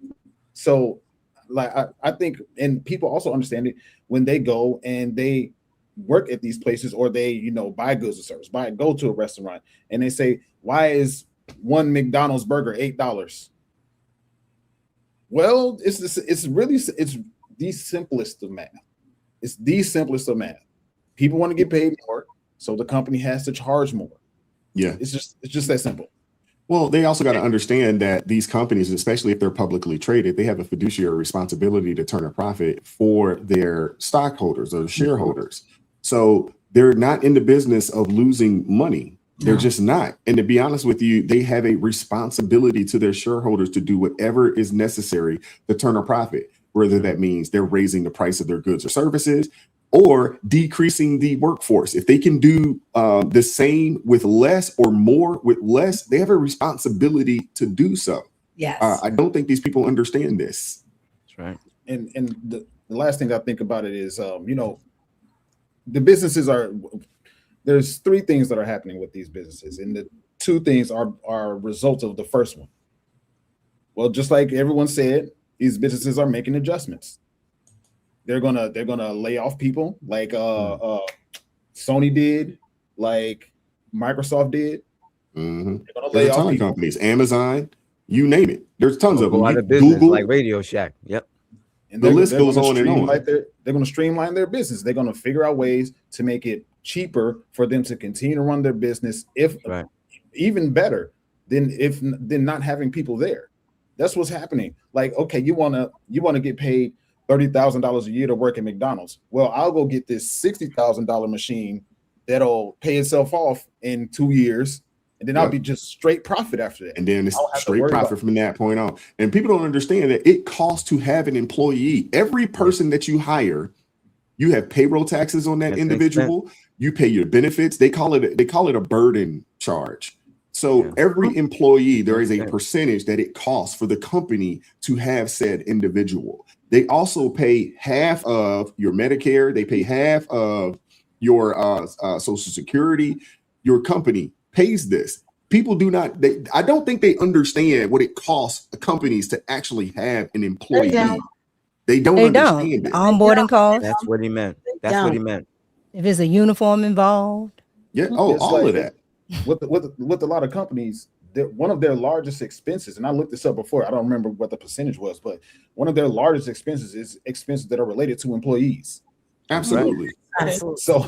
So when they say, like, okay, I'm gonna I think it was Microsoft laid off 2,000 people or something like, I probably have the number wrong, but they laid it off. It's okay, whatever those people's salaries, they're gonna figure out how to save that money and put it back into the business, and that's what's gonna happen. So what the companies are gonna do is they're gonna change how they're gonna streamline their company, and they're either gonna find cheaper labor, cheaper labor, or they're gonna go fully automatic.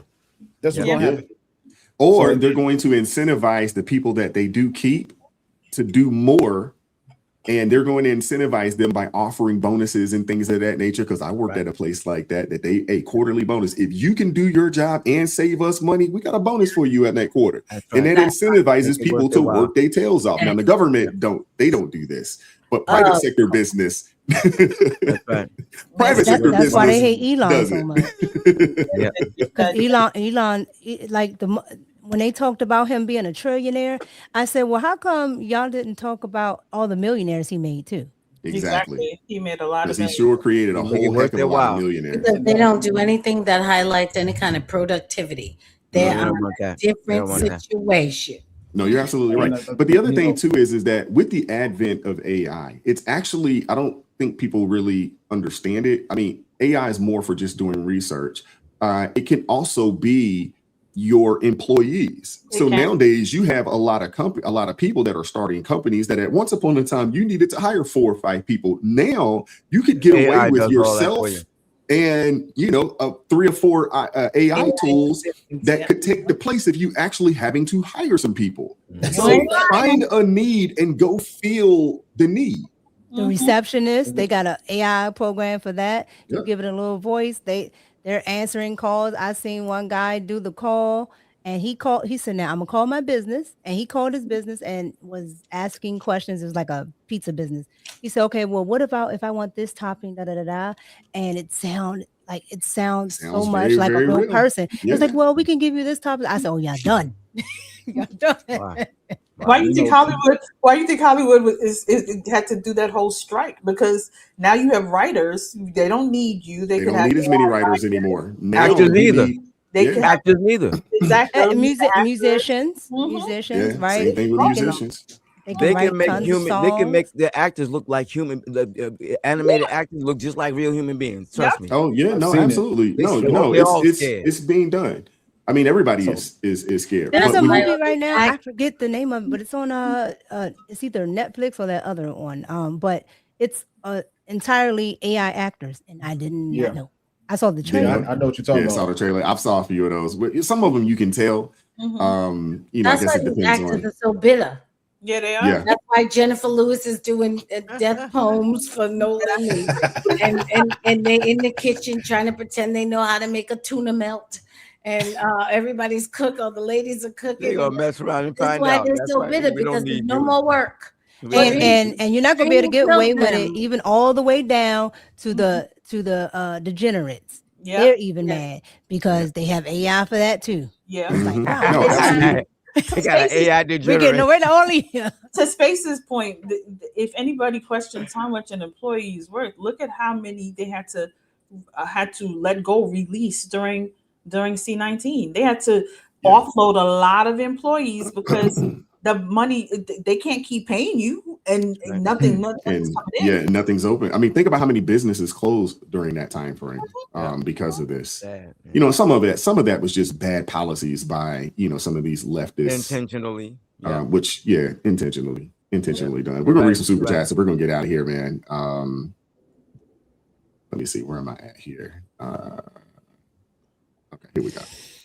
Shout out to Miss Tate, $5 super chat, says businesses are hiring older adults because some, not all, Gen Zers are extremely difficult to train, poor customer service, and lack interpersonal skills. Oh, Very boy. true. Very You true. are right about that one. You are right about. I will say this: being down here in the South, especially out this way where I'm at here, I gotta say, and my wife could attest to this if she's still watching.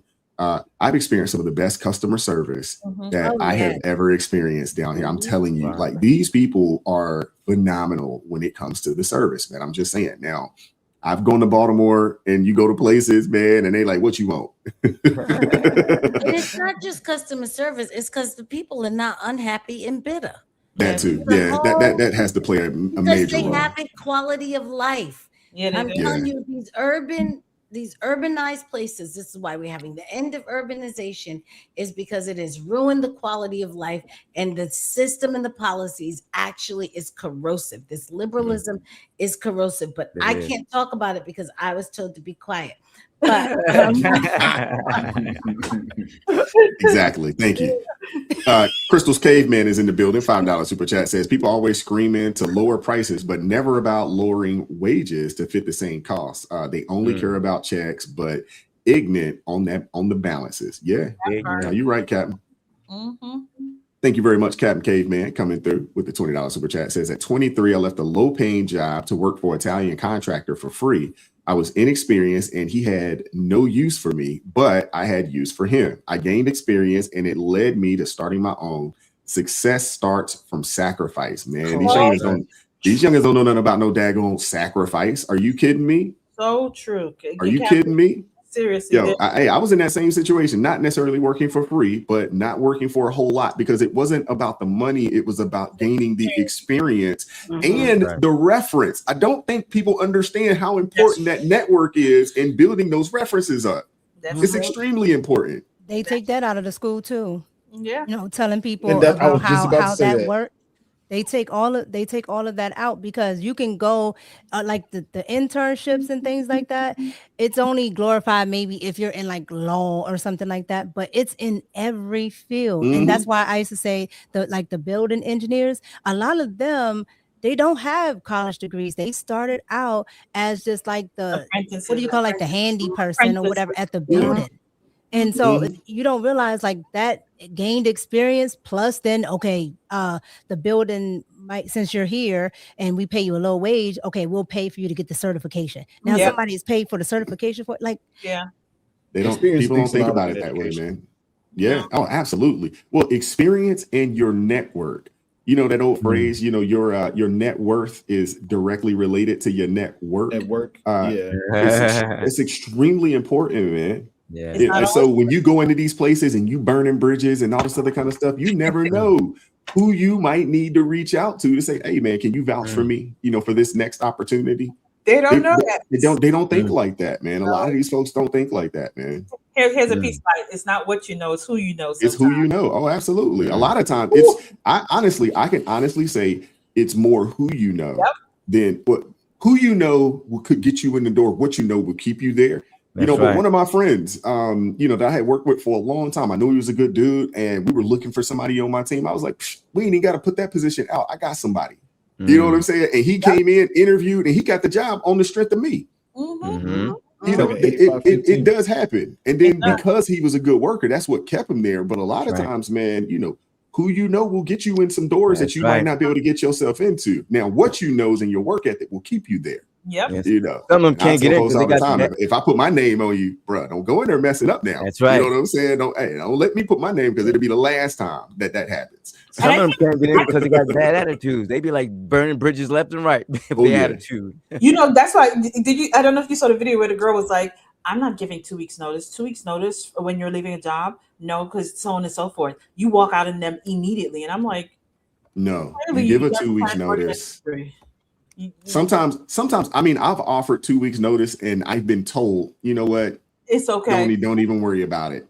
But typically when that happens, they turn around and say, hey, man, we're going to go ahead and pay you out for the 2 weeks. We just don't need you to, work. Because I work commission-based positions pretty much my entire career. So, there's no point. They know I ain't about to do nothing for 2 weeks because I ain't going to get paid on none of that. So, like, hey, just go on, we'll pay you your base for the 2 weeks. And then, we'll thank you. Thank you.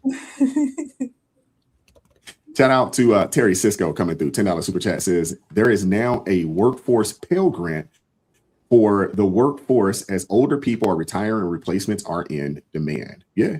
Well, there's a lot of, I think they were talking about the amount of HVAC techs, plumbers, and electricians that are needed because there are so many of them that are retiring now and they're doing everything that they can to get these young folks in, man. They're doing a lot. Providing training for them. Even providing training, on the job training. Now, it's typically not going to pay that much early on. Right. But it's not about how much you make early on. It's about the experience. It's about the network that you can build. That's right. But young people need to be taught this, though. But they don't like that, though, because they don't want to do from the bottom. Now we're here. They just want to go from zero to 100K immediately. Yeah. Shout out to Captain Caveman, $2 super chat says they go to college to be smarter dummies. Hey, Captain Caveman, you giving them too much credit. I don't know if about the smarter part, just dummies. No, they are smarter dummies. They found a way to continue on the path of being dummies, but it's further on because California got a lot of smart dummies. A lot of them. Deeper dummy. Shout out to Captain Caveman with the $2 super chat says, I got a degree in attendance for 1 day. This guy. Captain Caveman again, $2 super chat says, I have over 65 degrees on my wall, my thermometer. Oh, Lord. Thank you, B, coming through. She says, do these universities bear no responsibility for taking advantage of these young, dumb kids? New York offering and encouraging those useless degrees. What happened to guidance counselors? Seriously. They're part of the teachers union. Yeah, exactly. Well, the other thing too is that what you got to understand is that these guidance counselors or quote unquote college career counselors, these aren't jobs that are filled by people with my background. I always would wonder, like, why wouldn't they hire somebody that's been in this space to give these young people insight? They hire people fresh out of college to do these jobs. So you got people that don't know anything, that's never actually been in the work field or work in the workforce. They have no networks, no connections with companies. They have no idea what companies are looking for. And these are the people counseling these young people. And that's why. But the other thing too is that as long as the federal government is willing to continue to guarantee these student loans, it doesn't matter. It doesn't matter. These schools are going to continue to get their money. That's right. And they're going to continue to raise these tuitions because the federal government has decided that they're in the student loan business. And they're just guaranteeing these. Man. They're just guaranteeing these loans. So it doesn't matter. And there's no cap. No cap. And there's no cap on it. No matter what you charge, we'll pay. We'll pay it. And they take advantage of these kids. and they don't care if you get a job or not. They could care less. They could care less. They already got their money. Matter of fact, that's why you don't stay in school. That's why they're willing to just let you in, even if they can get that money for one semester for your behind. They okay with it because you're gonna be stuck with the student loan. So your frontal lobe is not developed enough to know when you do a crime, but it is developed enough to know that you will have mounting interest on these loans. It is developed enough for you to know which gender you want to be at 3. That's so exactly right. And all of those things are developed enough, but it's not developed enough for you to walk into a bank and get a business loan. Make it make sense. I would say to be also, and that's why parents, with me and my kids, I was very, listen, let's look at all the different things that you want to do in life. And let's figure out different options. Everything does not need college. Let's figure this out, because it's the government and the schools are going to do what they're going to do. Corruption. They're going to do what they're going to do. That is why we got to step in and be like, come here. Where you going? We're not doing that. Go ahead and get a skill. And that's the one thing I love that my dad and my mom, get you a skill, get you a skill, get you a skill. What's heavily degrees. Well, the other thing with the advent of AI, I know a lot of people are, scared, to death about AI, but it's also creating new jobs. There are, AI machine learning engineers. There are AI prompt engineer positions that are out there. You can go and these aren't even college degrees because the colleges hadn't caught up with it yet. These are certifications that you can obtain that don't really cost you that much. I mean, you're going to spend a little bit of money, and then obviously your time to learn these skills, but it has created some new jobs. So it's taken some jobs away, but it has created new jobs. But that's what happened in every new, technological or industrial revolution. There's jobs that are lost, and then there's new jobs that are created for the new, for the new workforce. So new industry, for their new industry. So when you think about this, in the 1800s, when the advent of the car and, the tire and all this other kind of stuff, people were upset because there was a whole industry around the cart and buggies. And you had the people that picked up the horse dung. You had the people that worked on the wheels and all this other kind of stuff. And they're like, man, we're going to lose jobs. But a new industry was created. And it was even more jobs that was needed. But this always happens in each generation. It's been happening. So I don't understand why people. It happened in the .com boom. Think about the .com boom, the late 90s, early 2000s. It happened then. And it's going to happen again. This is just the next iteration. It's going to happen and give it another 10 or 15 years. There's going to be another set of jobs, and people are like, oh my gosh, I can't believe they're replacing. Yeah, of course, it's replacing some people, but creating other opportunities for others. Right. And it doesn't have to replace because that's one thing, and that's what my dad said to me when they first started pushing out the ChatGPT and stuff like. He was like, "Go learn it. Go learn how to do prompts. Go learn to do that." He said because then you won't become obsolete like other people. Other people who are fighting against it and don't want any parts of it. You're the ones that's going to be obsolete. You're the ones without jobs. You don't want to learn. Oh, that drives me crazy. And I don't mess with that technology stuff. Do you realize it's 2026? What you doing without technology? Everything's technology. You can't even apply for a job. You know what I'm saying? Without being able to, like, what are we doing? I don't understand that. When I hear people, my uncle talks like that. It's just like, dude, he depends on his wife for everything. Like, bro, what are you doing? Wait, Brother Wise, and for the Christians out there, I really need to say this because I've seen so many Christians. The AI might be the mark of the beast. We can't learn it. The Lord wants you to actually learn these things because you're supposed to be involved in every aspect of life. If you don't know how to do that because you're calling that the mark of the beast, you are going to fall behind and you want to blame everybody else. That's your business. You better go out there and learn something. But all of them. So what are you supposed to do? Just put your head in the sand? Like that's how they act. It's going to happen regardless. Exactly. Like it or not. Yeah. That's right. Yeah. Shout out to T. Paul coming through. $5 super chat says, sorry, got to rewind and watch. Praying for all. Y'all look great today. Thank you. Thank you. Thank you to Miss Tate as well. $5 super chat says, been fully remote for 13 years. Company cut costs by dissolving brick and mortar and were able to provide nice salary increases. Never impacted by C-19. All right, now, Miss Tate was in that same situation. Shout out to Dylan McClung coming through. $10 super chat says, dang, y'all still rocking. I figured I'd be catching the reruns at this time. Y'all got Wise working time and a half today. Wise, you need to take a screenshot of that. So when my man come back, they like to talk about your schedule, you tell him. Papa Don in here. He laughing. Oh, he did. He in here Okay. talking trash too. Talking trash too. I think because somebody else said that they're making up for Wise taking off on Friday. That's what they said in the chat. Yeah. Hey, we're still only going 3 days a week. I'm just letting y'all know. Don't even ask for Monday, Tuesday. We'll leave that to AT. You know.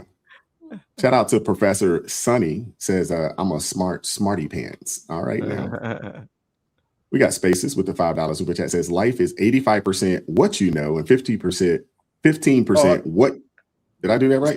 It's supposed to be who. Sorry, my fault. Who you know. Don't major in stoplight colors and minor in mailbox studies. Go based on the future of the economy. Yes. You know what you can do? You know, everybody use AI and they use it for all kinds of crazy things, but you can actually go and say, hey, what are the top 10 positions that are going to be in demand over the next 10 years? And then you can steer your children into the direction of those fields. You know, hey, healthcare is going nowhere. There is a nurse shortage right now, and there is a need for healthcare providers in almost every aspect that you could think of. Home healthcare providers are needed. Matter of fact, from a business standpoint, home healthcare provider business operators booming right now because we have so many of these, you know, baby boomer types that are retiring and retirement age, and they are in need, you know, of assistance because they have kids that, you know, don't want to take care of them in that manner. And if I'm not mistaken, I think the government is paying, you know, if you're willing to be one of those types, well, they're paid $3,000 a month. They do. Yeah, and a lot of staffing companies are getting into the hiring process because they don't have enough people to find people so the government, especially in New York, the government is giving out contracts to just regular everyday staffing companies to find healthcare workers. And I can give you one other tidbit. You can actually go into one of these AIs and put down, these are the things that I like to do. These are the things that I enjoy doing, so on and so forth. And then put down just different things and then ask because of my personality, what kind of jobs can I find that are booming in this industry? It will curtail a whole thing for you. It will curate the best list ever of all different things that matches your personality. Yeah, it does that. Yeah. Shout out to Dylan McClung coming through $10 which says also not sure if it was covered yet, but AT wants y'all to check y'all emails. We got it. We got the memo. I think we got the memo. Shout out to Daniel Manning, been a member for 2 months. Says great show, Brother Wise and ARP family, man. Thank you very much. We'll appreciate you, Daniel, and thank you for supporting the channel via Buy Me a Coffee as well. And with that being said, we're gonna get up out of here. Yeah, we are making up a little bit of time from last week Friday. I know you guys missed this, man. I did receive some emails that y'all didn't do a show on Friday. They must have missed on Thursday when I had mentioned that, hey, there won't be a Friday show. So there was a few messages. You gotta be on your community post, Wise. Yeah. I probably should have put that out there in that manner. I should have, but you know, I forgot.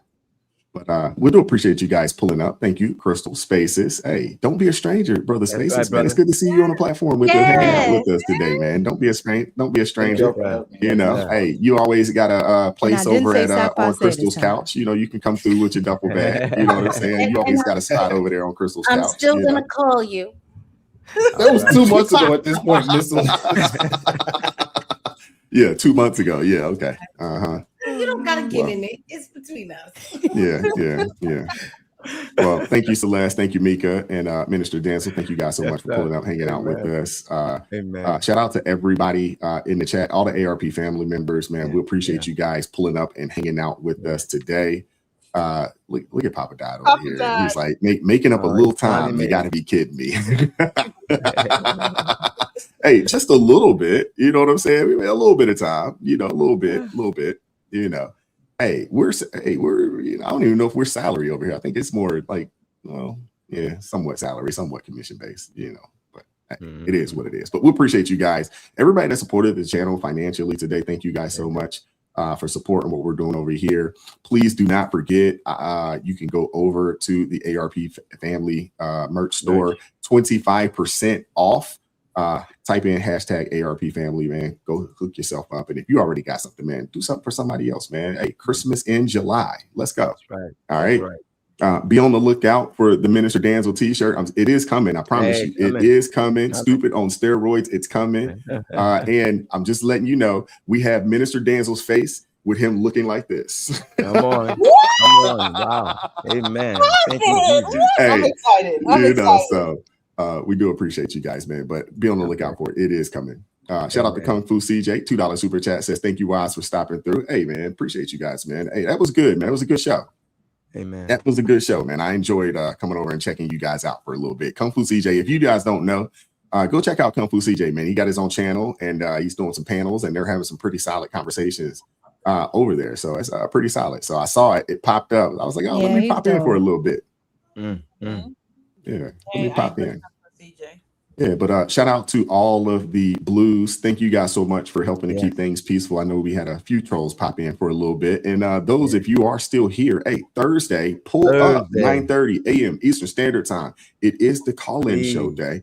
And I think we're going to do a raffle as well on Thursday. We're going to give something away. I'm sure we got a few things to give away. I actually got, I think, a couple books from Michael A. Hancock to give away, Rules for Restoration. I think Celeste is due to give away a book as well. Actually, no, Celeste's not giving a book away. You're going to give that one to Daniel Taylor, right? You're going to send that out to him? Yes. I need an address for that, though. Well, I did. I sent you his address. He's also won one of the gift cards. It's another gift card? Okay. Yeah. Daniel Taylor, he's the Keywan Lynette got the Texas Roadhouse. Daniel Taylor got the other one. So he's that one. And he's getting the book. Okay, yes. Yeah, he's the one getting the book as well. Yeah. So you could hook him up, that would be great. But we do appreciate you guys. Shout out to Hunter. Thank you so much for coming through with the verse of the day. As always, Lord willing, we will see you guys on Thursday, 9:30 a.m. Eastern Standard Time for ARP in the morning. Do not call me early in the morning. I will be on the golf course tomorrow, chilling on the links. Hey, I'm just letting y'all know. Hey, don't hit me up. I'll be on the golf course. So that's what I'll be doing. We all can't be like Mika, on the yachts, out there on the river and stuff. We all can't be like, Mika. That's why I knew what happened in the case. I leave my phone. She right over there, inch eye, private eye, Listen, so. Willie D briefed you. You're right. You got it. Got the briefing, but we do appreciate you guys. And be on the lookout, man. Yes, call in day on Thursday. We're going to do a couple giveaways as well on Thursday as well. So be on the lookout for that. And, again, we'll see you guys on Thursday, Lord willing. And as always, keep God first. Stay prayed up. We'll catch up with you guys next time. Peace. It is God who arms me with strength. Yeah, I'm battle ready. He trains my hands for battle. My heart stays steady. But thanks be to God, he gives us the victory. Through my Lord Jesus Christ, fear can't live in me. I was down to the dirt, red clay on my shoes, old pain in my shirt, oh so bruised. In the Lord hit my chest, kicked death from my breath, put power in my step.